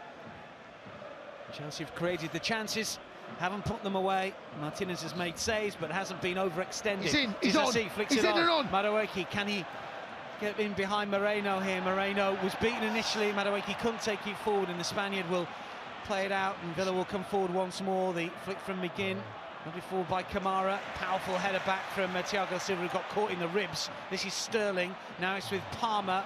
Thiago Silva's still down at the moment, and Villa might be able to take advantage of it as McGinn comes forward here. Fernandes can't get back. Still has possession here, McGinn. Plays it to the left-hand side of Moreno. Moreno, left flank into the final third coming forward. Watkins waits edge of the penalty area. Tielemans will join in and take a touch. Yeah. Here is Moreno again. Nearly moments. Moreno on that right-hand side just does enough to make sure Madueke can't get away. It's not a foul, it's just a bump, and Madueke can't quite regain his balance as well as he would have liked to. But I have to say, this performance, 39 on the clock. Palmer closing down, he's chasing lost causes. I don't think you need to do it. No, but what he's doing, he's putting pressure on the ball, and what you can't allow is the way that Villa set up. They will have runners. They like to have time and space on the ball, as most teams do, in all honesty.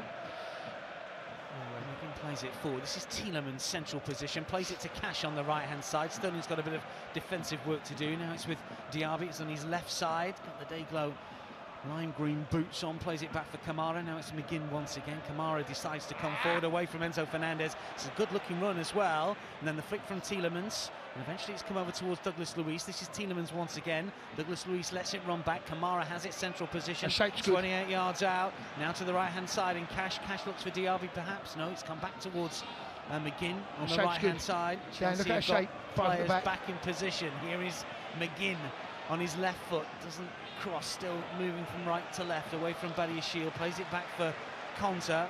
And Chelsea have repelled Villa's advances here. And it's gone back to the halfway line. No, this is good. This is really good shape play. Chelsea got 5 across the back. Alfie Gilchrist has dropped in alongside Badiashile. The back, Dizazi, and you got a little bit of space for Douglas Luiz. Well, 5 minutes remaining of this first half. Chelsea, I hope that they don't succumb to a sucker punch. This is Longley inside the penalty area. It's towards Diaby, cleared away by Badiashile, looking for Douglas Luiz. 1-2 with Ollie Watkins, doesn't come off. It's a poor touch from Watkins, in fairness. And then it's Konza that will nod it back, nearly towards Caicedo, who just about gets there ahead of Moreno. Now it's with Madueke, and eventually back towards Caicedo, but he's never going to look up and go forward on the right flank, is he? I just wonder what he might have done there, you know. If he'd known he had Douglas... It's not Douglas Luiz, is it? Unfortunately, it's Kamara alongside him. Maybe next year. Yeah, yes, indeed. Okay, fair enough. I'll get you. Here is Tisasi. Now it's with Gilchrist, right-hand side. Madueke again. Villa push up as we know that they do. Palmer in an offside position at the moment, but I think he's just trying to make some space and make the Villa players worried about his position. This is kind of Gallagher to play it back. Now it's with Thiago Silva again. Madueke far right, Sterling far left. They're getting the boots on the chalk as they used to years ago. Here is Enzo Fernandez going to stretch that middle third. This is Gilchrist down the line, but Madueke just started to move the other way. And that's where the high line plays with you, because Gilchrist has had a touch. He's seen this space in behind, and what's happened on that particular occasion. Madueke looks at the moment that he receives the ball, the pass is on. By the time he looks up and gets his pass away, it's gone because Villa have stepped up. That's well coached from them. They're building from the back, and this is good pressure from Chelsea. Kind of got to nearly nicks it away from Douglas Luiz, but Longley comes forward. Tell you, this is touch from McGinn isn't great. This is Sterling, and now he plays it in field. Fernandez plays it back. Sterling will go again. Was he being held by Matty Cash? It doesn't really matter. It runs through to Martinez. Again, you know what? I don't mind. If Villa want to try that, and they've thrown it short again, and Conor Gallagher's going to come across, it's a ball over the top. That's not going to get anywhere. Petrovic comes off the line, taps it forwards, and then it's flicked on by Caicedo. Now it's with Enzo Fernandez. 2.5 minutes to go until half-time. We will get a few minutes of added on time because of the VAR incident that disallowed Villa's goal, of course. We might have another 5 minutes here potentially. Dan, we've been good. This has been a good performance. This has been a really good performance. Villa against a good side. Yes, indeed. Villa, other than the set pieces they had in a quick club, ball over the top, it's on. Yeah, Sterling is the recipient. Can he take it first time? Cash is across. Touch was just a little bit off. Do you know what? If I'm Matty Cash, you are so worried that. And what do you do? Do you stand off? Do you get tight? The way that they're playing, that's risk and reward. So that pass has got to be inch perfect. On that occasion, it was a really good pass. What you're then looking for Sterling to take it in his stride, and because they're playing the high line, there's grass to run into. He doesn't quite get his first touch right. Matty Cash recovers, goes out for a throw-in. Casadei, little pocket of space here, maybe in front of the Villa back five. Madueke will take it on against Moreno here. One step over, another inside the penalty area. Again, he twists and turns. Can't quite find the cross first time around. Gilchrist is there if required. Now it's with Madueke again. Looks to whip it in, and it's easy for Martinez. That's the high line again, and that we're falling foul to that a little bit, actually. As the half has gone on, that high line that... It's not a foul, by the way, referee. He's done well. Kamara's done well. Yeah, in fact, Fernandez has brought down. I don't think that's a foul to us. We've got it. I thought he was going to give it the other way. I think Villa can be a little bit aggrieved there. Dan, what do you reckon? No, I think he was pulling into him. I'll go with you. But he cuts it. It's good skill. They've got one another, He's great, yeah, he's grabbed Oh, over actually, him. once he's grabbed over him, that's the angle. We've just seen the angle the referee's got. I'm still good. Anyway, free kick taken, who cares? But what we saw there is the high line. When you put a ball in, you've built up, you've then got the ball on either flank, and then it's either the left foot or on the right foot on the left. You look at the bend one in. Because they're playing a high line, once that ball comes in, the goalkeeper just kind of gathers it, because you can't get the run. You need a deep runner. It's got to be perfect. Like that. Gallagher, right-hand side. Palmer calling for it. In it comes. Palmer opens up his body, takes a ricochet off Konza corner. Yeah, that's difficult, but well played. And they're the little runs that they've not got to be so deep. They've just got to be little runs in behind their back line. It's a lovely ball from Connor on the right-hand side. Plays it across the edge of the 6-yard box. Konza goes with Palmer. Palmer gets something on it. I'm not convinced that Palmer's shot was going to reach the back of the net, in all honesty, but there's enough from Konza to take it behind from a corner, which is taken short. Madueke, right-hand side here. 3 minutes of added on time just being announced. Madueke twists and turns. Moreno can't get the ball. It's back out to the edge of the area, and it comes, and the header down for Badiashile, saved by Martinez relatively comfortably. Again, when the ball goes back, their line comes up. So there's got to be a runner. And on a set piece, if you're going to take a short set piece, and Wimbledon were, when I played, were the best at it. Watch this, Dan. Watch how they just come up. Ball goes back, they leave players in there, but Badiashile's run goes in behind. You can't stay in there because you're offside. So when the ball goes back, you've got to go back with the ball. That's what they do. They're going to step up. They're going to leave you in that offside position. What that also does is allow Martinez more space to come and gather. Can see it, can't he? Well, we've got a little pause here as we tick into added on time. We've had a minute of the added on through. We might get an extra 30 seconds here. One or two of the Blues faithful just around us here at the back of the main stand, just heading off down to get a Bovril, or maybe something a little stronger. Bovril man, Jason, you love a Bovril. No comment. Stopped selling it in a lot of grounds up and down the country, but there's still a select few that do. Martinez will play it out. This is long lane. And now it's with Tielemans, who's been a bit of a non-factor for Villa. Thankfully, he's a talented player. Longley gets himself into a bit of a hole here, and Gallagher might be able to take it on edge of the penalty area. It ricochets around again. Villa get a little lucky. They're not comfortable, are they? Ollie Watkins has seen hardly any of the ball. This has been a really good first performance, and there's still time left. Sterling on the left. Against Cash, left-hand side, inside the penalty area, still going, runs into Kamara, got cleared lost. away. Sterling got lost. And Villa looking to come forward with McGinn here. McGinn will play it in field. Douglas Luiz has it. Watkins wants it. Diaby wants it. Douglas Luiz runs into trouble, but McGinn will play right-hand side. Watkins far side. This is Diaby looking to shuffle it to the edge of the area. The shot's over the crossbar from Tielemans. It has to be better. That's a late let-off for Chelsea. Well, there you go. Chelsea have dominated the vast majority of this first half, not just territorially, but possession-wise. And there you go. Literally last minute of 48 in the first half. Yes, he has. He's tried to bend it around Dizazi, who creates a barrier. But really, I mean, Tielemans, he leans back. It hits. It comes off a part of his foot that he doesn't want. He wants to kind of get on the instep, but that knuckle of the instep. It's come off the instep, but near the heel when it's gone up high and wide. And Tielemans there retreats, but just a warning that despite how well we've done, I think the Chelsea fans on this whistle, you'll hear the Chelsea fans. I'm pretty sure you're going to hear a pretty great a crowd that have been appreciative of what we've seen in this first half so far. Well, it's certainly been entertaining, even though we haven't seen a goal. And Villa come forward again. This is Tielemans. He's got options left and right. He aimed for Diaby. He should have gone for Watkins.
First and second legs next campaign. Lots of changes coming our way across English football, as there always seems to be. But we're underway for the second half. We've had the opening 10 seconds. Not great and it's from Villa, Martinez looking for Longley. Longley's clearance tries to find Tielemans, who gets a touch on it. Moreno will clear, but we've got Caicedo down again, and not for the first time here. This is going to be a free kick. He's getting booked. And Tielemans is going to go in the book. Yeah, and not great from Villa, and this is good pressure. This has been brought on by Chelsea's pressure. High up the pitch, go back to Martinez. They come out to the left-hand side, and it wasn't a great ball from Longley inside. It's one of those balls you kind of more hope than real genuine belief and desire to get that ball into a Villa player. Caicedo, and he's going to get a lot of those, Caicedo, because of the way he plays. He's on that front foot trying to nick balls, trying to toe things, and he does that, gets enough, and Tielemans gives away. Is that the first yellow card of the... It's first yellow card for Villa, but obviously Thiago Silva was booked very early on in the first half. So, Villa, there's a line about a yard and a half outside of the box. And that you can tell well coached, because normally when I play, you'd use the line as a line to hold, but they feel that yard is so important. So it's in keeping with their style, isn't it? They just take that extra step up everywhere. Well, you say that. Half a yard now, they've managed to peg back. Madueke runs over it. Cole Palmer will take it to the edge of the area. I'm not sure that Gallagher was waiting for that. No, Connor wasn't expecting that. Connor was not. That free kick there was not off the training ground. Palmer to great to the ball, by the way. left-hand side. This is Sterling to the left, and will pick it up. He was onside, about the only Chelsea player who was. He's got possession at the moment. He's up against McGinn. We'll play it back here. And Chelsea coming forward. Enzo Fernandez with the reverse ball, looking for Gallagher to get the cross, and it flicks up off the head of Kamara, and then it's curled towards the far post by Palmer. It was a difficult chance, really, and he connects well, but he doesn't have the curl. No, you're right, and actually that come from, as you said there, I don't think Connor's got any idea this is coming. The ball's been lofted over on that left-hand side. Sterling's managed to play the work to Enzo, plays it back to Connor, gets to the byline, it's deflected. Is that Kamara that just gets the flick on, and as it's flicked towards the edge of the box, or in between the penalty spot and the... I don't know whether I expect more from Palmer a little bit, you know. I know it's a difficult skill. I think if he's on target, it hits a player anyway. I think he's got to start it outside the post anyway. And it's a very difficult chance. But we've come to expect things good like that from Palmer. Anyway, this is Diaby looking to get the a shot come cross in, and he's sort of cut across that a little bit, taking the pace off it. It's easy for Petrovic. They got Watkins involved in this first half, more than they did in the second half, more than they did in the first. It's a nice little run. The first real link-up play between him and Diaby in that 4-4-2 formation. Douglas Luiz now looking, he's on the edge of the box trying to squeeze Caicedo. Chelsea play out from the back. Risk and reward again. Flick forwards by Pareshi, but it's Matty Cash that wins it. He looks for a 1-2, comes back towards Douglas Silva. Now it's with Kamara, plays it back here for Ezra Konza. Konza under pressure from Palmer, plays it back towards Emi Martinez. Martinez holds for a second, side foots it to this near side of Longley. Longley near side for Moreno. Moreno up against Madueke, pushes it back here for Longley. Really good. Gallagher and Palmer giving Martinez and co something to think about. This is Konza, now Kamara. They want to play through the press here. Villa, can they? Cash down the line. Kamara infield looking for McGinn. Good pressure from Chelsea, away from Caicedo. He's done well to play to the right hand side in Kamara. Still all the Villa players still not fairly out. Comfortable on the ball. It's not out, you're right. It's still not out though. Clip to this near side. Oh, it's a big run from Ronnie Madueke. Longley, and Longley still not out. Shins it a little bit, and then still not out.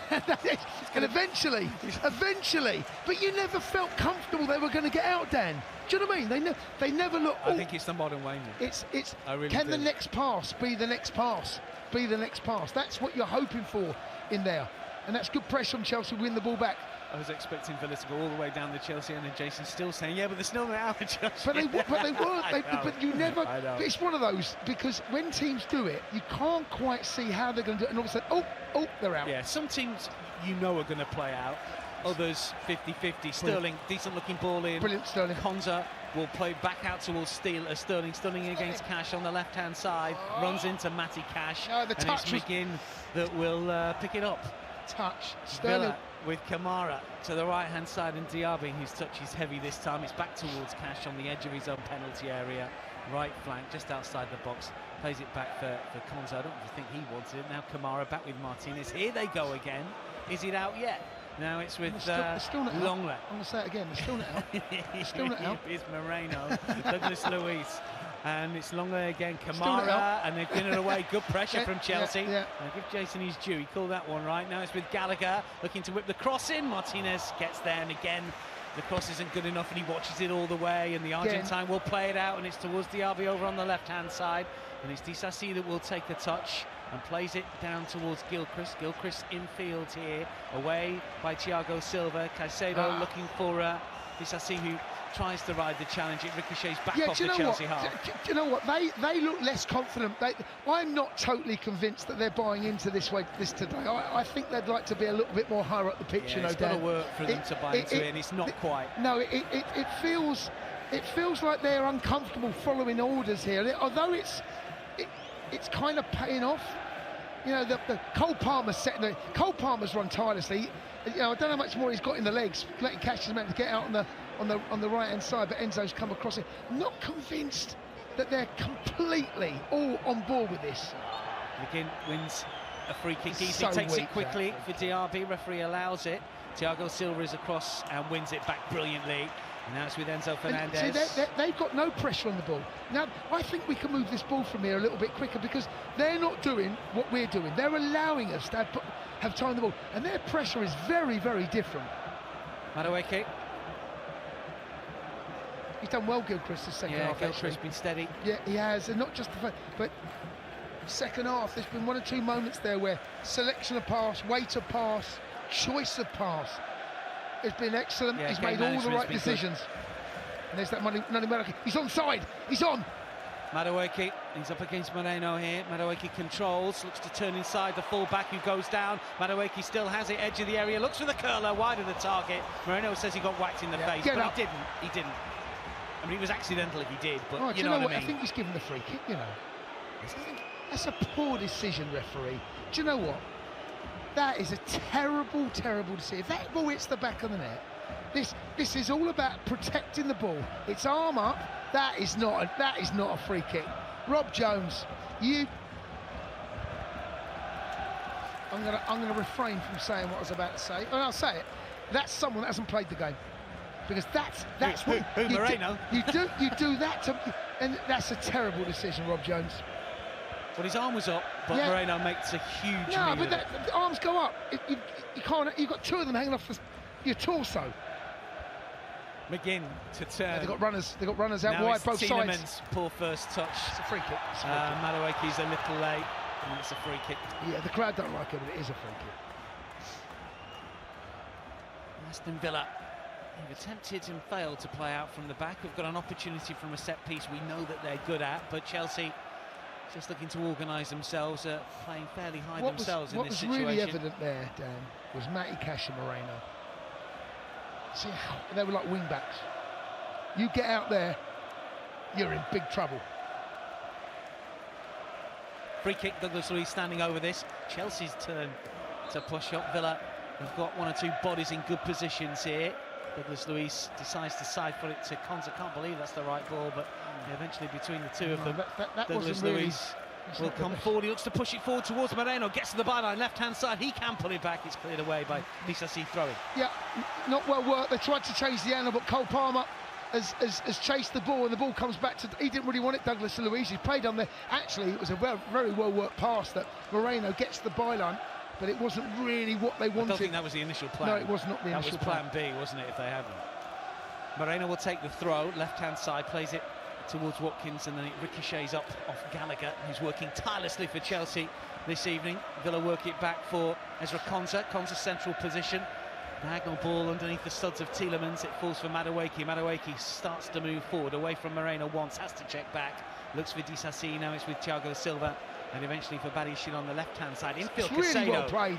Turns and plays the ball over the top for Sterling. It's Martinez is backpedaling here, and it's Sterling inside the penalty area against Cash. It's still Sterling, makes a little bit of space, not once but twice, looks to get the shot away. It's blocked, comes out to the edge of the penalty area. Caicedo turns into trouble, recycles, looks for Gilchrist, steady to the right-hand side of Madueke. Gallagher looks to be offside. Pass has got to be played Flag has earlier. gone up. That pass, that's the high line. There's the 5 or 6 yard runs I'm talking about. The pass has got to be perfect. If it's not, they get you. Maduwaki's gone down. I wonder whether we may well be looking at a player there that's he's saying maybe something needs to be adjusted to his boot. He's pointing to the sole of his boot, man. But that pass there, it's really well done. It's a lovely ball from Casadei over the top, the left-hand side. He gets Matty Cash 1v1. Fair play to Cash. Holds his ground. Doesn't make his decision easy. Sterling comes inside. Jinx plays another little sub. Opens up the angle, level with the edge of the 6-yard box. Pulls the trigger. It's blocked. But then once that ball comes back, they're set then, Villa, and the high line that he does well.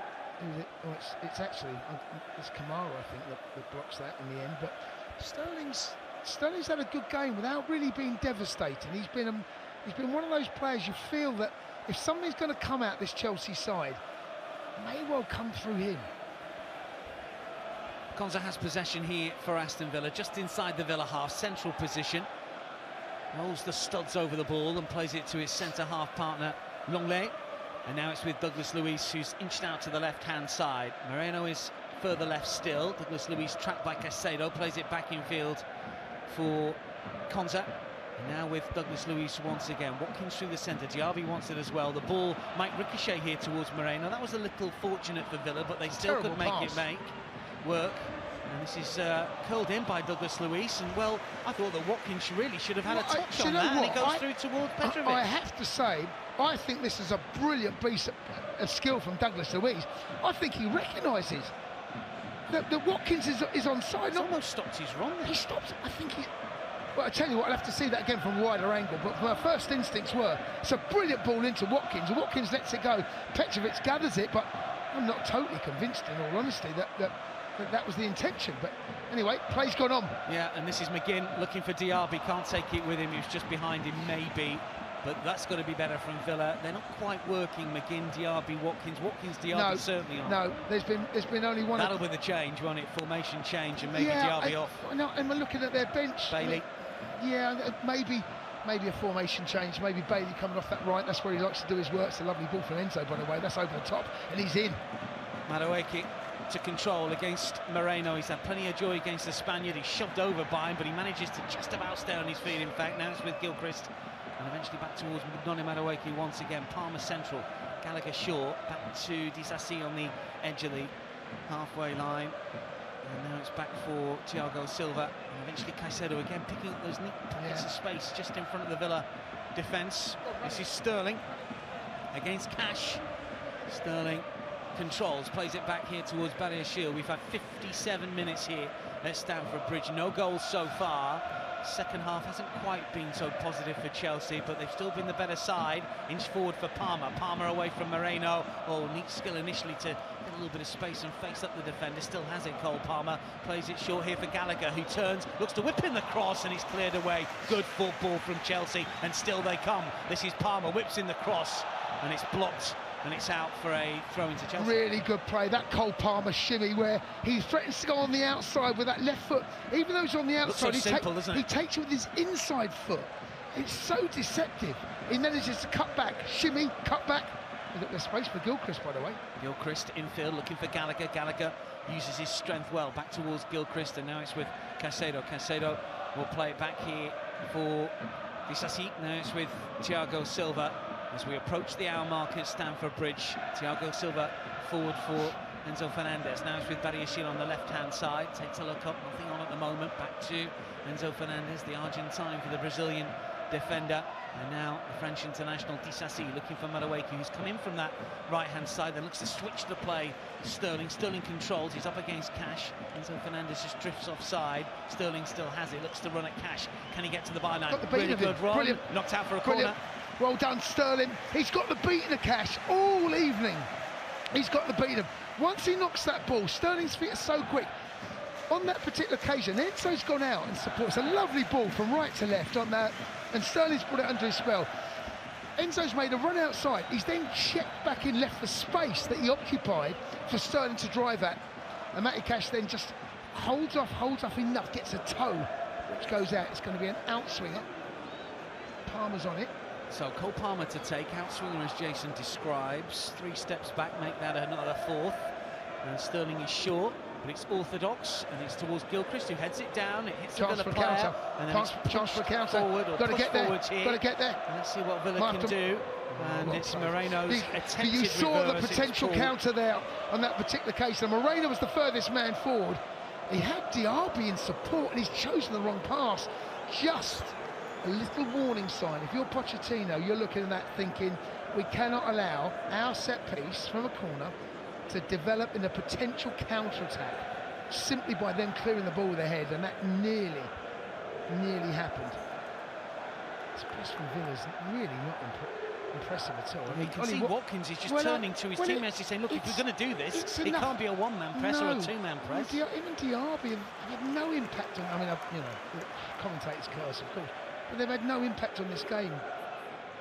Disasi looking for the run of Madueke, but it's blocked and Villa win it back. They move it swiftly towards Diaby, who turns, finds Tielemans on this left-hand side, cuts inside away from Madueke, and Gallagher does well. The Belgian, now it's with Kamara. Kamara short for the left-hand side of Moreno. It's good. We forced them back. That's good body shape.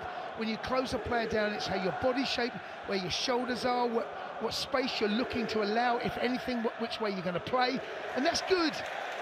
That's good from us. That's well coached. And Pochettino down there in his technical area is clapping them, because when you close players down, it's your body shape that the angle of your body as you come into that player. Do you open your shoulders up one way to allow him go that way where you want him? You almost like it lull them into a false sense. Oh, ref! Madueke being pulled to the ground by Moreno. He's not giving anything. Villa have it. Longley coming forward. Rob Jones. Slips it through here for McGinn. Looks to try and find Diaby, but he's given that one up quickly. You can hear what the Chelsea fans I think he's apologising, you know. I mean, how is this? Look, ball's played in. I mean, Moreno is all over Madueke. All over. It's a rugby tackle. Be a yellow in rugby. Anyway, I've lost my train of thought. That is a position where you want a free kick. Chelsea have it with Enzo Fernandez. Lovely from Enzo. Brilliant ball. Really good awareness to find Gilchrist just inside his own half. Decides to come forward. Short and safe ball towards Madueke. Madueke on the right-hand side. Looks to Cunningfield. Still has it here. Determined run. Tries to just thread it through for Cole Palmer, but it's cleared away. Then it's flicked by Moreno. Only falls for Madueke, who helps win it back. And now it's Disasi that can control. And Enzo Fernandez, who can lift it over to the left-hand side. That is such good vision. Now it's with Sterling. He's up against Cash again, inside the penalty area. Looks to get the shot away. Takes a ricochet. Douglas Luiz is there. Kamara also, and it's cleared away. And then Villa lose Can't get out in the again. minute. They cannot get out, Villa. And Sterling on this left-hand side there, maybe a little bit too predictable, coming inside every time. Maybe needs to go on the outside of Matty Cash. Here he is again, Sterling versus Cash. Will play it back here for Enzo Fernandez. Fernandez for Thiago Silva, and eventually to this near side, and Gilchrist controls and then plays it back for Disasi. Chelsea probe once more, Villa push out once more. It's a lovely run from Madueke, leaves a bit of space for Connor on the right. Gallagher controls, flicks it infield for Palmer. Palmer will turn away from Douglas Luiz. Now it's with Caicedo, back with Disasi. And eventually to Madueke. Has to stretch to keep it in play, but does so. The junior international plays it back for Gilchrist, and now Disasi for Thiago Silva.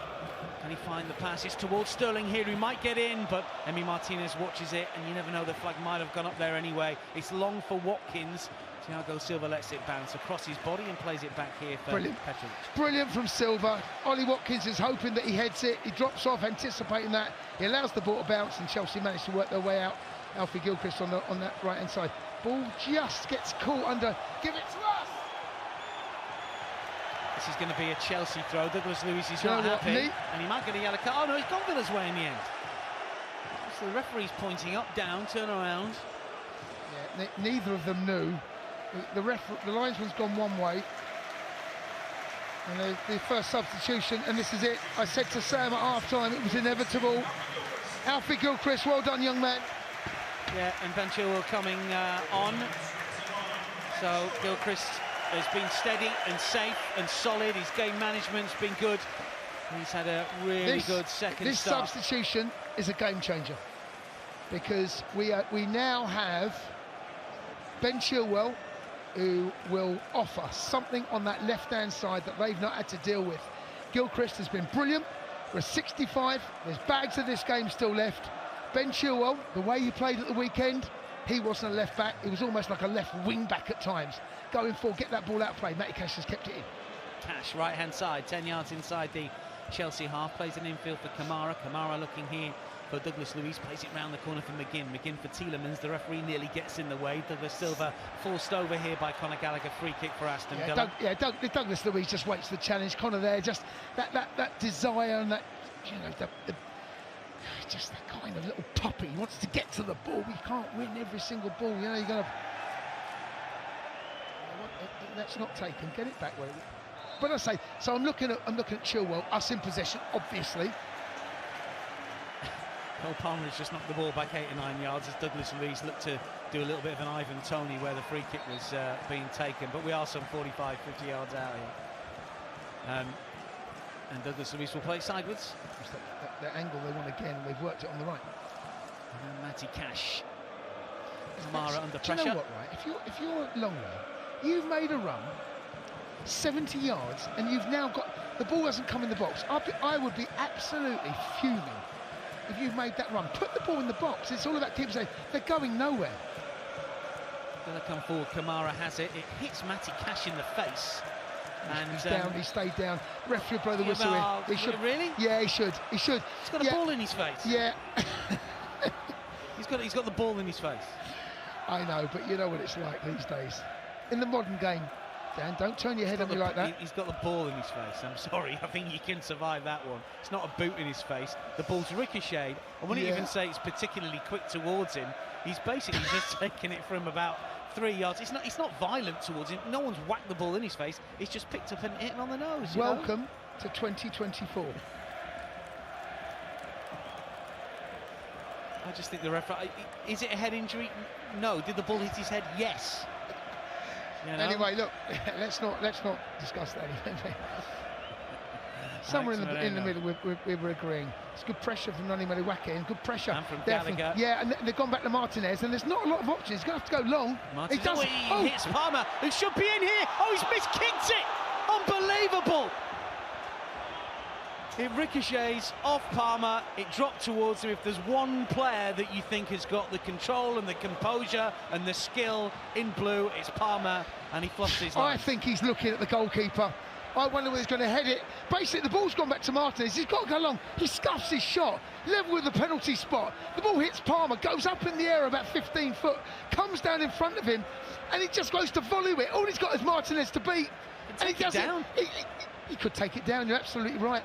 You're absolutely right. And someone of Palmer's technical ability and coolness, bit of space actually on the right side. Yeah, this is Matty Cash coming forward, edge of the area. It's on his left side, chips it inside the area. It's towards Alex Moreno, whose header is over the crossbar. Awkward height, but danger. But again, like we saw before the end of the first half, just a little reminder that Villa aren't out of this game by any stretch of the imagination, even though territorially and possession-wise we've dominated this large parts of this game. Just a little reminder there. Here's the chance again. He gets on. Palmer's on the edge of the box. It hits Palmer, goes up in the air. Take it down. Oh my God! It's. Look, I mean, you back yourself. I mean, Palmer would back himself because he's a brilliant. But you know what? Do you think he's looking at the? He takes a glance down. You're absolutely right. He takes a glance and he misses his kick completely. He looks where the keeper is and he plays it with the studs. 2 chances for Palmer. Here is Martinez. He just flicks it towards Konza inside his own penalty area. I know he's going to get a lot of applause in this game, Martinez, but there's been a lot of good fortune about his game today. And a miss kick from Matty Cash, who's feeling the pressure, and then Chelsea give it away. And McGinn has it, side foots it here for Douglas Luiz, who plays it forward for Tielemans. Tielemans has got Watkins to his left, Diaby to the right-hand side. Here is Watkins inside the penalty area, takes it to the byline, looks to get the cross in, takes the deflection off this corner. It's amazing. Chelsea in good possession in their final third. Ball given away by Enzo. He apologises now, but all of a sudden, within 2 of 3 passes there in and around that 6-yard box on that left-hand side. Watkins goes on that left-hand side. Disasi is equal to it. It looks like it's going to be a cross, but the shot then, or cross, is blocked by Disasi, who's done well, goes behind for a corner. 0-0, 69, nearly 70 minutes on the clock. Corner for Aston Villa, who've lined up on the penalty spot as 4 or 5. A clutch of Aston Villa players will spin away left and right, no doubt, as they look to get to the first touch. And it comes towards the near post. It's clear to the edge of the area. Tielemans will try and take a touch. Chelsea players claiming handball, and then it's flicked towards McGinn. Gets to the byline on his left side, back on his right. Still has it, clips it inside the area. The header is cleared, and then Matty Cash with a swing and a miss, and Douglas Luiz with a hit. And it's cleared away by Thiago Silva, and Sterling can't keep it in play. Well, the best spell of the second half for Villa, and the Villa fans away to a left. They filled the whole end, both top and bottom tier of the shed end are up.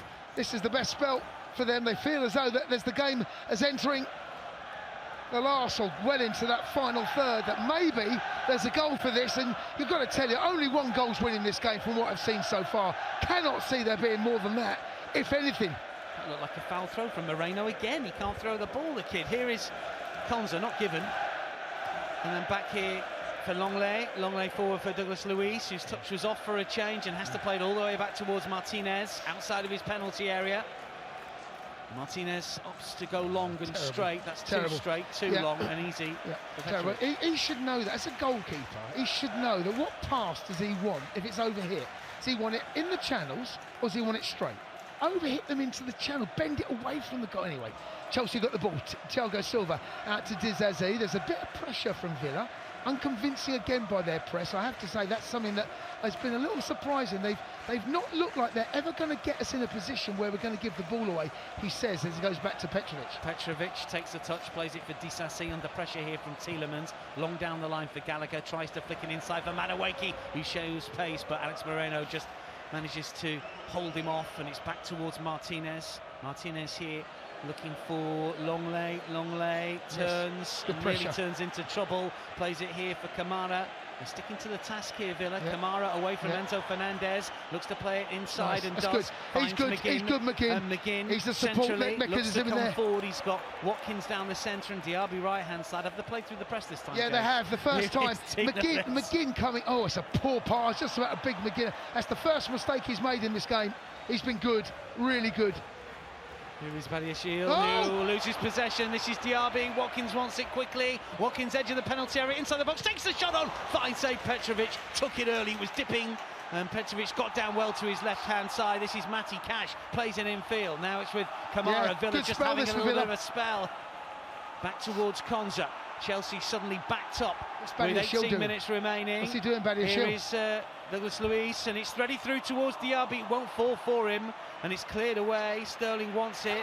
Konza has it. Now it's with Longley. Sterling's got to be on his toes there. Konza is excellent. He's the one that muscles in front. Sterling's got to be a yard in front, anticipating that. Martinez slows it down. Villa, for the first time, lively in the final third. Moreno wanted it down the line, no one spotted him. This is Longley who's going to thump it for Watkins. Watkins controls. Moreno nearly goes offside. Watkins does well initially, does brilliantly, and plays it to the right-hand side. Matty Cash could be in. Diaby calling for it. Cash still has it, takes the shot on. Whoa, what a save. Brilliantly done.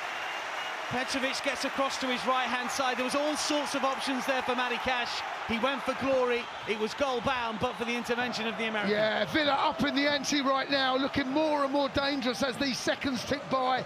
Brilliant play from Ollie Watkins. Haven't seen enough of it. What a save from Petrovic. By the way, this is brilliant. It bounces just before it gets to him. It goes down to his right-hand side. That ball is hitting the back of the net. Down to his right, in front of that shed end. Pushes it away for a corner. Chelsea for the first time under real pressure. Taken short, edge of the penalty area, crossed back in by Douglas Luiz towards the far post, and it drops over everyone and out for a goal kick. It's amazing how tight games like this, and you and I have spoken about it pretty much from the first whistle, that they can hinge so quickly on one little minor mistake. Some play. Matty Cash has got first time we've seen Matty Cash over the halfway line on the right hand side, by the way. First half down in front of us, he didn't venture at all. Now this Villa side sense that they've dealt with what they probably consider Chelsea's best bet. There's 15 minutes in the game. Now they've made a couple of changes. Can we now go on and deliver the killer blow?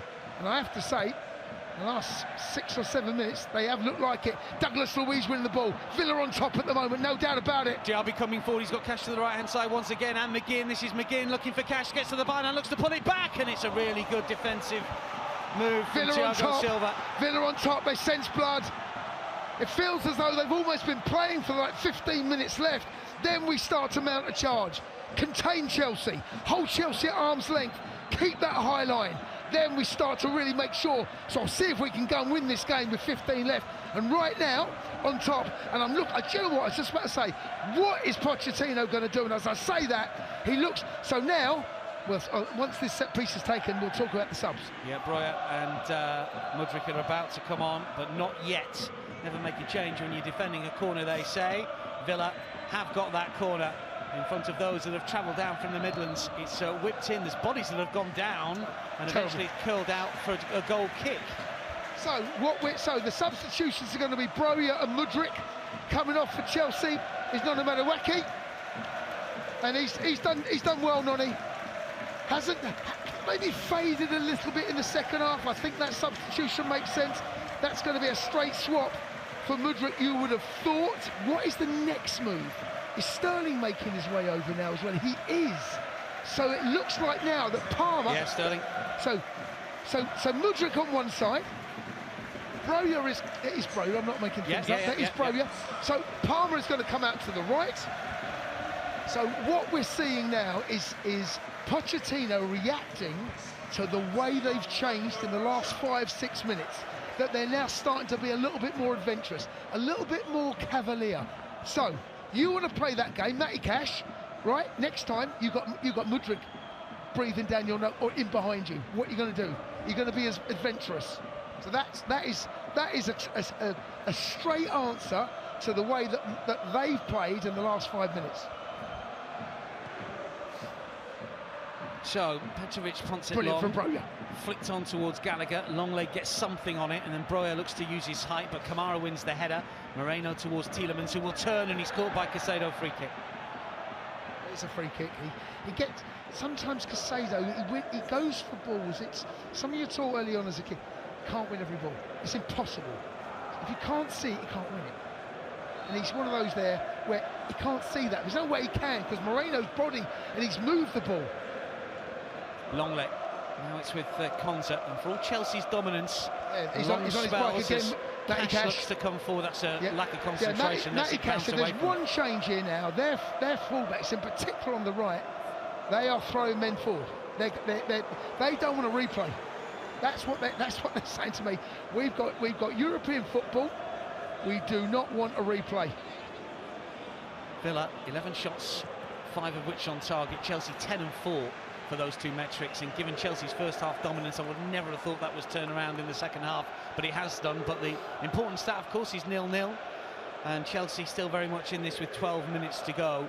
And for all talk of neither coach wants a replay, maybe we're destined to do it all again at Villa Park in 10 days' time or so, or whenever they squeeze it in the calendar.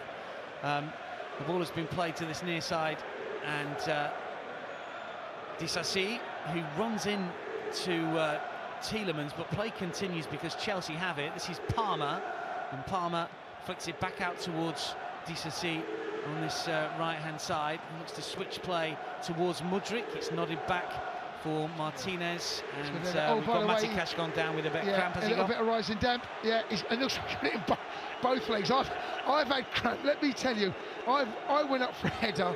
I remember this year. When you go up for a header, the cramp is in mid-air. So you leap with no cramp, you come back down to earth with cramp. And I've had that. It's terrible. Honestly, it's terrible stuff. He's up, thankfully.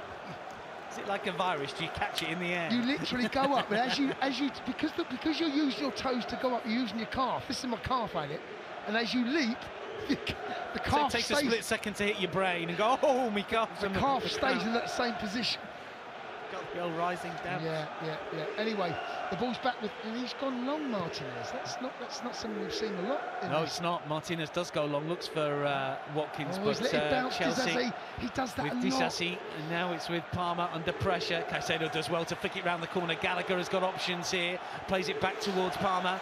Can keep it in play here. Broja calling for it. Mudryk far side as well. Good runners inside the area. Palmer takes a step, plays it to the edge of the area, looking for Gallagher. Was he bundled over? Referee says no. He was the wrong side, and he's cleared away. Wins the ball, not for me. That wasn't my first instincts. Brilliant play though from Thiago Silva. Enzo plays out. Chelsea come again, right hand side. Palmer, first time, and he's hit Nanix Moreno. Yeah, nice who idea. will clear. No, he's Giving giving it away straight again. away. Villa Chelsea now come under again. pressure. 10 minutes remaining. Gallagher runs into trouble. Mudryk can't make it his. McGinn looks to try and turn, plays it in field. Now it's with Luis, who will play it back.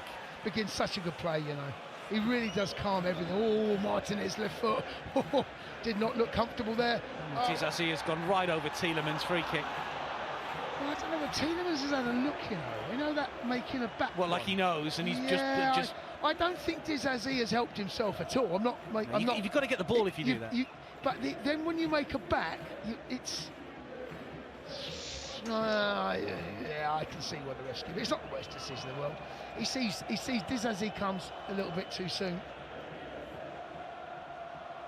Just an initial jump, really. Sees him dive all over Tielemans, who's okay. He wins the ball. He gets something on the ball. Zaniolo is going to come on, and I think we're going to see Diego Carlos as well. So midfield change and a defensive change potentially here. Let's see who's going to come off.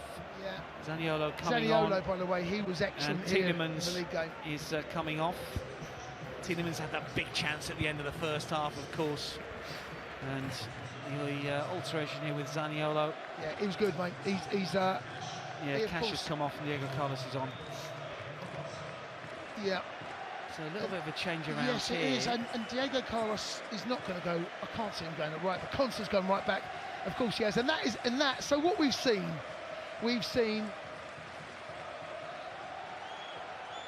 Villa change from the way that they want to go and win this game, and then you've seen Chelsea change. Right, we're going to put Mudryk on, and now all of a sudden they've seen Matty Cash. Right, I'd rather a better man, one-on-one defender. It's going to be a back three. In Consa. No, they're going to keep it as it is. So Consa's gone right back. Diego Carlos, Longley, and then you've got Moreno left back. So it literally is. And even though by trade Consa's a centre half, he plays right back or can play right back. Oh, that's a little bit loose towards Gallagher. He can get in here. Martinez does brilliantly. It falls here for Caicedo, central position. Martinez is reset and Caicedo goes the wrong direction. Oh dear, yeah. It looked momentarily like there was something there for Conor Gallagher. Cole Palmer, right-hand side. Brian makes the run, but not spotted. Caicedo plays it back. Now it's with Badiashile forwards. Mudryk. First time from Caicedo, nodded away by Diego Carlos. Had a horror injury when he first came to Villa, of course. Plays it forward again. Looking for Diaby, turns it round for Zaniolo. The Italian pushes it back. Diaby in. Has to just check his run, and then he's fouled by Caicedo, and it's a free kick. Will we have a winner, or will we do it all again? This is going to be... Badiashile getting caught there. Getting caught in kind of no man's land, and he tries to nick it, and then he gets the wrong side. Eventually, it's not him that gives the free kick away, but because his bad positioning has allowed Villa to get the wrong side in, they then check back. The foul is given away. 83.5 minutes on the clock. If there's going to be a goal in this game, it's going to be a winner, almost certainly. Well, Douglas Luiz has placed the ball, talking 30 yards out, right-hand side, and again, and Diaby are both inside the 6-yard box here. This is odd. And they're around Petrovic. They're going to have to race all the way back to stay on side, but there they go. Yeah, that's Sam Allardyce when the first one. And then it's played towards Diaby. Diaby nearly falls over his own feet. And then Douglas Luiz will scoop it inside the box. Kamara looks to get to that one, and it just bundles out for a corner. Again, great free kick. You know, they go in. What's happening? They split. Are we alive to it? No. But the ball's, everything's right, but the execution's off. The movement's all good. Absolutely, absolutely. Just need to sharpen up on it, and they'll catch, teams out with that, certainly. 6.5 minutes remaining here. was added on time. Aston Villa have got a corner on the left-hand side. Douglas Luiz gets ready to take. McGinn runs away. Diaby edge of the penalty area. McGinn doing the orchestrating. In he comes with Douglas Luiz. Near post, flicked on another corner, I think. Yeah, I think it's Cole Palmer. It's one of those you want to get something on it. You know you've got to, but you're also so concerned that your flick could actually lead to either an own goal or it lending itself to an opportunity. So now it's an in-swing of McGinn. His last corner was terrible. Yeah, overhit. corners haven't been great from Villa at all. They're going to overhit again. Are they looking for that overhit? And it comes towards the near post, and it's punched up into the air by Petrovic. We've got bodies down inside the area, and then Constance hit, and it's wide of the target. He got hold of it, always going wide. There was a second there. I thought it was on target. Can Chelsea do it quickly? No, Villa retreat. They managed to get players back, goal side, and we're now looking at 85. Oh dear, the ball's been played in, that's given away. Oh, Chelsea are very lucky. Enzo gets lucky. Bit of space out on the left-hand side. Hardly mentioned Chilwell's name. Oh, Villa now. Those substitutions that we've made have not made any impact on the way that we go forward. I'm looking at Mudryk, looking at Chilwell, Broja. Hardly mention their names at all. Diego Carlos plays it back for Emi Martinez here. And eventually for Longley, has to stretch but does get there, not under any real pressure this time around as he moves towards the halfway line, plays it infield for Watkins. Watkins plays it back for Douglas Luiz. He's got Zaniolo over on the right hand side, hugging that touchline. Here he is, up against Chilwell. The Italian comes from right to left, just inside Chelsea territory, and then pings one over to this near side. Palmer doesn't know where it is, but Alex Moreno does, and he drives forward inside left channel, still going, goes down inside the area. Referee says shoulder charge. Moreno gets up in fairness, and it's cleared to the halfway line, and Villa will start again. Can't get out now. Villa are the side that those substitutions have had a bigger impact on certainly the way that they're playing. Zaniolo on that left hand side. It's not a free kick, referee. It's not. Free kick has been given. Such a weak free kick. And it's taken quickly, and it's laid off by Watkins to the right hand side, and Zaniolo skips away from the challenge just to get a low ball, and it's towards McGinn. Oh, just wide of the target. What's McGinn claiming here? It's a corner. It's come off. This has come off Thiago Silva. We have completely gone in this game now. Those substitutions had no impact at all. Zaniolo down the right hand side. Enzo's got it. He shows one side, goes the other, plays it over. No, it's a corner. Yeah, it should be a corner. It would have been, and this is what. Let's have a look at this. Will tell us straight away. Difficult to tell. Actually, it's hard to tell. He won't tell us really, that one, will it? Yeah. I think it was a corner, but it's not been given. 87 on the clock, and Thiago Silva is far from impressed with what he's seen down that left-hand side, and those changes with there's been the big changes on the left. We've seen Alfie come off on one side. We've seen Sterling come off, but those changes have not had the impact. And Villa now picking up second balls, and I'd like to see us get a little bit of possession. Badiashile on the ball. Back here towards Thiago Silva, just inside Chelsea territory, plays it forward, looks for the run of Broja, who might be able to get in here, takes it first time, second touch is awful, it bounces off his shin or his knee, and it's out for a goal kick. Do you know what, this is not aimed... We don't think it was aimed for Broja. We think it was potentially aimed for Palmer. Yeah, I don't think that was actually aimed for Broja. I think it kind of latches onto it. He had the better chance. He does. But I think when it surprised him, he's kind of latched onto it. You need that bit of composure, that cool head. on for Enzo, incidentally. No, this former Villa player, the Villa fans there, giving him a big welcome. Every Villa fan away to her left, cheering and applauding.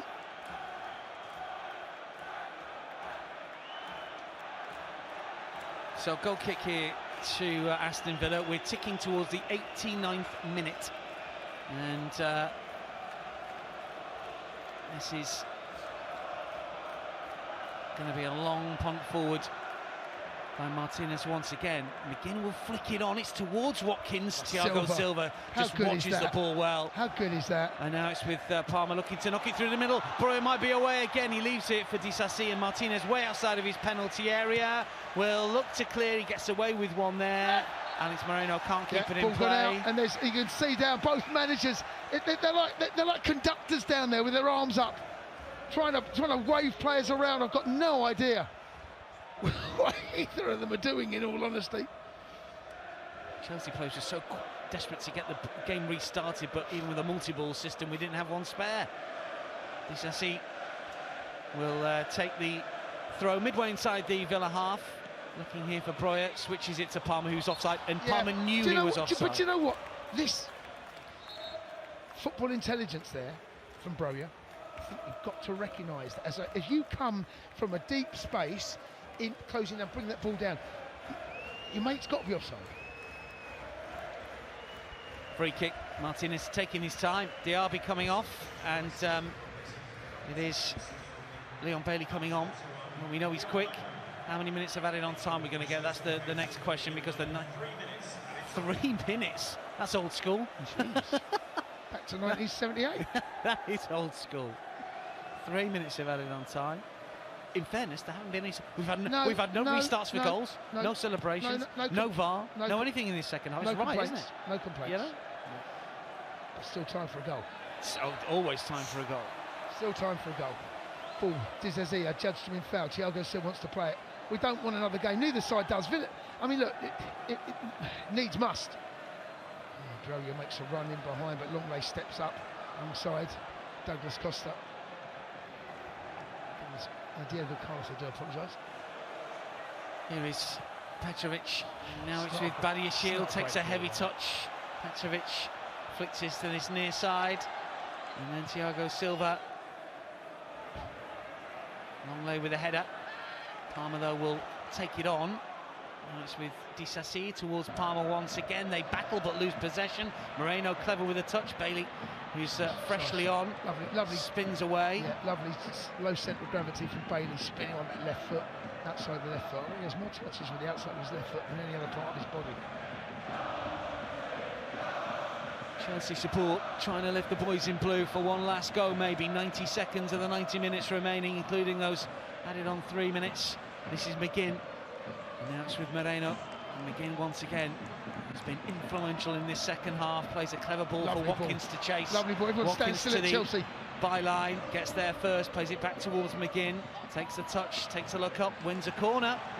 Well, this is going to be the final knockings of this game. There's a minute left on our clock, whatever the referee decides to add on. Into the last minute of the added on 3, and Villa with maybe their last chance to grab a winner to send them through to the 5th round. Surely that will be that. Next goal wins, if there is to be one. Douglas Luiz, left-hand side, in swinger, ball looks outside the quadrant, but let's see what he can conjure. Again, a clutch of Villa players on the penalty spot, whipped in towards that near post, and it's nodded away.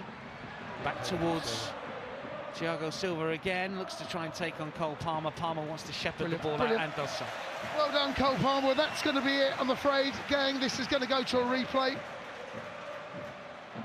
I think Chelsea over the 90 minutes will be the side that look back thinking we could and perhaps should have done enough to get into the next round, in particular first half. Second half, first half Chelsea never seen by a stretch. Yeah, I think second half less so. Yes, I think that's absolutely fair. Even though I think possession stats will tell you we dominate, we didn't do enough with it.